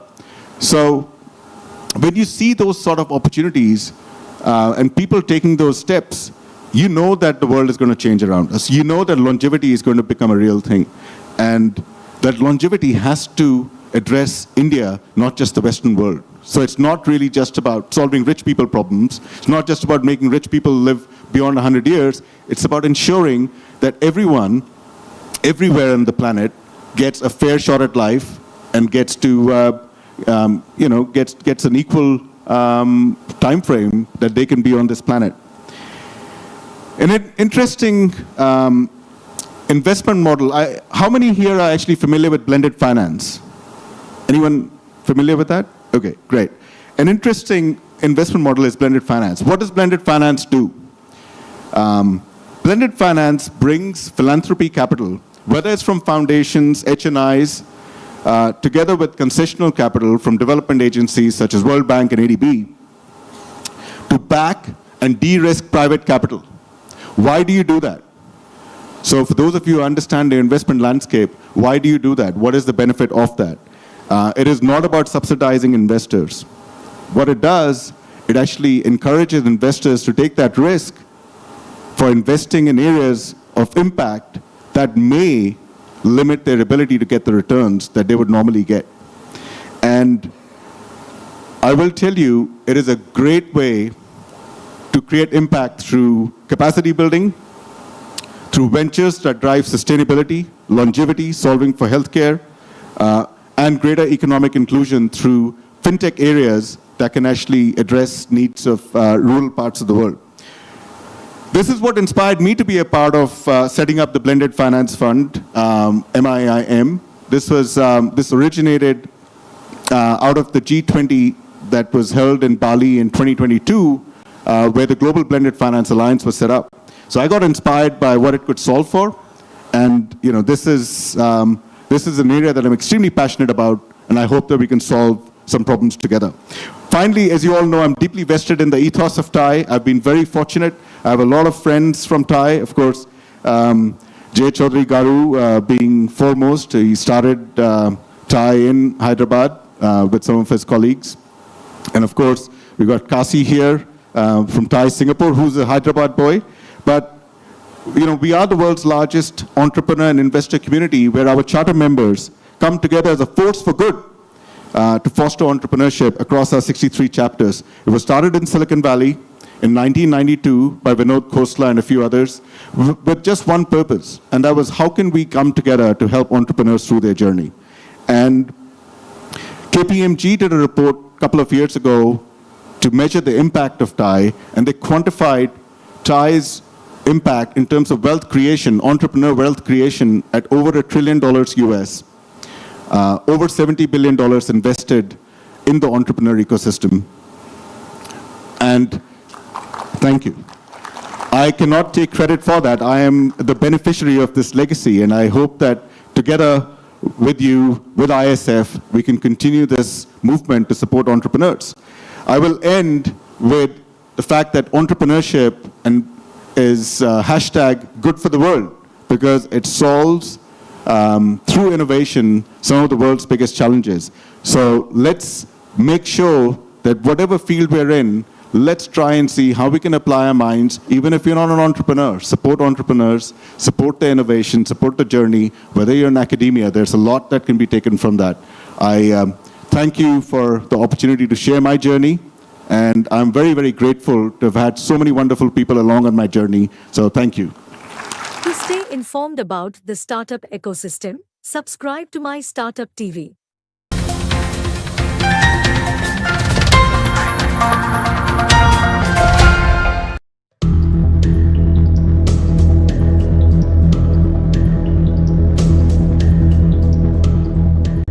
So I think the performance here was fantastic, and this teaches us that the investment into children, the amount of results that it can show.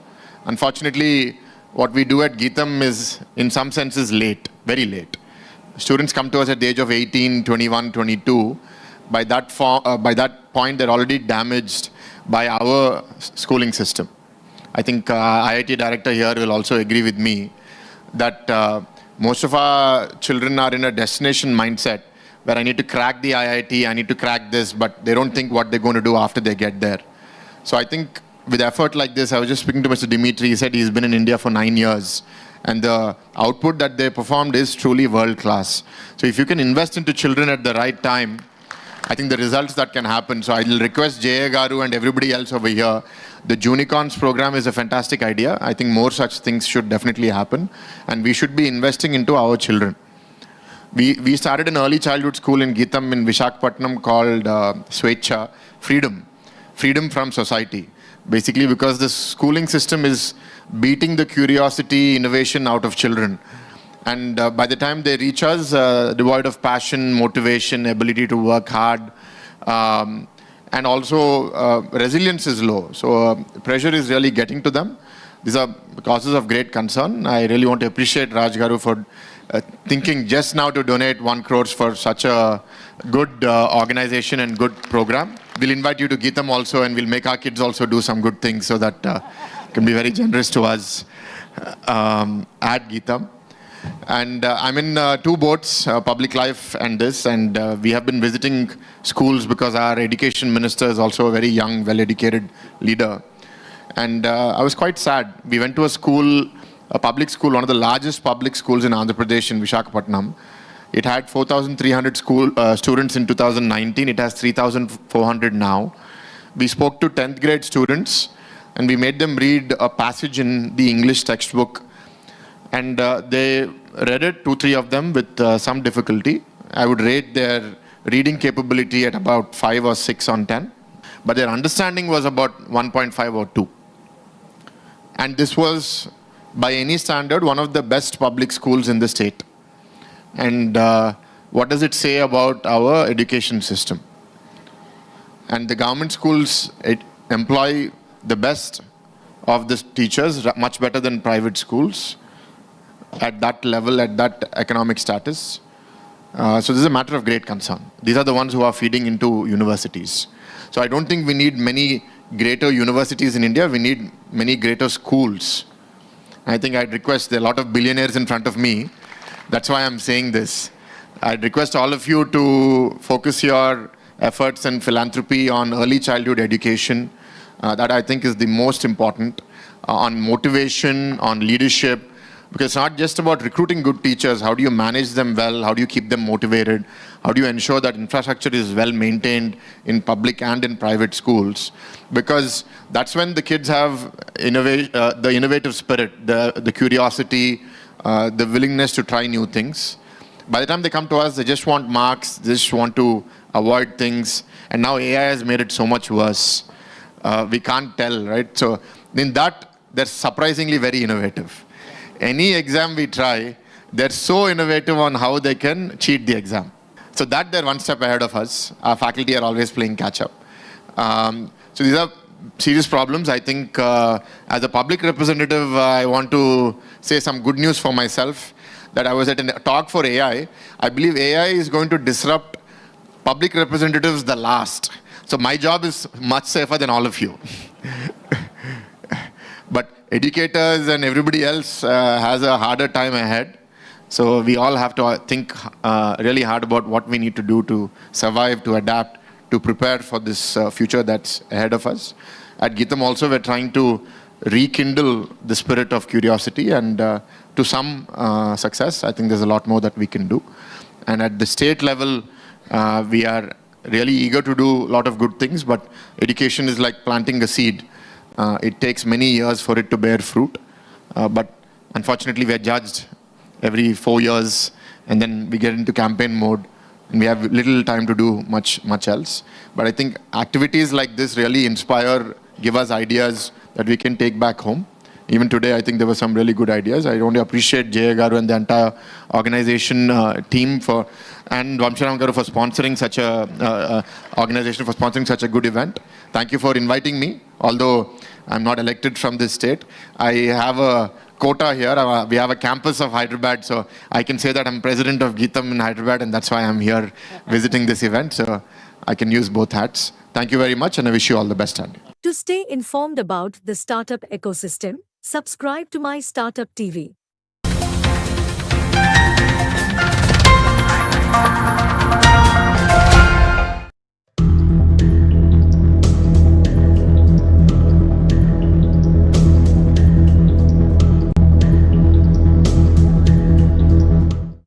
At the outset, I'm extremely grateful to Chaudhary Garu for giving me this opportunity, creating such an environment here, which I think is very unique. And like we were talking before, as he said, I think startups in healthcare are going to the future of this country. And I think we have an extremely bright future looking at the quality of, say, doctors, engineers that come together in our country. In medical healthcare process, I think the most important area is going to be artificial intelligence. Artificial intelligence doesn't require a big capital to develop. I think artificial intelligence is something that's going to revolutionize medicine all over the world and is going to create not only many startups, but is going to completely change the way we practice medicine. I am a gastroenterologist. I'm practicing in a hospital called the AAG Hospitals nearby in Gachibowli. And I should start first with a disclosure that I'm not an AI expert, nor do I process the coding knowledge. I'm very basic in this. But I use, for example, ChatGPT for daily medical practice now, and I'll show you some examples. And of course, we're using AI extensively in the type of research that we are doing. In healthcare, the patient care, if you actually look at traditionally what happens, this is a very old painting of an English doctor in 1854 looking at the patient. This doctor doesn't have any imaging techniques, doesn't have magic pills, doesn't have any CT scans and so on. Yet, the way he's empathetically looking at the patient made this painter draw this very famous painting called The Doctor. In medicine, we are taught for many, many years, it's clinical examination, investigation, interpretation, and treatment that actually result in what benefits the patient. We are told very little about artificial intelligence and so on. I see Ravi here. Ravindranath is one of the leading gastrointestinal surgeons in the country today, so I'm glad he's here also. So this is what medicine is. Medicine is on-site medicine, empathy, and a natural intelligence.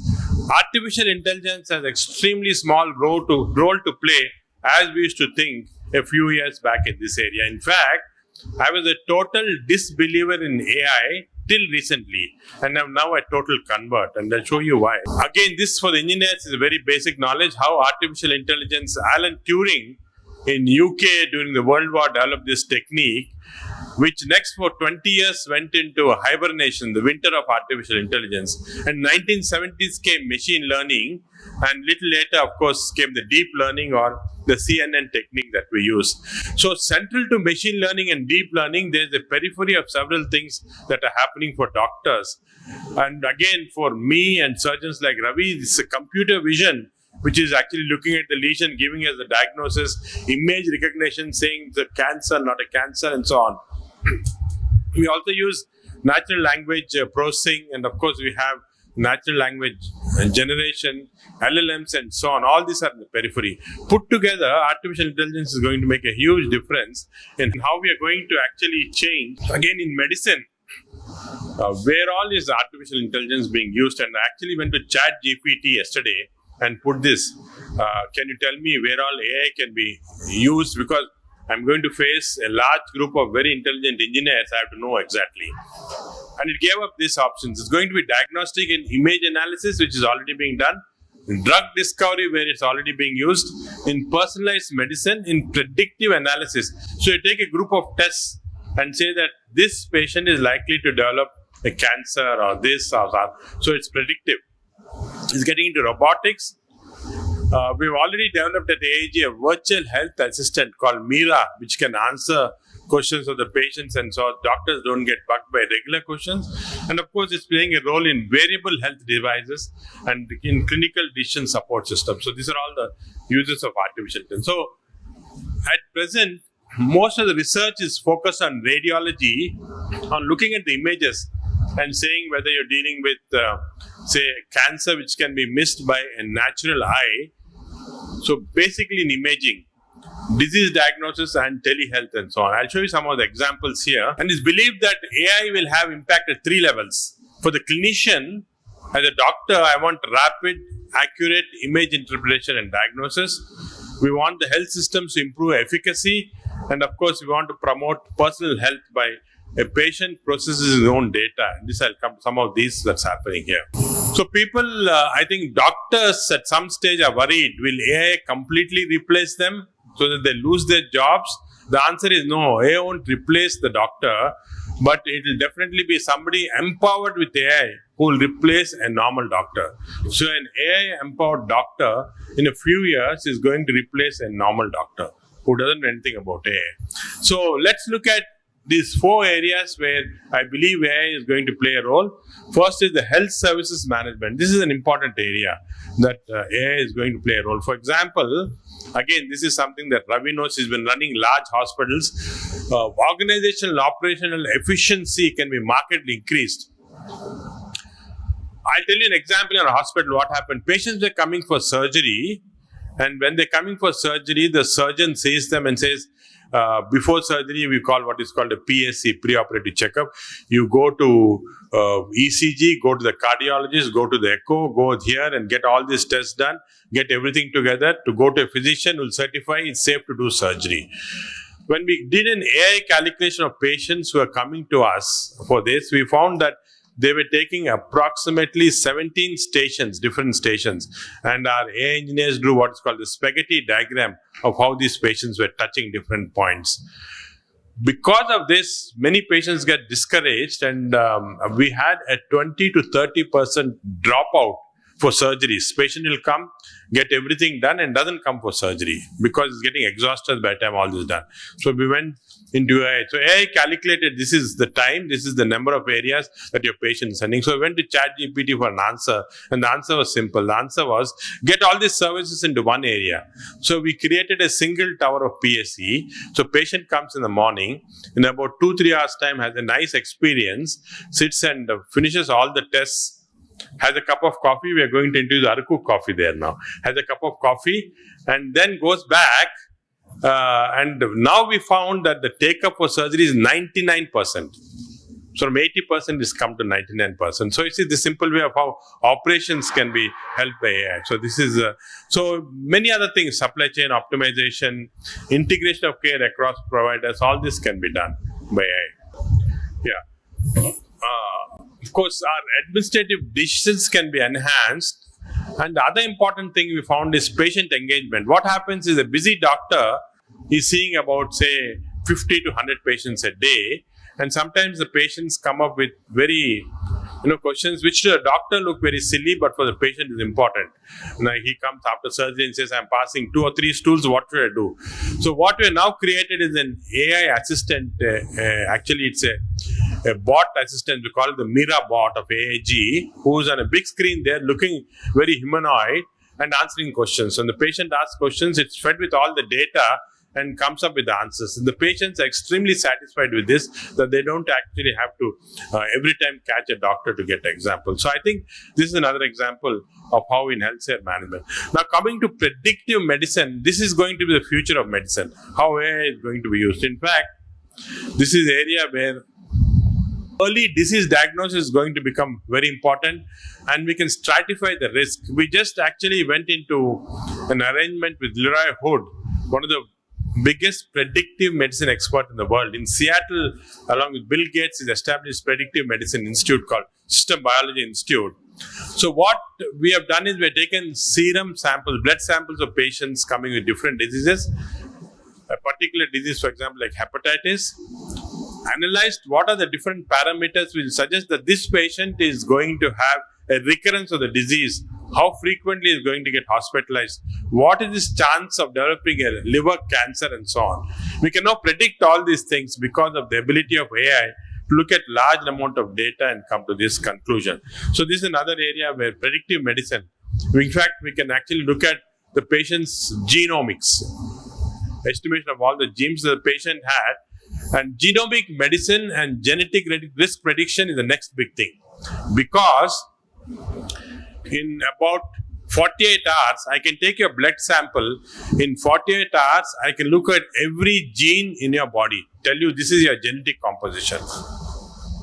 we have machines now which are extremely good at this, and I can take your genetic makeup, look at different combinations and tell you, for example, that if you drink alcohol, you'll be likely to get pancreatitis. Some people are lucky, if you drink alcohol, you won't get pancreatitis. So we can predict this type of thing. Of course, for social reasons, we don't do this, but now we have the ability to do this based upon your genetic profile. So this predictive medicine and genomic medicine is going to become very important now in future. So the other thing is patient data and diagnostics. This is very important because what is happening in all of the hospitals now, we have, coming to Indian hospitals too, we have very good electronic medical records, EMRs, and hospital information systems, which then take in everything here. For example, every single data point in every patient coming into hospital is now captured in EMRs. And based on this, we can use this patient data for several types of diagnostics that's coming up. And of course, this can be used for telemedicine and so on. So this is an example of patient. And clinical decision making. This is again, you thought that a computer and artificial intelligence system cannot make a clinical decision of what to do in a particular patient. But this is changing. Earlier, when we had a difficult case, say 20, 30 doctors used to sit together, the surgeons, physicians, and so on, and tell, okay, what shall we do in this patient? This is changing now. As a single person, I can get into ask AI now, what should I do? I get the collective opinions of not just 20 doctors, but 2,000 doctors to get what to do in this patient. So I think clinical decision making because of AI is going to become very evidence-based, and it can predict outcomes in many of these patients very well. So all these are, I think, things that we can. So these are the 4 pillars of how AI is going to be used in medicine now. And to an example, I've had this patient recently, a skin lesion. You show to all our dermatologists. They said could be this. Dermatology names are very big. Actually, it turned out to be an early skin cancer, which using AI, the first diagnosis we got was skin cancer of that variety of skin cancer. Whereas all the big dermatologists miss this.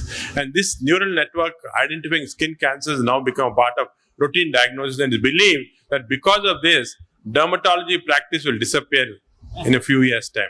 No more dermatologists. You just put your phone onto this, your smartphone, click and say what is the diagnosis, it will give you the diagnosis of the skin condition. That's how far it's going because it's so easily visible. I'm a gastroenterologist like Ravi here. What we do is put in endoscopies, watch lesions. I'm struggling to say, is this an early cancer in the stomach? Should I subject this patient to a big surgery because I have a doubt? The biopsy also is not very sure. So I want to be very sure. I want to be 200% sure. So because now we have what is called optical biopsy based on AI, I can actually predict that this small lump you see is a very, very early cancer, which I would have missed otherwise. So this is actually computer vision system that's coming in AI in a big way in medicine. So as endoscopies, we see inside and tell. From the skin, you can see outside, so you don't require any instrumentations and so on. So this is how AI is. And pancreatic cancer detection, imaging. For example, this was the image of a patient who came to us. He's been coming for last 3 years. Some pain, abdomen, vague symptoms, we missed.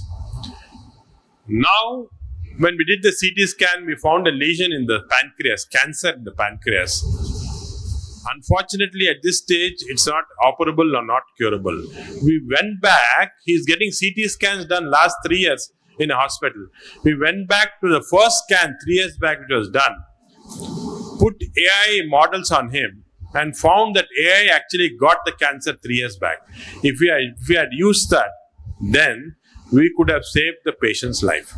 This is how AI is going to dramatically change how imaging. For example, you don't require radiologists to look at chest X-rays and say normal, abnormal. CT imaging everything can be now read by AI much better than what doctors can do or radiologists can do. So I think AI is going to play a huge role in medicine. I just showed you a few examples here. And I think the next future also is going to be mobile health and AI. All of us wear these watches, smart watches, which tells you your heart rate, which tells you. I've got many patients who have come to me saying I had some irregular heartbeat at one point of time. And then you see that when you actually look back, there's a small arrhythmia there. We correlate, you're having, at that point, the patient was having little wine. or too much coffee or was in stress, this came up. Now you don't have to actually, you get all this data on the phone, you don't have to think about what triggered it. The AI is going to tell you on the phone itself, look, you're having too much wine, your heart is becoming irregular, kindly change, stop, for present or for some time. Integration of AI is going to come along with mobile technology, mobile health in a big way. I think that's going to be the future, very near future. We already have it. In fact, Apple is very strongly working on several of these models. They presently have the capability to detect physiological changes in the body.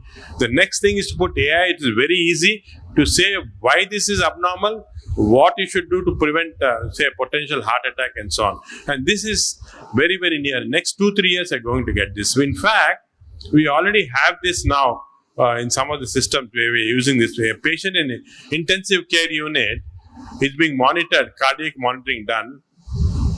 All the time you can't have a good cardiologist or an intensivist there with the patient.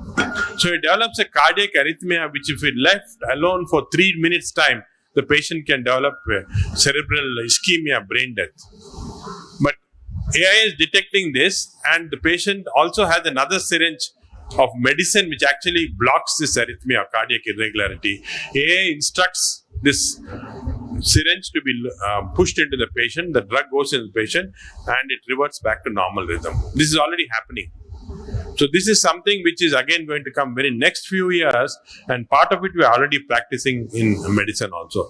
So AI is going to get integrated into all our mobile health monitors. Is the next generation healthcare, as we say. The problem is that one of the things that we as doctors are supposed to be very empathetic to the patient, listen to the patient, I think have what is called good bedside manners. And the fear was that artificial intelligence or artificial intelligence robotics, you can create many of them, but they can't show the same empathy, the same feeling to the patient. But strangely, a recent study which was published, I think it's been publicized in many papers also, a recent study showed that when the patient called back to the hospital, it was a randomized trial where they compared the doctor answering and being empathetic to the patient versus a computer system which had artificial. And they found that the AI computer system was more empathetic to the patient than a doctor. So the last advantage we had as doctors is gone. They seem to doing a better job even there also. So just to summarize, we have AI role in prevention. It can tell you what lifestyle changes you should do, the exercises, diet and all. This has become standard now. Many very advanced wellness clinics are starting to use this. They take your basic data. We also have a large wellness clinic in AIG where you're using this, take it, and then you can actually give. For example, it doesn't mean that everybody drinking alcohol is bad for him. There may be, for some people, a little benefit also. So you can actually, smoking we know is universally bad. We ask them to stop. What is the sleep pattern? We know that sleeping pattern, amount of sleep changes from person to person. For some people, sleeping between 10 to 4 is good for the metabolic system. So from some people, it's 12 to 6, which is better. So all this can be mapped out in AI. How much exercise, whether you should do a morning exercise or an evening exercise and so on. We can do diagnosis, a lot of data interpretation of all labs. I get 100 of lab tests done sometimes. Now, how do I take these 100 lab tests and try to put them together? Very difficult. It'll take me a day to do that. But with AI, in few minutes time, the lab interpretation, your LFTs, your liver function test is like this, your kidney function test is like this. Maybe you have a disease of hepatorenal syndrome. I get the diagnosis immediately. I don't have to go through all the things. And of course, for treatment, AI is going to be extremely easy. And follow-up. We know which patient should come after 1 month, which patient after 6 months, which patients. All this can be decided by AI. I think this is going to be a major change. And it's believed that the big data analytics is projected to yield about $300 to $450 billion just in US alone. And look at the whole market all over the world. It's going to be huge. But there are challenges. AI is not just all simple. There are challenges of the first important thing for AI is pure data. The data that we generate many times in many of our hospitals is not very accurate. Pure, accurate data, large amount of data is very important. There's trust, ethics, and so on. These are very important because we don't have proper regulatory bodies in our country. Not only in our country, all over the world, this is a dilemma now. There was, for example, a recent example of American hospital where AI was using for colonoscopy. The doctor doing colonoscopy missed a polyp, which later on became a cancer.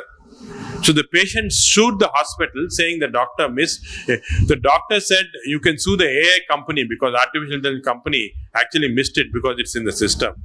The courts were confused. Whom do you blame, the doctor or the AI? Finally, of course, they put the blame on the hospital and the doctor, and the AI was paid. But these regulatory things are going to become important. When something goes wrong, whom do you blame? Is it the AI? Is the doctor? A plane flying with the AI system crashes, whom do you blame? The plane, the pilot, or the AI system? So this in medicine is going to be a big dilemma now. And also the ethics involved is going to be a big problem. And let me tell you now, this is going to become a major problem because recently, for example, all the data from All India Institute of Sciences was hacked by, we think, a foreign country, we don't know where, and all the health records of all the national leaders are now with them. They know which minister has what problem this foreign company has got.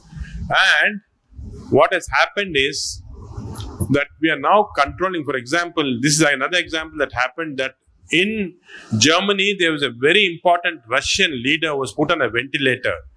And of course, AI systems, now we use a lot of AI systems to control the breathing of the patient using these artificial respirators. The Russians hacked into the ventilator, and they controlled the breathing of this agent. So this can happen. So medicine is the danger area, and you see how there are pros and cons of using AI, better data-driven decisions, treatment time is cut, there's a huge unnecessary hospital visits are cut down, but there are also some concerns. Concerns are, of course, as I told you, all this, plus our staff are becoming increasingly, difficult for us to ask them to adapt to AI.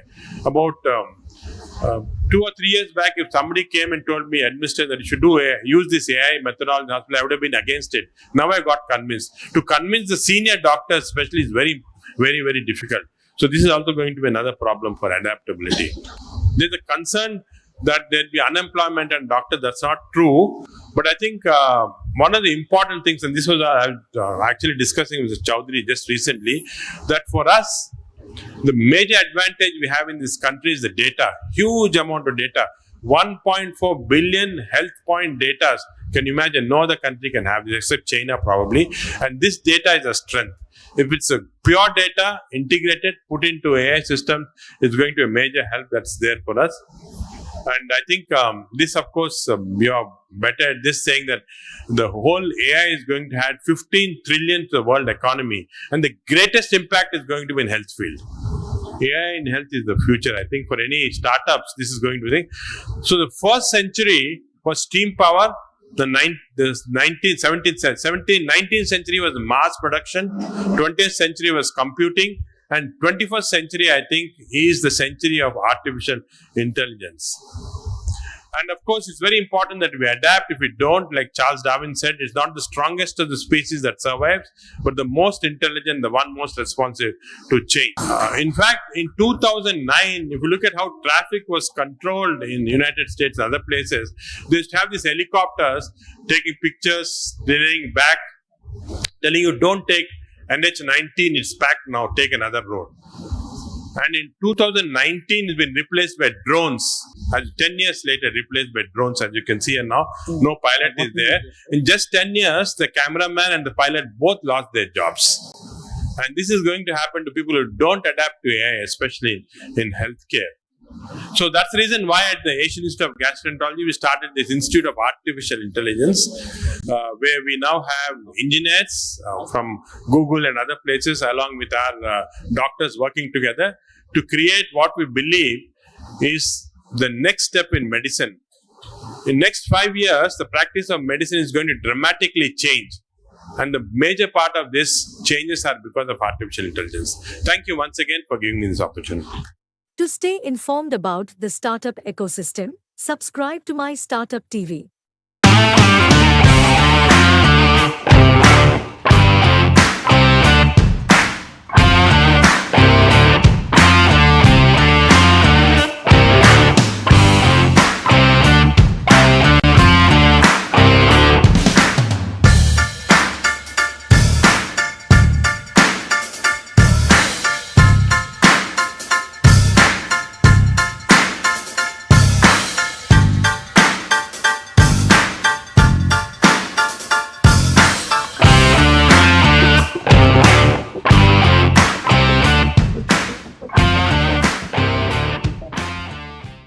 Good morning, everybody. Hi. Thank you. So it's always a pleasure to be the first panel in the morning because you get the best attention. But it's also a challenge because you get the most challenging questions, right? Everybody is attentive. Anyhow, this we started our fintech journey. I would say India started around 2015. But at least from the industry perspective, we started getting involved. The companies started getting together and then forming associations and trying to understand the implications of this, not only for the enterprises but also for the common man at large. Okay, from 2017-18 onwards, we had the first fintech forum in Bangalore, Hyderabad, way back in 2018 under the leadership of Jay Chaudhary at that time, and I attended that at the time. And again, we organized many fintech forums, both in Bangalore, Hyderabad, Tamil Nadu, Chennai, which is part of Tamil Nadu, of course, and then in Calcutta and Delhi, all of together. And we have formed a lot of special interest groups as a part of that fintech forums. We created various interest groups around lending tech, wealth tech, AI, cyber security, etc., etc. And then there are many youngsters who are participants in those groups and they actively contribute to that. So now today we have a very interesting panel, very experienced panel with us. So I would rather listen from them and then understand the implications, how the industry has evolved, what are the latest trends, okay, and where is it that the entire industry is moving forward. So let us start with the introductions from India. Hi, I'm Anandya Karmakar, about 2.5 decades in the financial services industry. I started with consumer lending with a company called City Financial way back in the late 90s and cut my teeth in lending, so everything in lending which had to be done. I did some life insurance. I was, running the life insurance business for ING Life Insurance for West India. Then I moved to ICICI Bank. I started with heading their wealth management business. So lending to life insurance to investments. Then back to lending. I've been with Aditya Birla Capital for now 6 years. Was heading the digital lending business. Then the housing finance business, all the non-sales functions. Now I head digital and analytics for the entire group, Aditya Birla Capital. Aditya Birla Capital is comprised of life insurance, health insurance, lending, housing finance, mutual funds and stockbroking.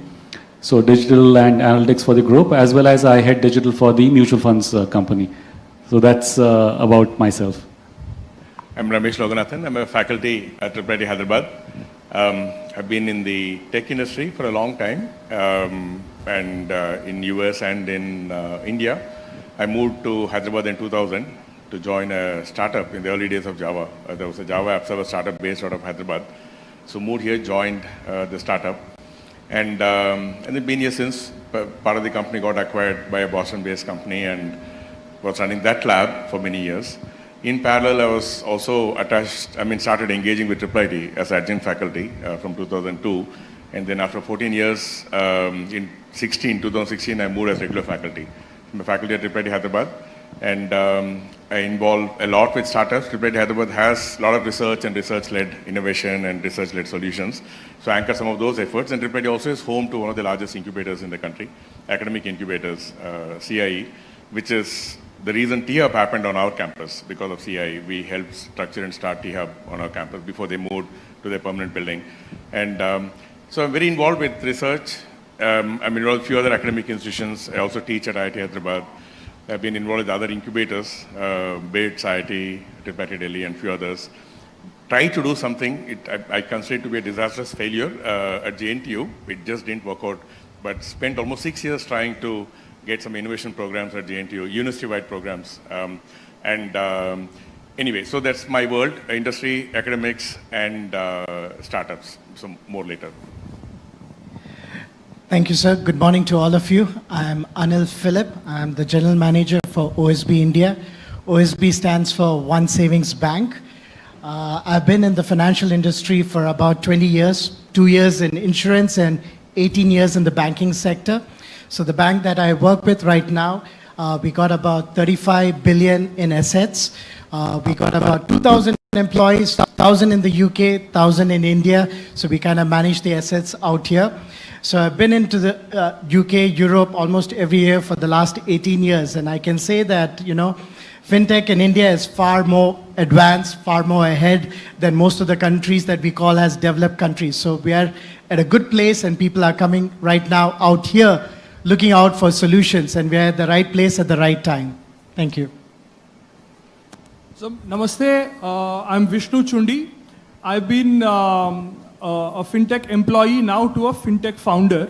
So I did my undergrad at BITS Pilani and then did a research at the University of Geneva on quantum cryptography. That is how I got into this whole world of tokenization and digital assets, cryptography, Bitcoin, blockchain. And then one of my heroes was Professor Stephen Hawking. So I wanted to go to his college at Cambridge and study nanotechnology. I had the honor of meeting Professor Hawking a few times. And then I got sucked into the wonderful world of fintech in London, where I was the first product manager at the UK's first fintech unicorn. That is when I saw the power of fintech and what you can do. And after that, I started an MBA at London Business School, and on day one, set up my company called Asset Vault. We're headquartered in London with a couple of offices in India. Recently in India, we've also launched a new will writing brand to help Indians with succession planning. It's called Asan Will. So that's me in a nutshell. Thanks to all of you for the nice introduction. So I'll just give a brief snapshot of the industry, how it has evolved. Can anyone believe that there are 23 unicorns already in the fintech space today in India and another 20 or 25 unicorns? Evolution which has happened in the last just 6-7 years, okay? And all of us know already the impact of UPI. UPI is not only, prevalent in everyone's life, but it also going to become prevalent and relevant in even the lives of other countries very soon. The way the Aadhaar, the India stack, and the entire digital public infrastructure has evolved is going to give a big fillip to the entire fintech industry in India. And there are a lot of new frameworks which are coming up, like account aggregator framework, open credit enablement network, ONDC. I'm sure you must have heard of all of these terminology already in the press and things like that. And they are becoming common adoption themes across the board. Okay, so without much ado, and there are almost 3,000 startups in the country today. And you take every space, whether it is wealth tech or whether it is investment management side, or whether it is lending tech, or whether it is payments. Of course, all of us know the success of payments industry already, or in cybersecurity, or in some of the AI impacting finance industry, both the legacy banks as well as the new emerging banks. So there is a whole lot of evolution and development which has already taken place in the country.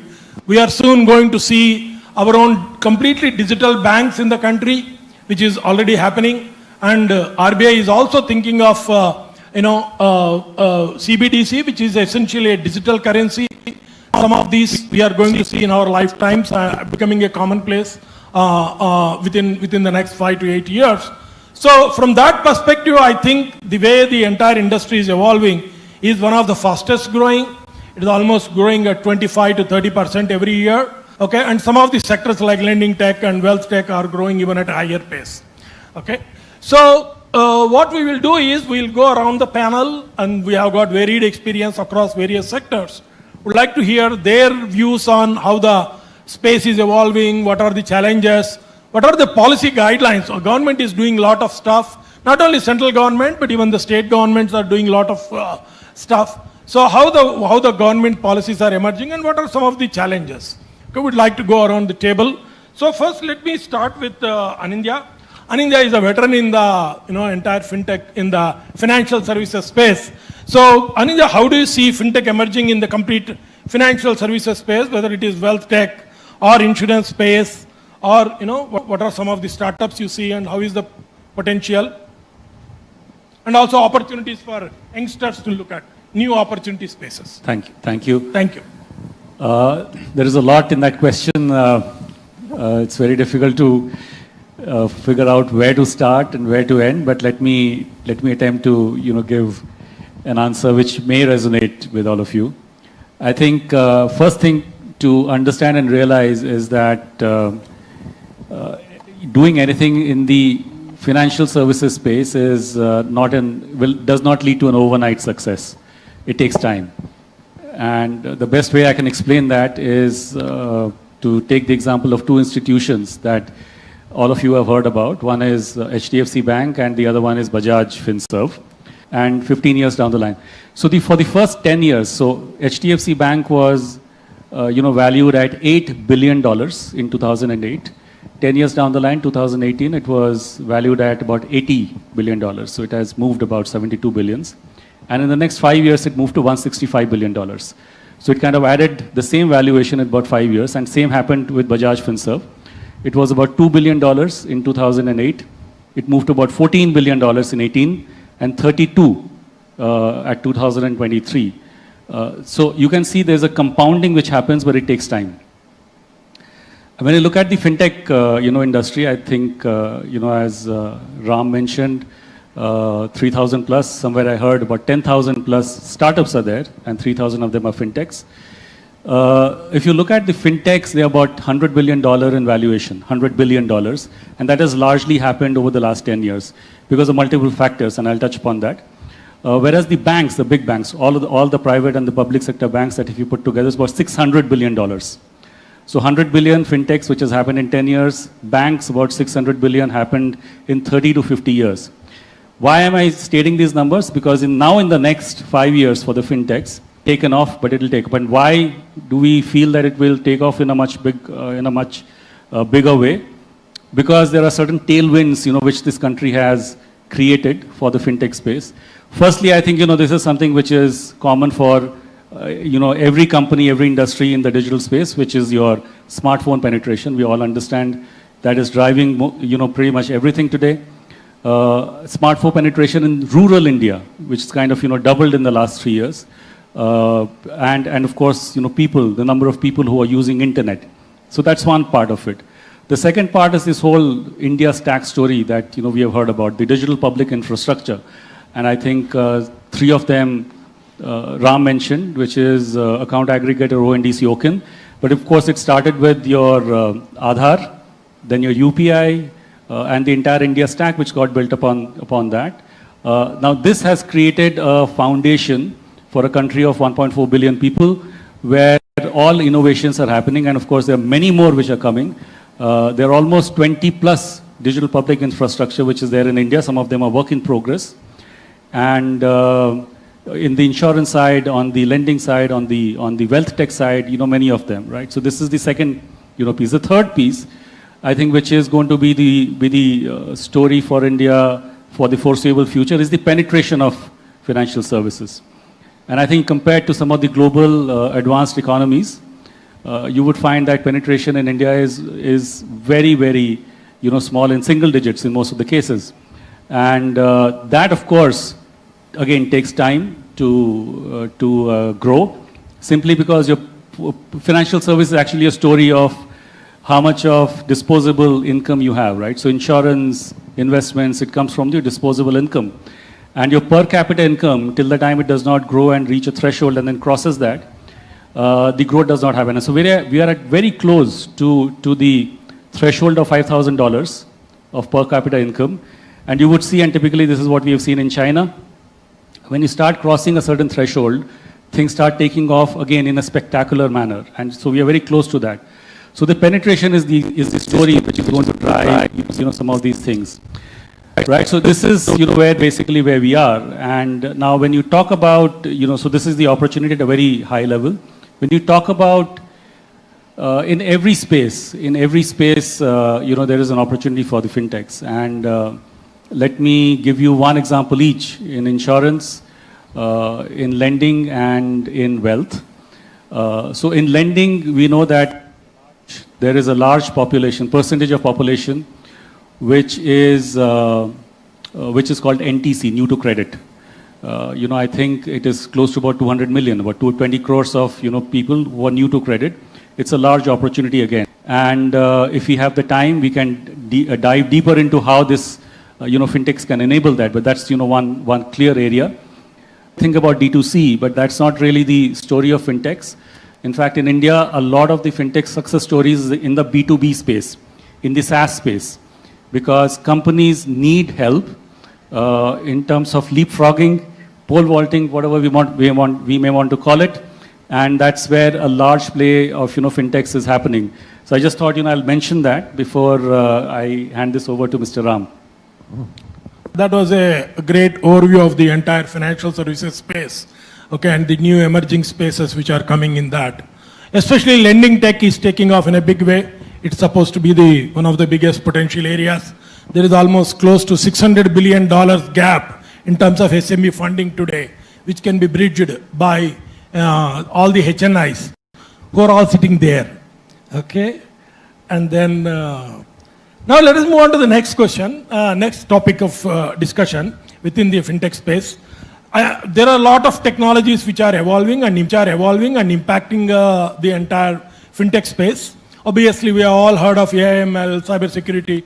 I mean, these are all being heard of over the last 8 to 10 years already.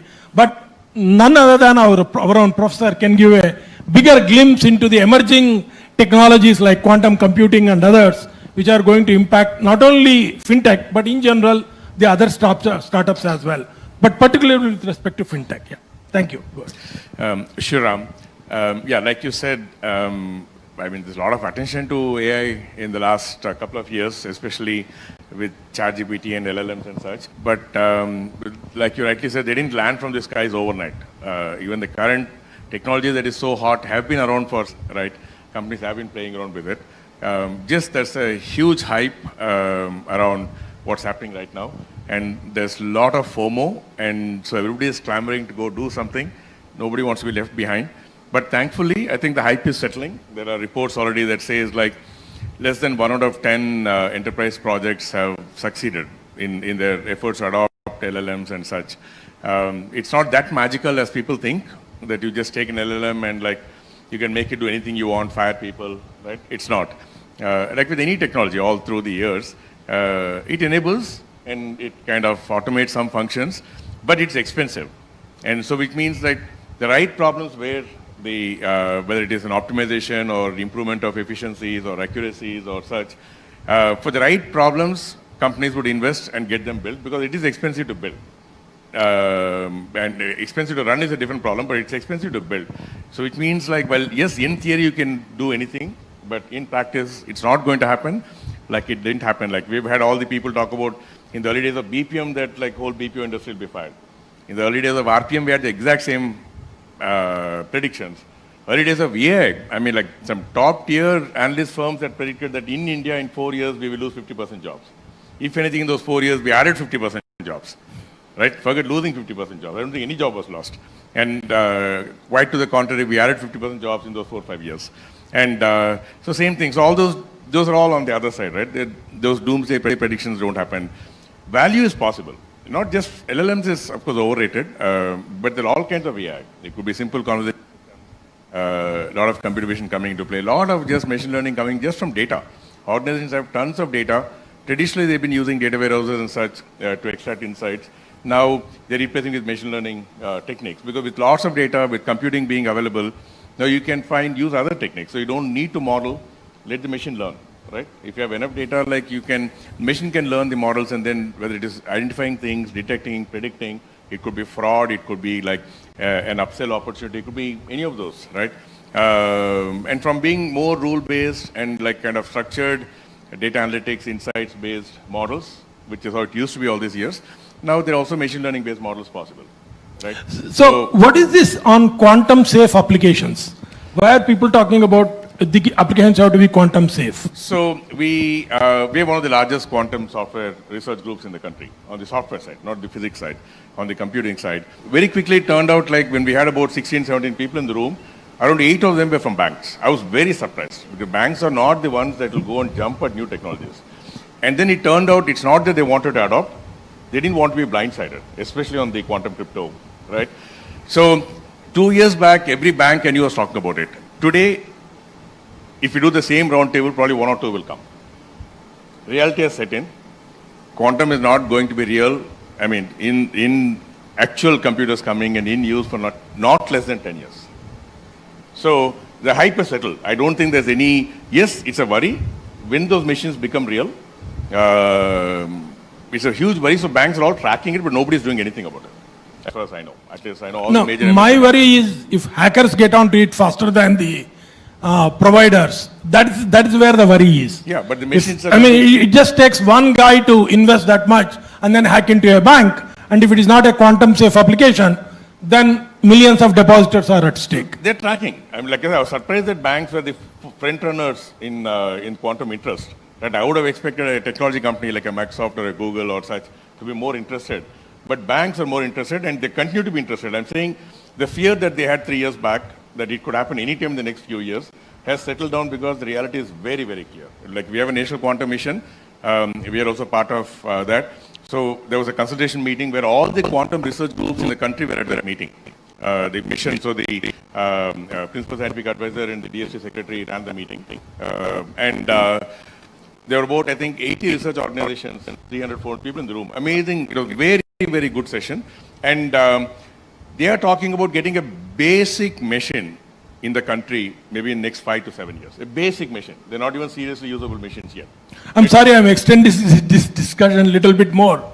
Yesterday, the Prime Minister inaugurated Param, right? I'm sure you must have read about it, right? So, I mean, it's not that, India as a government or as a thing, we are not investing in it or things. This is globally. Yes, They're okay. a little behind. Okay. Globally also, like the machines that IBM has is super expensive. You can't do anything with it given the cost. It's more a technology demonstrator. Even that is like at least 5 to 7 years before it can evolve into something usable, cost aside. Then the cost factor comes. So it's not about us being behind or ahead.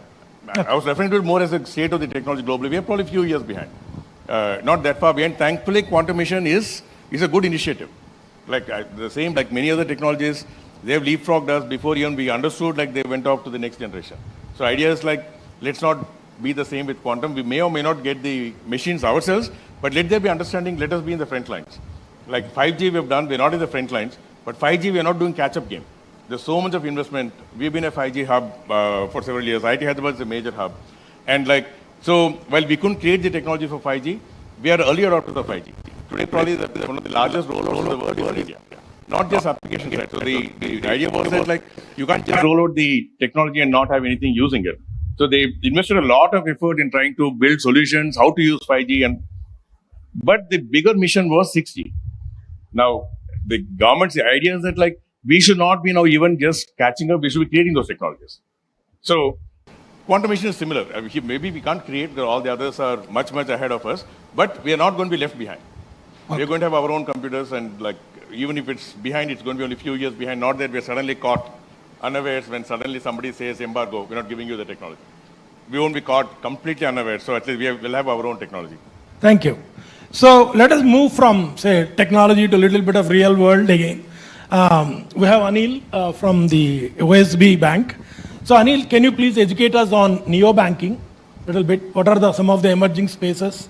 And how is it that some of the fintechs can work with GCCs, especially in some of the, in fintech areas across in general, especially in banking? Yeah. Thank you. Sure. So first I would just like to just touch a little bit on GCC and then I'll go to fintech and then I'll go to the neobank. I've been working with the GCCs for 20 years now. I mean, 20 years back, if you asked, was there a word called GCC? No, it was not. It was contact center, call centers. You had MNCs or, foreign companies setting up their operations in India purely because of cost to get cheap labor.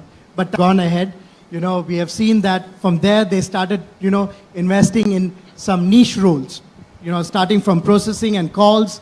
Then they went into like, risk analytics, finance, chartered accountants, IT hubs. They started seeing the development centers coming in. So 90s it was like, call center, contact center. 2000, there was some research and development happening. Further ahead, they became center of excellence. Now today in 2024, the word is GCC. That is Global Capability Center. What is so different today? Today what is different is that they're looking at their centers in India to tell them how to run their operations. how effectively they can run their operations. What are the new emerging technologies? What are the ideas that they can incorporate in the banking industry, in the finance industry, in the IT industry? Because most of the startups are right now in India and they're coming with solutions. They understood the problems of traditional banking. They understood the problems of, where the cost was there, how much time it would take to open an account, what were the hurdles for the customers, what are the regulatory expectations. They kind of understood the market really well, and they start coming out with solutions. And that's why we call it now the Global Capability Centers. So interestingly, I work with, a lot of startups. Very recently, I remember when I was in the UK, I was told that, there's a particular area, lot of work, they want to cut costs, they want to see value, how can you do it? Very simple. We had RPA in India with our IT team, so I told them we'll connect, we'll do it. We were able to cut costs by almost about 30 to 40% savings. RPA is what?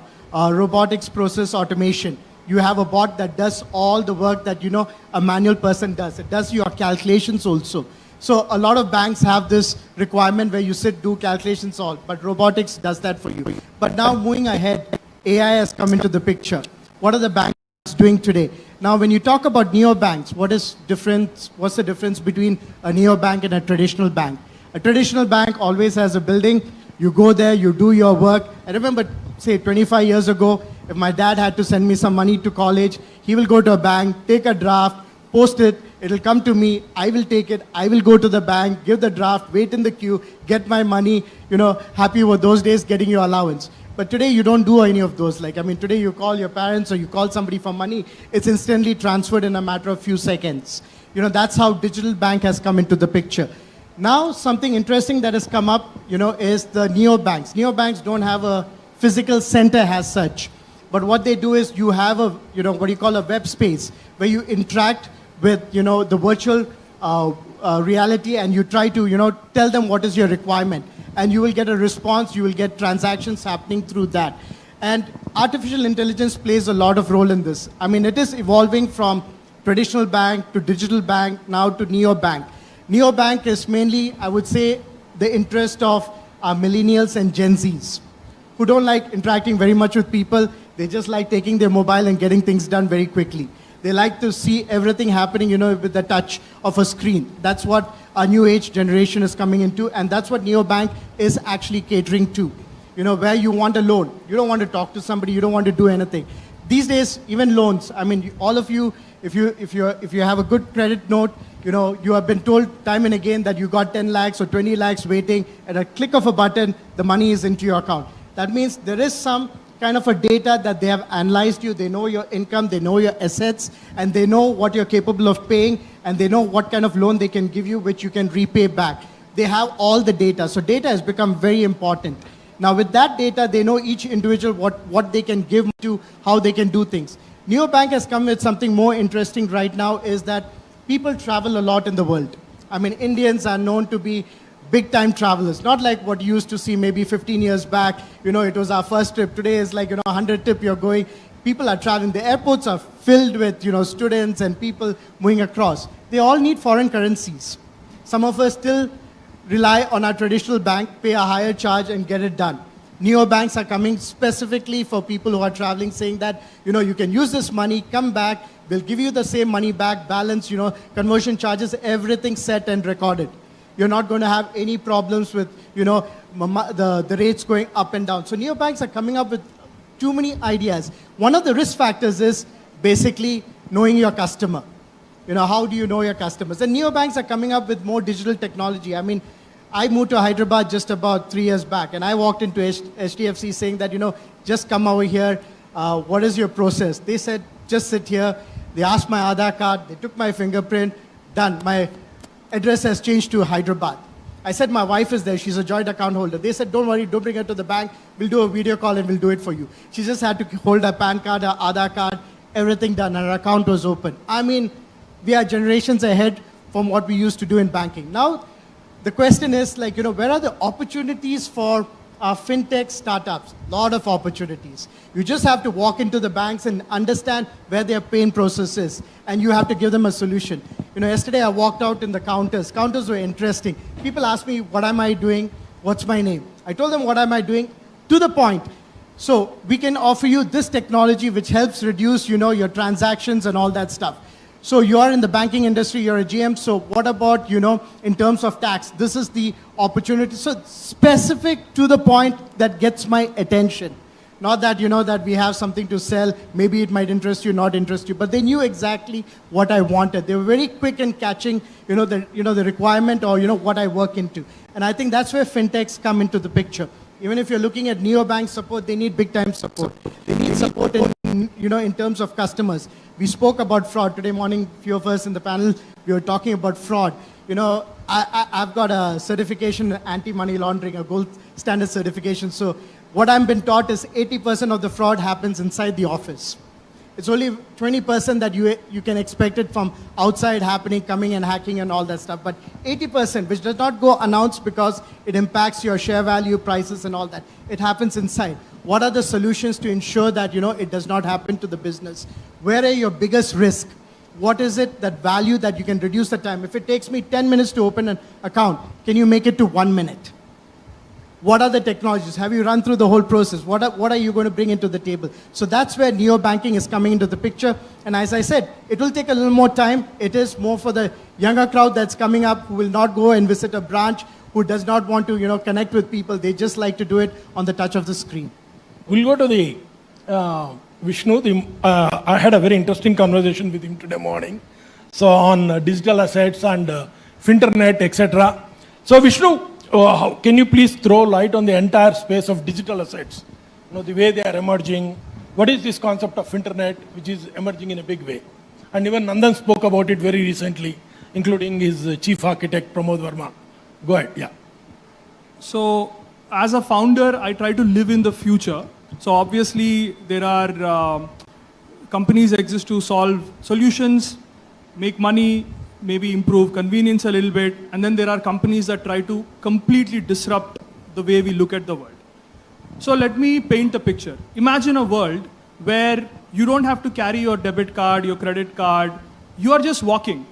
There's no phone. You are the person, you are your asset. And you are the one who's carrying your real estate, your car, your bank balance, your mutual fund, your FDs, everything.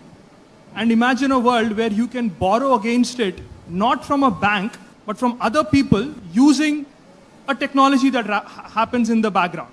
We'll call it some magic technology. We don't have to get into the boring science of it. Now that is a world, like if you are 20 years old today, you will not be going into a bank and asking for authority where you trust one institution or one country or one brand and say, okay, I will borrow from this because it's safe, or I will lend to this because it's safe. You will want to interact with the crowd. You want to maybe lend to somebody in America, in China, because you already trust the magic technology that is happening behind it. And guess what? We are already doing it today. Everybody on your phone, you're using mobile internet. You don't know what's happening behind, but you're communicating with the world. Just take that same magic technology, use a little bit of cryptography, and that word is very, very important. Oh, I see digital twins here, so he appreciates what we are saying. And that's it. You have essentially built on the internet to create and unlock possibilities which will be immense. So now let me bring it back to 2024 and what we are doing at Asset Vault. One of our clients is in China.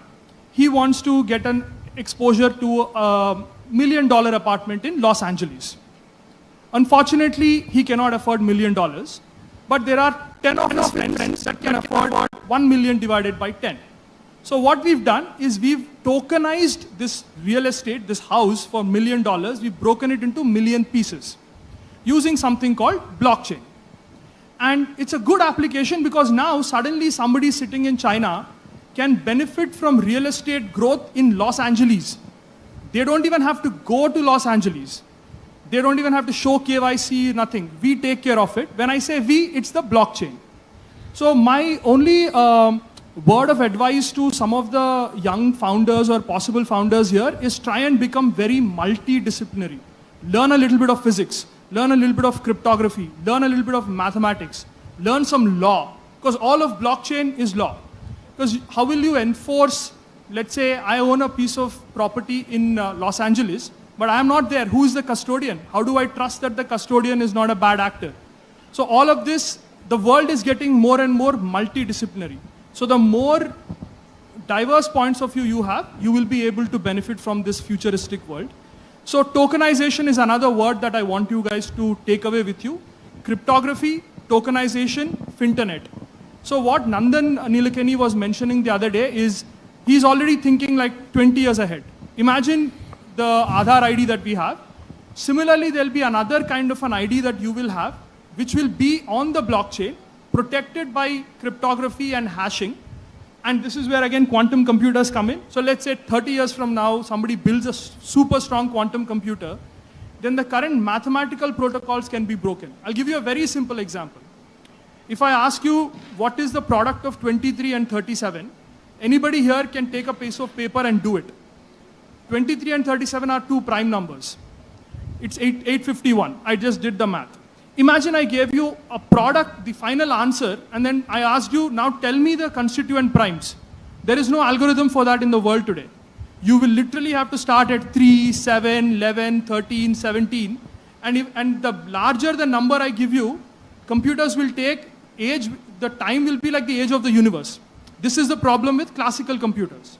Whereas a quantum computer uses superposition of bits. So zeros and ones at the same time. So it reduces that time to a few minutes. Doesn't exist, as Ramesh said. Hopefully, inshallah, it will come in the very soon. Then all our secrets will be out in the open. Because I will capture the secret today. I'll wait for 20 years until somebody makes a quantum computer. AWS is making a lot of progress. Then I will purchase that and break the codes, which is why government bodies, banks are very interested in this technology. So I'll pause there and we can continue more. Yeah. Sorry, Sonali, we are coming last to you, unfortunately, because you joined late, okay? So I couldn't really accommodate in the flow, okay? So, Sonali, I think you have a lot of experience with public policy, government, all of that. So what is the government policy on regulating the entire fintech space, especially around emerging areas of lending, payments, and we have seen a couple of hacks recently. Anyway, we need not touch upon that. But essentially, what is the government policy of is it emerging? Thank you. Thanks, Ram. Couple of points. Firstly, I did a lot of policy work. I right now work a lot with startups. So very interesting discussion on this panel. I think just by way of introduction, I look after various businesses at the bank, startups and the gig economy being two new areas that we are focused on, in addition to deposits on the government and institutional side, as many of my friends on this panel have spoken. So let me just give you perspective on how the overall landscape banks vis-a-vis fintechs is changing and what the future looks like, right? So firstly, I think banks and fintechs have had a happy marriage right from the time fintechs were not even known as the word fintechs, because banks have been powered by technology historically. Jargons change, but technically it's the same thing, whether it was earlier the core banking platform or today they are stacks sitting on top of payment gateways that we call startups and fintech. So the marriage of startups and banks goes back to as long as banking has existed and technology came into banks, starting with your core CBS systems. As far as I see the government policy, I think we all know that India's fintech story is something that is known globally and is actually a part of India's soft power now, much like China took its culture as part of its soft power globally. So India's fintechs, whether it's UPI, etc., is a big part of India's story that's being told globally. And we've seen payments being disrupted in a big way in the last 10 years. I think right after demonetization, the kind of changes we saw in the payment ecosystem have been quite phenomenal. As far as the next 10 years on fintechs goes, I think, let me just say that as a banker sitting here, I can tell you that the next 10 years will belong to cross-border payments. Because if you look at the new regulations that have just come out by the Reserve Bank, and we are building out various strands of those businesses, is not just how you travel, which is what my colleague on the panel just said, is about, that's really one small sliver of LRS. But if you look at the government's perspective on exports, and it's true that unless India supplies to the world, in addition to supplying to its own markets, India's growth will not leapfrog. And therefore, to take exports from 200 billion to 500 billion, you are going to see cross-border technologies emerge and cross-border fintechs emerge. I don't know how many of you are aware, but the new regulations are opening doors in ways that the world has not seen before. And it's going to disrupt cross-border payments in many ways.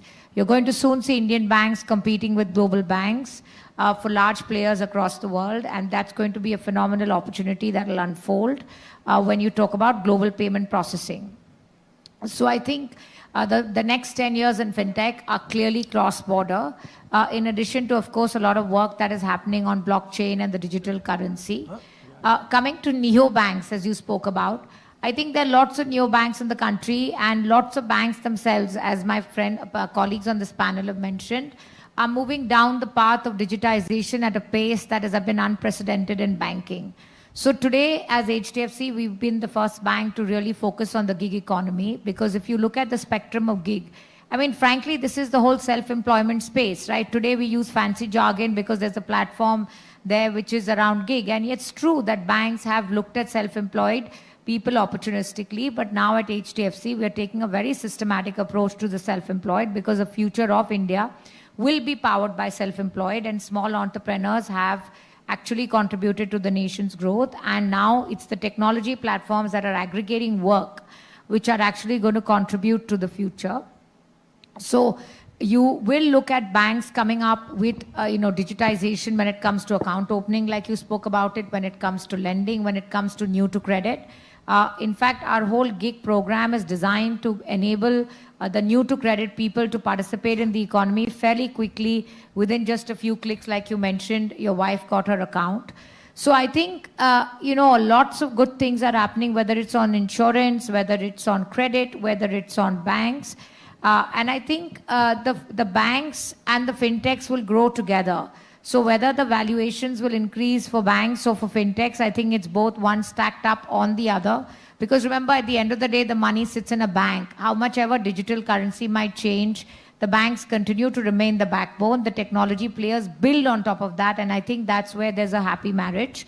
And that's something we should all remember, because I think the discourse in general always goes about banks being monolithic institutions and the fintechs being the future. I think one cannot survive without the other. So we should recognize that in the discourse as it's talked about. And yes, banks have a higher degree of responsibility, because remember, while there is a happy marriage, I've also been at Meta, where I was there for 8 months. And if you look at pure technology and pure banking, it's a marriage of incompatibles. That's one of the reasons why, Google has scaled in payments and Facebook couldn't. So there are ways to do things and marry technology with a regulated industry, which I think Google has done well. And I just leave it here to say that, fintechs and banks will be the future, hand in hand together. Because like you said, quantum computing is something where we will look at it as banks. Whether it's digital assets, banks will look at it. Because obviously, as the custodians of the nation's wealth, banks do have the responsibility to ensure we provide our customers with the best possible services and technologies. So hopefully, we'll engage with a lot of you in the future. Thank you. To stay informed about the startup ecosystem, subscribe to MyStartupTV.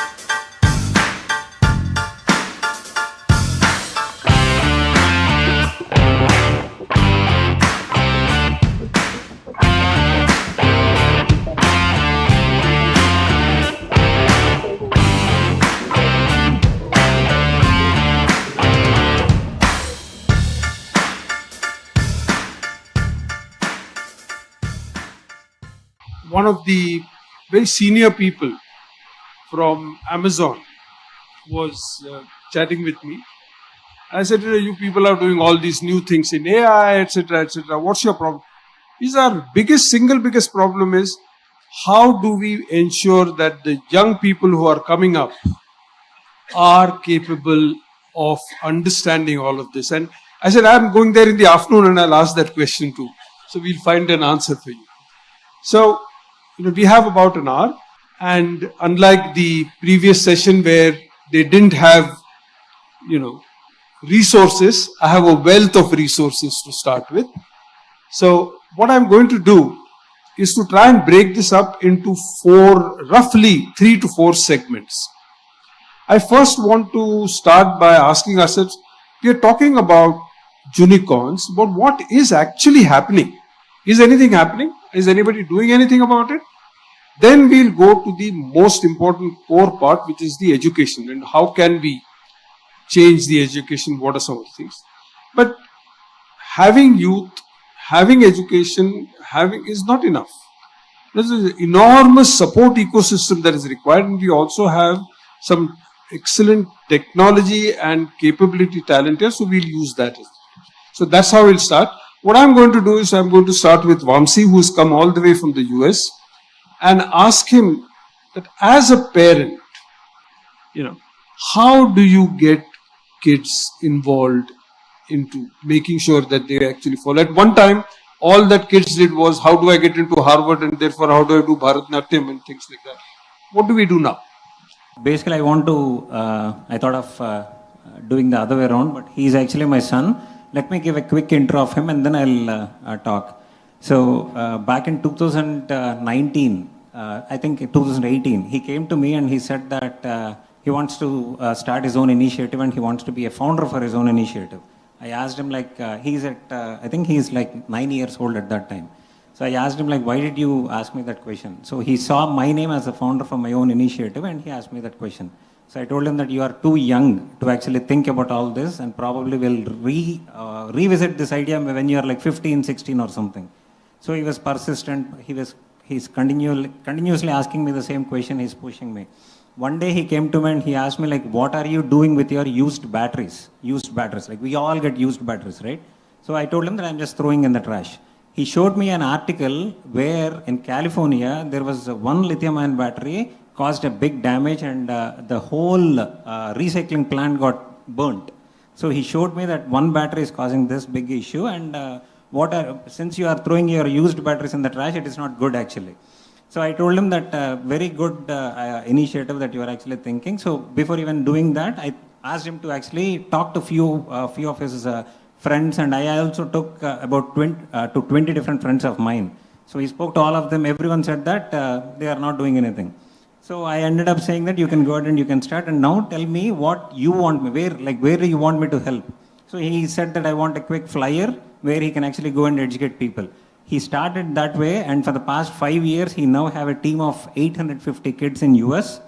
All these kids are actually spreading awareness in their local schools, collecting the batteries. And over the past 5 years, they have recycled over 550,000, which is 5.5 lakhs used batteries. And they have educated over 38 million people about the importance of used batteries. So it became a big initiative. The other kid, I have my younger one as well. By seeing him, she was like 9 years old. Last year, end of last year, she came to me and said that, Dad, you are only helping Nihal, but you are not doing anything to me. So I said, I'll definitely help you. Why would I not help you? But you tell me, what do you want to do? So she said that, okay, let me think and let me come back to you. And within 2 days, she came to me and she asked another question. She said that whenever you are going for a shower, do you immediately start taking shower, or are you waiting for 1 to 2 minutes for the hot water to come? So I told, definitely I'll wait for 1 to 2 minutes for the hot water to come, because I don't want to, especially in US, every single person will actually wait for that hot water, 1 to 2 minutes. So she said that, she showed me the stats, that there are millions and millions of people in the world who don't have access to water, and we are actually wasting that 20,000 gallons of water just for nothing, just for waiting for hot water. I immediately got connected again. So I said, okay, what is the solution? So basically she said that probably we have to have an instant water heater in the shower where the water will actually become instantly hot. I initially liked the idea, and we have actually asked a few of the companies here in India to actually develop a prototype. They came up with the prototype as well, but then again I was hesitant because obviously you are linking electricity with water. So I was a little hesitant, and I said that probably this will not work out. And then I actually helped her research more, and we found a thing called recirculation pump. So what that recirculation pump do is it will actually extract the hot, the cold water when the water in the hot pipe. There are two types of pipes in your house: hot water pipe and cold water pipe. So when the water in the hot water pipe becomes cold, it will actually extract the water. So I told her that this is definitely something doable, and we searched for the cost. So it is costing about $250. That's it. And when you are spending $1 million and $2 million for a house in US, $250 is nothing. Including installation, probably it will cost $500. So now she has a team of 40 kids within a span of 9 months.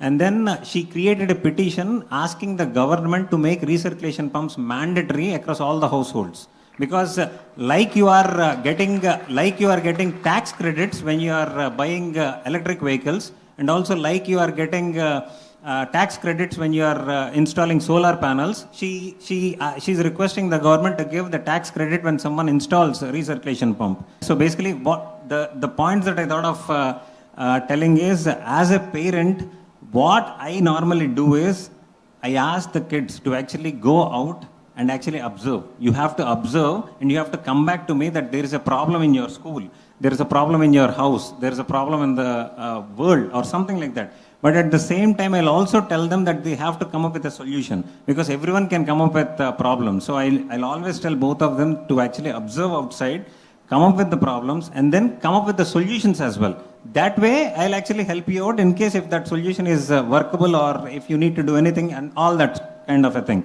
So all I'm trying to say today is, make sure that the kids are actually going out there and watching, and then whenever someone says something to you, when your kid says, irrespective of the age, that is exactly why the point I heard from one of the public motivational speakers is, irrespective of the age, if your kid wants to do something, try to encourage them rather than discouraging them. I initially discouraged, but later on I realized, and then I started encouraging them, and now I see the the achievements that they have actually done as well. So basically, this is what I am telling. You have to ask the kids to actually come up with the problems.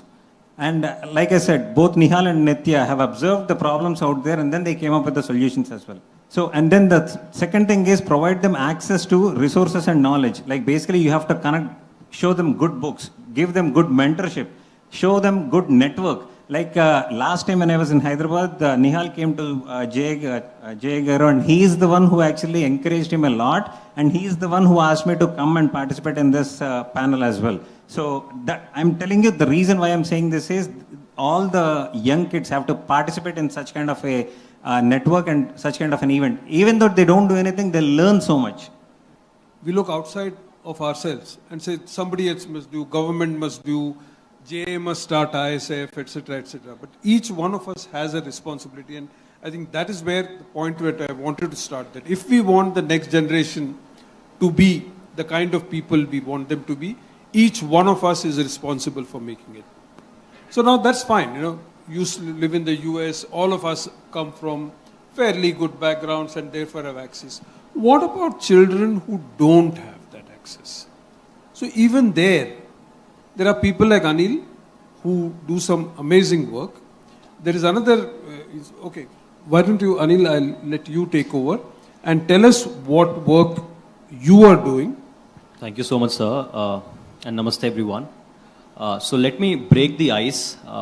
So for me, ice is intent, content, and environment. So let me take you through this journey of young tinker. And we have these very good formulas for everything, which we teach to students and also to our team. So ice is basically intent. If we want our students to be entrepreneurs, is that the intent of our schools? Is that the intent of our parents? And fundamentally, what is education and why is education? What we have made in education is basically mere literacy rather than education.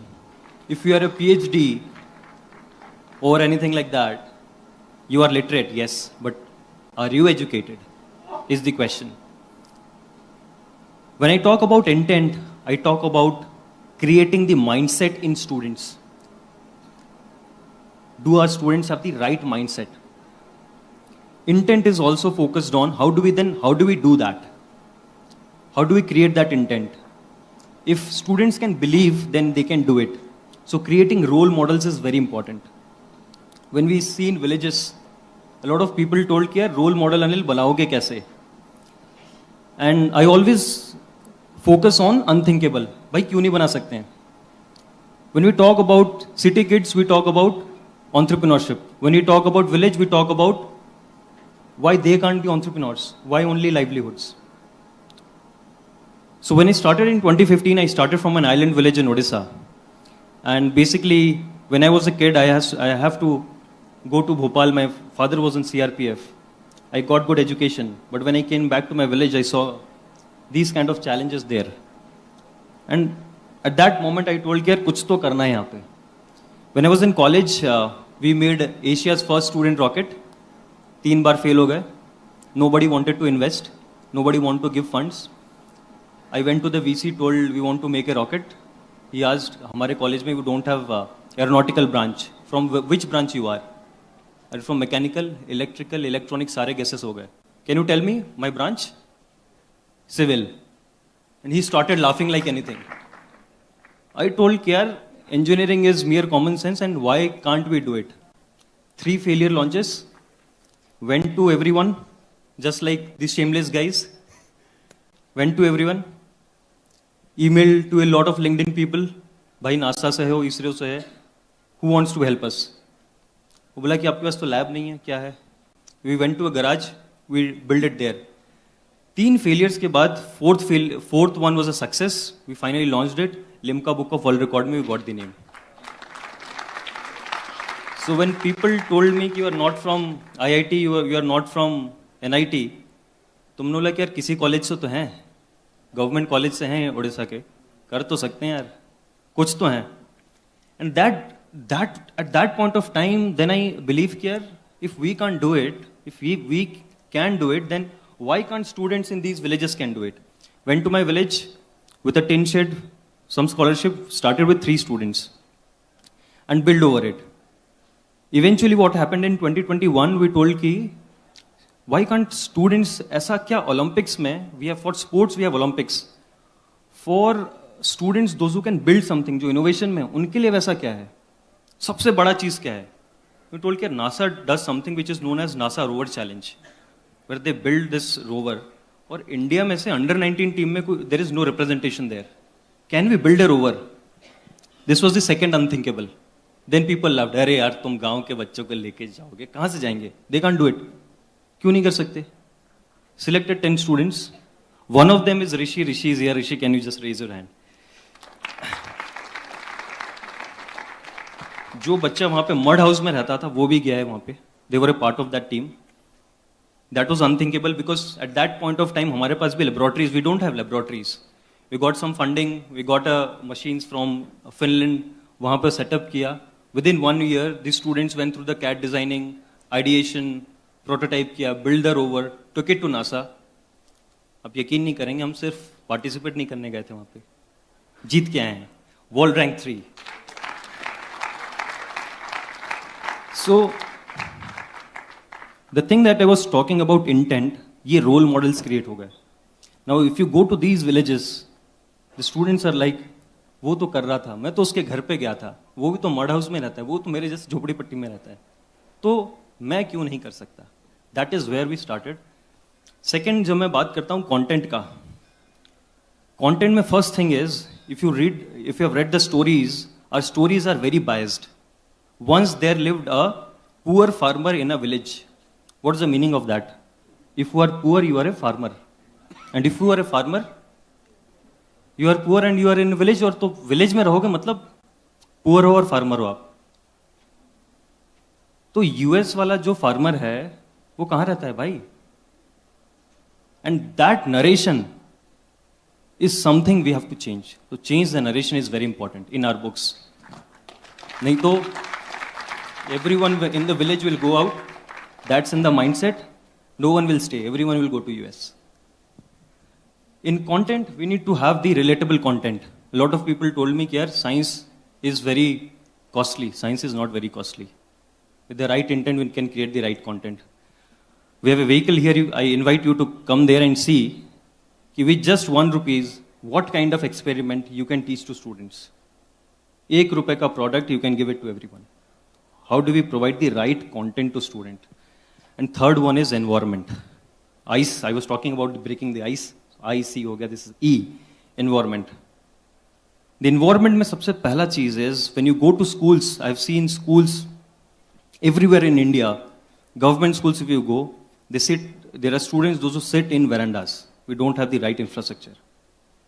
Jab tak infrastructure acha nahi hoga, they don't feel good, they won't do good. We need to create that infrastructure. In India, 95% of the school don't have STEM labs. 95%. 129 million students don't have the access to STEM labs. And then we talk about entrepreneurship. Sapna kahan dekhega wo? What they see, they do. And what they do, they become.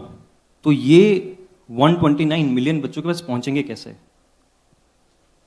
We have created a vehicle which is known as TOW, Tinker on Wheels. So what it does is, instead of having a lab in one school, this lab goes to every school. It's a 250 rupees model. For teaching every student, we just have to invest around 250 rupees. And each vehicle can impact around 10,000 students every year. I'm always bold in what I speak. Next, by 2026, my aim is to impact 1 million students, that is 10 lakh students. If 1% student become innovators, that is 10,000 students. Or 0.1% matlab 1,000 bade innovators in next 10 years would be from Young Tinker Foundation. That is what I dream of. And I would like to thank Jay Chaudhary sir. Jay sir he called me 5 days before, told Anil, wo jo event was in Andhra Pradesh, that we want to do it here. Can you bring the TOW vehicle to us? So I was like, acha theek hai, we'll bring from Bhubaneswar. What do we do?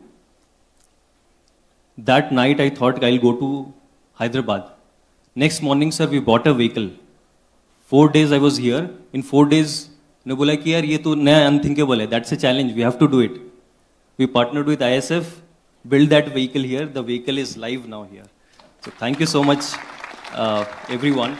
So जो ICE का जो pedagogy मैंने बोला, we have created very good content where we have this conceptual learning of science, conceptual learning of STEM, then there is a tinker phase, maker phase, innovator phase, and an entrepreneur phase. So Unicorns mein there are a lot of students there, also from Young Tinker Foundation. Would love if you can go there and talk to students. We have 2 centers in Hyderabad. One is in Touch Orphanage in Mehboob Nagar, where students have built their startup. We basically fund them with a seed grant of 1,000 rupees. And we ask them to build a business around it. You can go and see their products. Today, someone gave them the currency of Kuwait, brought bags, so they were showing me, sir, maine aaj itna kama liya hai. So, businesses jo hai, if you want to make them entrepreneur, don't teach them entrepreneurship. Ask them to build businesses. If you want to teach them problem solving, give them a problem. They will find out a solution for it. Rishi was here. I invited him because he created AI solution to predict pest attack. It actually happens. So he was from Jagatsinghpur district in Bhubaneswar, in Odisha, and he saw pest attack in his village, and because of which he saw suicides. So his problem statement was, isko solve karna hai. He created AI solution which predicts 10 days before it actually happens. He was invited by the Intel CEO Pat Gelsinger, went there, got funded for his startup. And he was like, sir, US chala gaya main. So what I'm trying to say is, 2017 में भी मैं ये चीज़ आपको बोल रहा था, आप बोलते पागल है. आज भी आप बोल सकते हैं मैं पागल हूँ. But yes, I was able to build more pagals like me. Thank you so much, everyone. This is where we wanted to start, that we are not talking theory. We are talking of what is actually happening on the ground. You know, you read the newspapers, you get depressed with the negativity. When you meet real people, that's when you know the enormous power of optimism in our youth today. So what I'm going to do now is to shift from there to how do we make that happen in our entire education system. I'll start with you, Renuji, then go to you, Shashiji, and then to... Good evening. I have done considerable work in terms of policy. And it's a very dry subject, especially education policy is not a child's play, and it has been a long journey for me. With this NEP, that what we have today, it's 2017 onwards, we started engaging with the policy panel, right from Smriti Irani time. We've done something very unique. And today we are looking at a product called Reading Comprehension Assessment. I'm sure all of you are familiar reading in the newspapers. 10th class child cannot read third class text. This is something, it was something that I thought we should be able to solve it. The way I looked at it is, if we start early, that is a right start to school, and move it up. And moving up in the process is, our work first started with Anganwadis. There was the seed for how can we teach 2 languages. In fact, we taught only 1 language, and I observed the children were doing 2 languages. So the today's product that we're going to be, when we are launching, I see English, Telugu, Hindi, we teach are equal, on an equal footing. So that is the kind of a goal that we have, and also work towards 100% literacy in this country. That is one major initiative that we have undertaken. The other one is structured assessment for learning has come. From next year onwards, government is very keen on ensuring that 5th class and 8th class students meet certain targets. So therefore, we don't have to listen to problems earlier saying that, 3rd class competency is not there in the 10th class. Now, having this 3rd, 5th, 8th, we have never done this before. The school heads, we are not used to engaging at such young age. Above all this, there is another kicker the government threw, saying that we want each child to perform 60 words per minute with understanding. And we have worked and showed our work way back when Anita Kaul was in the seat. And at that time, they have adopted, Government of India has adopted certain inputs from both Norway and Singapore. Our children start school at 6. That's when I have written to her saying that what standard that you have applied doesn't apply in India because you'll have litigation. Because the child should be 9 plus to have the literacy standard the Government of India has developed. But for the first time in this country's history, something good and positive is happening. We have a good policy, and there's a lot of scope for work around here.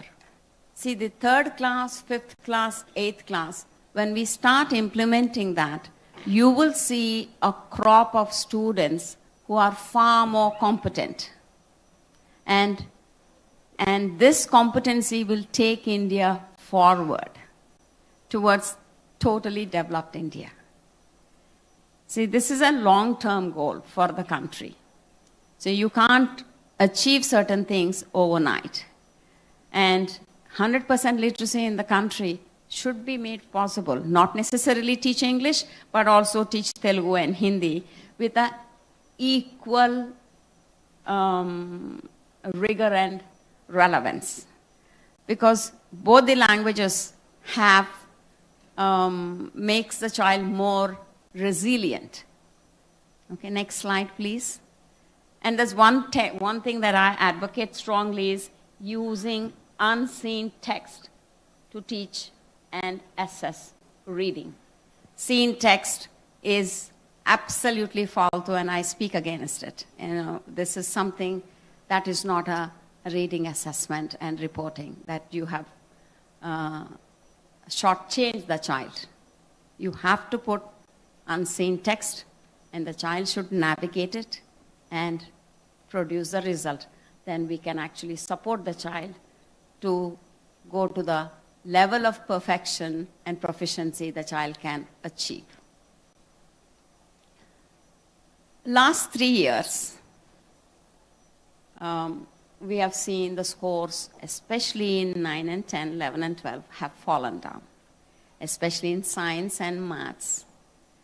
This is because case-based questions were introduced, and reasoning assertion questions are introduced. Now, I relate very much to what the parent perspective and the young thinker's perspective, because these case-based questions and reasoning assertion questions are very new in the system. So therefore, teachers don't know how to teach, students don't know how to really answer these kind of questions. And this is a major challenge in the school systems in the CBSE, and I'm sure this is similar. State boards have not come this far on case-based questions and reasoning assertion questions, sir. And as long as we don't teach kids these kind of things, it will be difficult. I request all the panelists to restrict your discussion around how do we make kids to think like an entrepreneur, act like an entrepreneur, and become an entrepreneur. Let's not get into any educational reforms. That's a much bigger subject. So this is Unicorns is only about the entrepreneurship, because we have other all the chief guests and other people are likely to come. So I request all of you to restrict to that area, not to the educational reforms, NEP and all that, because that's not the intended subject for this panel. Thank you. Basically, there are a lot of products that are being built, and now we need a lot of products that are aligned to implementation to improve quality and efficiency. And this, the context of investments flowing in to just about anything will not work anymore, because the enabling policy is pinpointing how to improve quality and report rather than frivolous expenditure in terms of both time, effort, and budget and resources of all stakeholders, sir. So this is where the kicker is. The kicker lies in coming up with absolutely precision-driven products to deliver right kind of inputs to young people and the stakeholders of education. Hello, everyone. So what I want to say actually kind of piggybacks on what Anil said and what Vamsi said. So my background is education, and from US and India. So I've been working now in India. And currently I'm working on creating curriculum. So I'm into content, and I'm working on creating curriculum for grades K to 10 in AI/ML, nanotechnology, genetic engineering, coding, robotics, biomimicry, programming, all of these things that are coming up now and everybody wants to know about it. So when I was asked to do that, my first question to myself philosophically was, what do kids actually need? Do they need this? And at what age do they need this? And how should they be learning this? So I've been like trying to create a curriculum where it is more student run. where I'm empowering the student to actually run the curriculum by themselves, and the teacher is being a facilitator who will help the students. But before that, as I was writing that, I realized there's something that is far more important than that, which is life skills. I want to make sure that the students can dream. Can they be given that motivation and that power to think that, yes, I can do this. I can be, one of these startup people who made and sold a 100 million company. Can I do that? I want them to have that power, to have that dream. So for that, I feel like they need to have that life skills training to be able to think, to be able to critical solve, to be able to problem solve. When we talked about going out and learning, I was thinking about biomimicry. Can we learn from nature? Can we go out and see what problems are there and what can be solved from that? So that is what I have been trying to create. That's the curriculum that I am interested in creating, and that's currently what I'm working on. So creating this life skills curriculum as well as the STEAM journey, we're calling it the STEAM, go hand in hand with each other. Let's give the kids all the tools to be able to use the STEAM journey. So that is like my bridge to both, and which I feel like the juniors and what I could bring to Junicon, that I think is the most important, like having this bridge in the classrooms. I think I'll take you back to a little history of entrepreneurial education in India. This I was reading while I was reading a research journal by a professor from University of Newcastle. He wrote a book called The Beautiful Tree. Beautiful trees are schools that existed in every village before colonialism happened to India. And every school, every village appointed the wise man of the village as a headmaster, and all the elders of the village would get together and decide what should the children learn in our schools. Okay? The curriculum should be to promote the environment, the ecology, the culture, the social structure, and the economy. So the curriculum had a direct relation to what the students were learning in the schools back then. But when colonialism happened, all of us know the story. After that, schools were hijacked for a different purpose altogether. And we still carry that burden, by the way. Even in 2024, we carry that white man's burden on our shoulders of industrialized models of education. So what is it that I am doing? I have to tell you, like how this young person inspired me by his example of ice. I would also like to say intention specificity, intention implementation. So I always look at what is my circle of influence, what is my circle of concern. I know education system, I can't change it, I'm not at a policy level. But there is something that I can change within the influence that I operate in, within my schools, with all the 7,000-8,000 students that I have. So what I looked at is, can I revamp the curriculum where the children learn how to be value-oriented? Can the children learn how to promote the sustainability, whether they're learning in science or the social studies? For me, social studies are all about sacred geography, because for ages now we have learned geography as a consumer. The consumerist approach to learning anything, like you have copper there, your iron there, dig it and use it, that's a consumerist approach. So can we reverse the thing and make it a sacred narrative that these are the resources we have? Can we make something out of these resources while focusing on the sustainability? So when I say, what can schools do to build an entrepreneurial environment? To be honest, from the time I came here, I only see an ecosystem of inspiration. But you go into any school, this is not what you will find. There's an ecosystem of examination there. And there is an ecosystem of burden there. Okay? How do you change the narrative? Changing the narrative is, I have to say this, until T-Hub and T-Work started in our city here, I used to always take the example of the Prime Minister of Singapore calls for a meeting every 2 to 3 years with school principals and university heads to tell them what is it that we are bringing into the country in the next 5 years? What courses can you customize so that the people who come out of the universities are ready for the changed scenario? And I used to wonder when Telangana was born, I wrote a letter to the Chief Minister, by the way. Of course, people like us never get heard, so that was also not heard.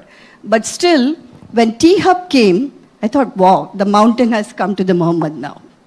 When T-Works came, the mountain has come to the Muhammad now. So we are able to give exposure to our students that beyond the templates of JEE and NEET, there is a life out there. There's a promise out there that young people who sat here and through the fireside chat gave me a promise that I probably have to work on a curriculum that teaches children perseverance, okay? Teaches children resilience, teaches children that even if you fail, you will be able to rise like a phoenix, like how they said, be shameless, go pursue. You will fail, but you still have to come up with a better idea.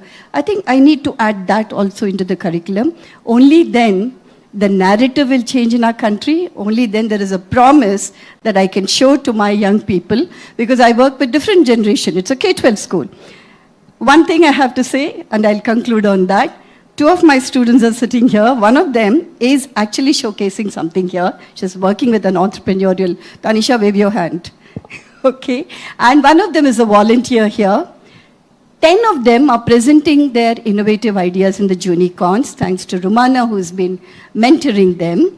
But I think the time has come for everybody to talk more about startups, entrepreneurial ventures, so that we groom contributors to the society, not just consumers. And I'd like to end with that. Thank you. In some ways, what you're also demonstrating is that educators themselves have become entrepreneurs. And coming out, within the system, we can either be bureaucrats and say my hands are tied, or we can be entrepreneurs within that system and say what more can I do. So thank you very much. Now we have 4 people, all 4, what I would call as ecosystem builders. And Ramakrishna has already built one in Gaudium School. MSR, of course, has been the key driver in T-Hub, so we'll ask him all this thing. But I'll let 4 of you talk about things outside the curriculum. What is it needed to support the curriculum? In the earlier session, we talked about money, mentors, etc. So what are those things, and how can we make those available across, for the moment, if we talk across the state, and then we can take it. If I can also, Jay, just add a little bit, wearing my TSIC hat. We as a state have now got approval and funding, most important, to start with, one school in at least each assembly district. So 119 schools and 200 colleges working with YHub, TSIC, T-Works, etc. to actually set up capability. But all of that is fine as infrastructure. In India, we tend to focus on infrastructure. What I want is, what is the intellectual infrastructure that is going to be required to support it? So over to 4. Thank you, sir. Good evening. I'm actually sitting in the middle because 25 years of my experience has been on IT side. And now on my entrepreneurial journey, Venture is the school. I've joined a school which has been already established. For last 3.5 years, I've been speaking to a lot of my colleagues. And the first question that comes to me is, we don't understand this Gen Z. I heard this actually 10 years back when our organization wanted to train us, how do we actually manage Gen Z at workplace? Now this question is coming in from potential parents asking me, how do we kind of control the Gen Z? Because you've been managing a school with 4,000 students, I'm sure you have a lot of strategies to do that. Which is coming in from the parents, predominantly from the IT background or from services industry. And majority of them have been complaining about their, I would say, addiction to these digital devices or the smart devices. And we've been trained, probably I have two young daughters, so we've been trained in earlier days in our career that how do we do the parenting, both to mom and dad. And nowadays, I don't think schools are actually doing that. Probably parents may not be interested as well. But I'm bringing this because it's again the social fabric that we have in India, wherein we always been saying that we are moving away from these combined families to the nucleus families and so on and so forth. Why am I bringing this is both I think Vamshi as well as Anil touched upon the innovation or about how do we stimulate these young minds is they actually learn by seeing.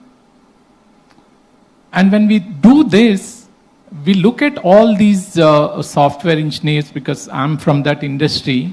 I see all the parents all the while working on some laptop, and none of this is seen by the students. And again, they come and complain that, oh, I don't think, I can manage my children because they don't connect with me. Because what they are doing is not seen by them. If you take in earlier days, if someone is being a kind of a painter or whatever skill that you take, or even a doctor, people used to see that, oh, my dad is actually checking the patient.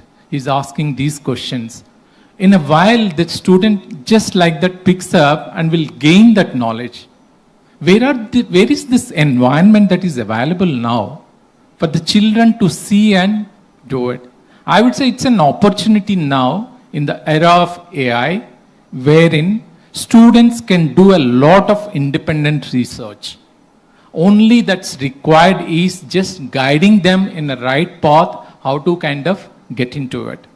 And the second thing that comes is, this is about the role model. People talked about it. But what is the solution for that is to kind of help the students to identify their interests and identify opportunities where they would be able to go and see those role models, what they would be doing. And the question that comes is entrepreneurs. It's all about bringing the entrepreneurship and ask the students to open up their questions. I'm not trying to talk about what we are trying to do, but we have done this a series of discussions or the guest lectures only bringing the entrepreneurship. Believe me, we have one of the professors from IIT Mumbai. After we've been doing this, he heard about it and he came in because he's been trying to kind of help us through his PhD students to mentor some of the ideas the students are coming up with. So the quality of questions these people have been asking or these students have been asking to these entrepreneurs is unbelievable. Some of them have said that actually these ideas did not stuck to us. And the response from these young students is, that's the power of Gen Z. If you understand them well, and if you use their power, and if they use their intelligence and knowledge, anything can be possible. I just want to end to say that I've seen the industry, and then I've been on college board where we were trying to make those students employable. And where the students are coming from to these engineering colleges, they're coming from schools. So we thought we would actually take a step back and see what type of environment is required or what type of skills that we need to kind of instill. They may not be something which is, these skills are very important to think independently. And as ma'am said, perseverance. There are a lot of life skills that gets kind of, that can be kind of fostered at the school level. Those are the things that we are trying to look at, which would actually help students to think more towards the entrepreneurship. Thank you. I think, we have built an enormous support ecosystem. We all know that having ideas is only the beginning. Getting them to maybe TRL level 3, 4, at least proof of concept, what is it? But how do you really take them scale up? And what is really required for this to happen, not to 10 or 100, but to thousands? And I think to some extent, T-Hub was our attempt to do that. So if we now expand that and say, let's also include school children, what is it that we'll require? Sure. So I'll first build on some points which I think Vamshi made and Anil made and all that. So I think so fundamentally, right? Maybe just to also add what Sita Garu said. So fundamentally, I think education should first instill in young people curiosity, critical thinking, creative thinking, collaboration and communication, right? So I'm going to start with a story about what we are doing, for example, in colleges. So we've started a program called Kickstart, currently running it at about 8 colleges. So what's happened now, I think ma'am referred to the NEP, right? And I think we have, I think, a large number of colleges here. So many of them to improve their rankings and not necessarily from any particularly altruistic consideration, have set up entrepreneurship development cells, incubation cells, with little or no idea about what can be done, right? So we started a program, we are currently running it at about 7 or 8 colleges, where what we are doing is typically what we did some, obviously some background research, etc. We said the time when you can work with students, particularly those in engineering, is between the second year first semester to the third year first, sometimes the third year second semester, right? Because first year for many of them is a whole new shift, moving from a school environment to college, and then of course the last year is either figuring out whether to go to the US or whatever, or get into a job, right? So this is the window we have. So what we have done is built something where we focus on trying to see if we can instill a entrepreneurial mindset. So it starts with an assessment, then we run some challenges, right? And we ask them to come up with some ideas. We also ask them to look at the environment around them and see if there are problems that can be solved, sort of thing. The proof point for us, end of it, is if at least 10 of them, typically in every college, come up with some kind of a viable prototype, sort of thing, and then that becomes a feeder to our bigger programs. Now, some things are good, but some things sometimes alarm me. So one question which I ask when I go to any of these colleges to kick off this, I ask them, for example, what are the UN SDG goals? Okay, and I kid you not, forget the 17 goals, and I'm not even asking for a number. Hard pressed to find more than 2 or 3 of them being able to answer what the SDG goals are, right? So sometimes it causes me to despair. What are we teaching these kids? I mean, I know obviously in IB schools, I'm sure it's different, but I'm talking of colleges here, and so that's one challenge. Now coming back, what I think needs to be done from a school level, I think is, and I was also involved with a program run by an entity called Udayam. This is in Delhi, not for profit. Very successful program run there, and where essentially they worked in about 750 government schools. What they did is they roped in a bunch of entrepreneurs from the local ecosystem who used to go and talk to children, and they were also able to mobilize some capital, similar to, I think, the example which I think Anil gave, where each of the students was given about 1,000 rupees, right? And then they said, go out and build something, right?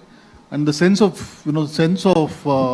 joy, achievement, purpose, when that 1,000 becomes whatever it becomes, right, is astonishing, right?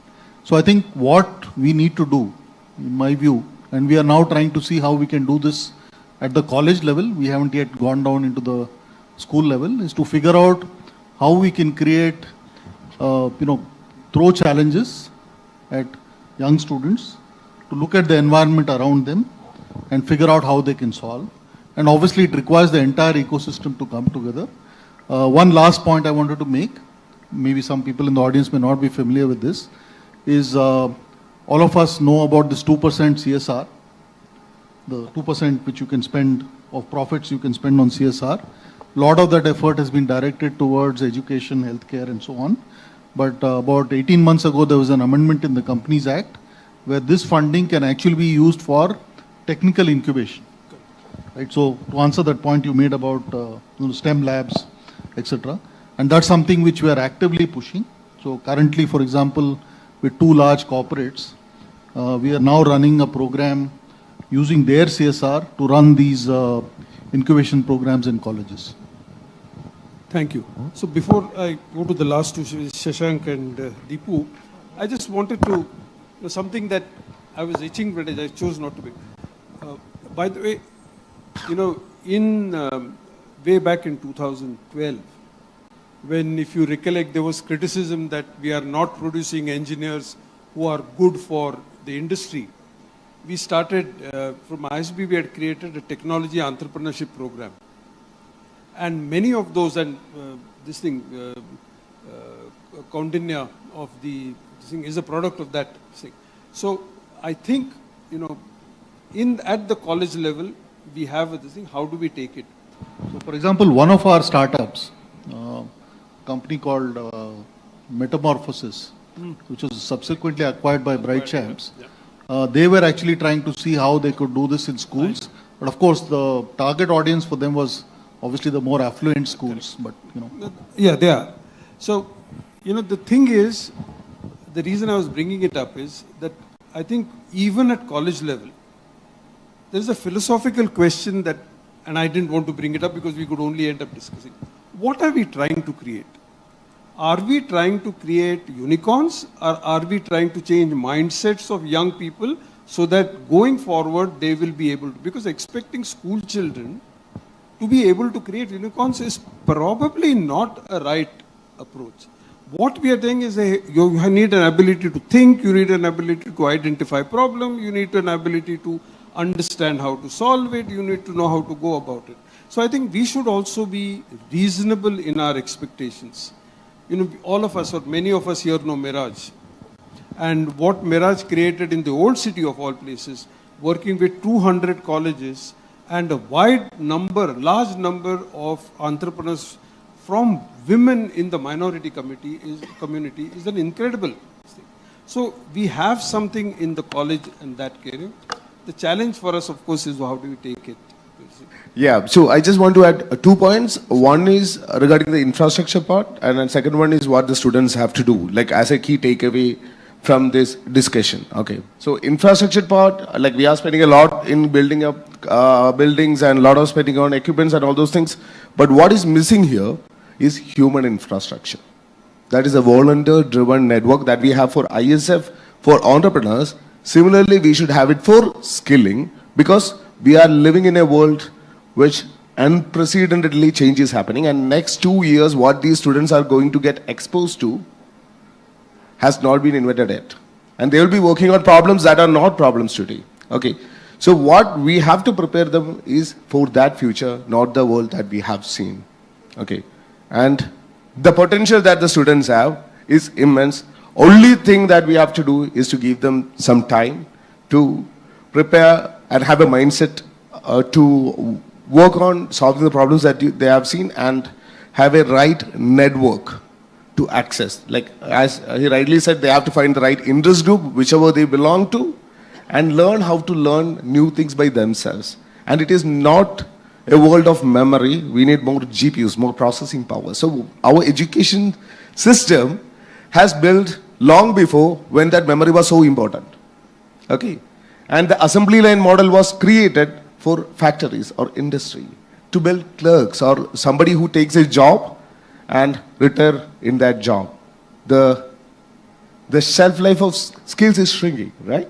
So what they have to learn is to learn anything by themselves and through peers, and have them access to a human network from their alumni network, from their peers, that is accessible for them to learn anything. And second one, we should help them learn how to fail, how to make mistakes. Because we had lived in a world where mistake was very hard to create, because it is very hard to solve. For example, we write with fountain pen, we are using a typewriter, we cannot delete it. But as of now, in the digital world, everything can be done. We click photographs, and it is very hard to have a wrong photograph, but right now, digital, they can just delete, edit, or anything that. So we have to understand the world that they belong to. And we have to prepare them for the future, and that nothing can be bundled in a syllabus and made it available in an assembly line model. Humans flourishes organically, right? Not a mechanical model. So we have to think like a farmer. The farmer work on the field, right? Have the environment there, have all the nutrients available there. Any seed that we put in, it will flourish organically. So that is something that we need to understand, and whatever system that we have in place, just ensure that in the ecosystem, a lot of people are doing duplicate things. Just bring everyone together, help them collaborate, avoid duplicates. And have industry, academia, government, as well as a lot of NGOs that are working here, enable them to do things better. And then having that collaborative ecosystem is something that we need to create and set up a human infrastructure that nourishes and nurture the next generation and accept them. They are much higher potential than any one of us. Just let them explore, let them fail, let them make mistakes, and find their interest group and take forward from there. Thank you. Thank you. Okay. So he just want me to explain what I have done in Kerala. So I represent the IT community in Kerala. I'm the founder of FIRE, as well as I represent around 280 plus IT companies in the state. Okay. So what happened there is like people, they made me the academy and technology focus group convener as the interface to the academia and to the government to work in policies and as well as on bridging the skill gap. So I just did not want to duplicate anything. So I just took a stock of everything that is available there. A lot of people are putting a lot of effort. So I just brought them together and asked them to work together in a collaborative manner. So I brought a unified ID for skilling, just like a UPI ID for payment. We have something called MIO ID and a unified currency that the companies accept as the currency for skilling called karma. Okay. Very good. So proof of work should be proof of skills. So I made all the companies to come forward and tell that we are not looking for marks, we are looking for karma points. Karma points can be acquired only by getting a proof of work. For example, if you want to learn web development, we do not accept certificates. You have to go to a tea shop, collect the requirement, build a website for them, publish it, make it live. And for any support, there is a volunteer network of around 35,000 people in Kerala that is available to help them out. The end, on behalf of JA, I'm going to actually do a volunteering act. We need to document and come out with an action. This is the kind of action that all of us together can take in the next 3 months, 6 months on 1 or 2 issues. Because otherwise, we'll just end up talking and nothing will happen. So I met JA in a very different scenario. So what happened was I went to him for some help, and while he was helping me, he starts blurting out Junicorn, right? So everybody sees what, you see the term. It basically stands for junior unicorns, and unicorns are very successful companies. So this actually starts, in my opinion, at home, right? I had a very, very good job. And then, when I was growing up in the 70s and 80s, right? Do you want to become an engineer, doctor, lawyer? These were the most common things that were spoken about. And, and when it came to a point where there was a discussion, what do you want your son to become, right? I said, then that gave me a thought, and then I went back to Ved, and I said, Ved, we have a huge population in India, right? Skilled, unskilled, that's a different, everybody else is under. So I said, hey, I want you to become an entrepreneur where you are providing employment to the masses we have in this country. And then a little later, that was when he was in middle school, I quit my job. I started my own company. At any given point in time, we have about 400 to 500 students who have actually graduated from college, going through training in embedded software and hardware. But again, coming back, I think, and that is to actually walk the talk, right? Start your own company, and it's very important for people who are parents. So I'm here talking as a parent. I'm not talking as an entrepreneur. I'm talking as a parent. There are risks in everything. There are risks in going home today, right? What is very important is to give the chance for success, right, to your children. And that's important. Education is important. Technology is important. But what is also important is where you at home give them that opportunity. Thank you. To stay informed about the startup ecosystem, subscribe to MyStartupTV.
To stay informed about the startup ecosystem, subscribe to MyStartupTV.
informed about the startup ecosystem, subscribe to my Startup TV.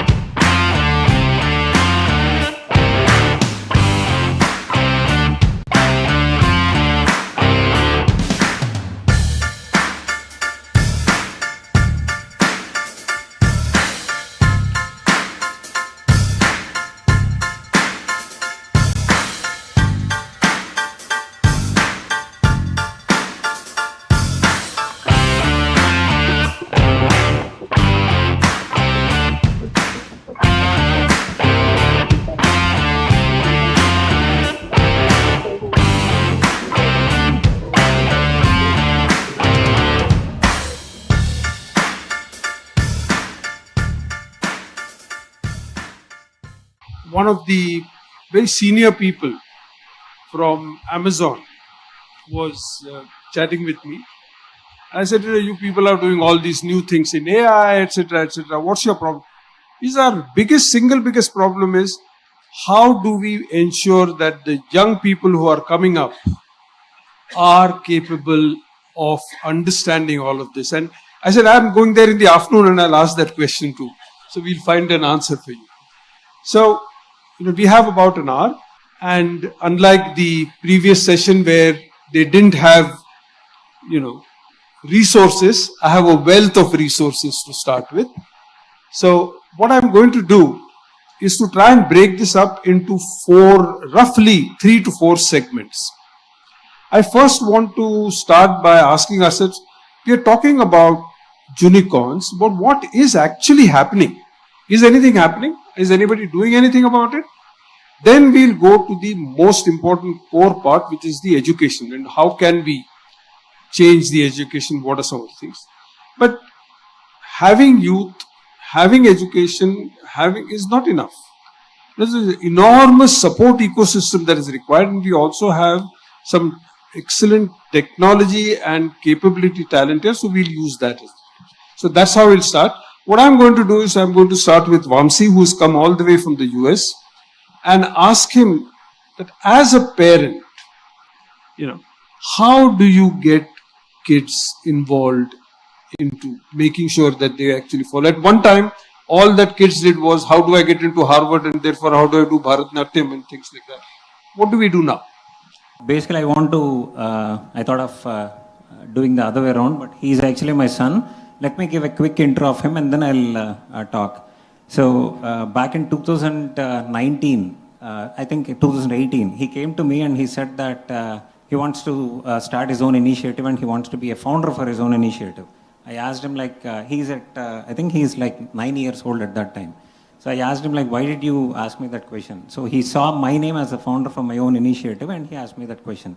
So I told him that you are too young to actually think about all this and probably will revisit this idea when you are like 15, 16 or something. So he was persistent. He's continuously asking me the same question. He's pushing me.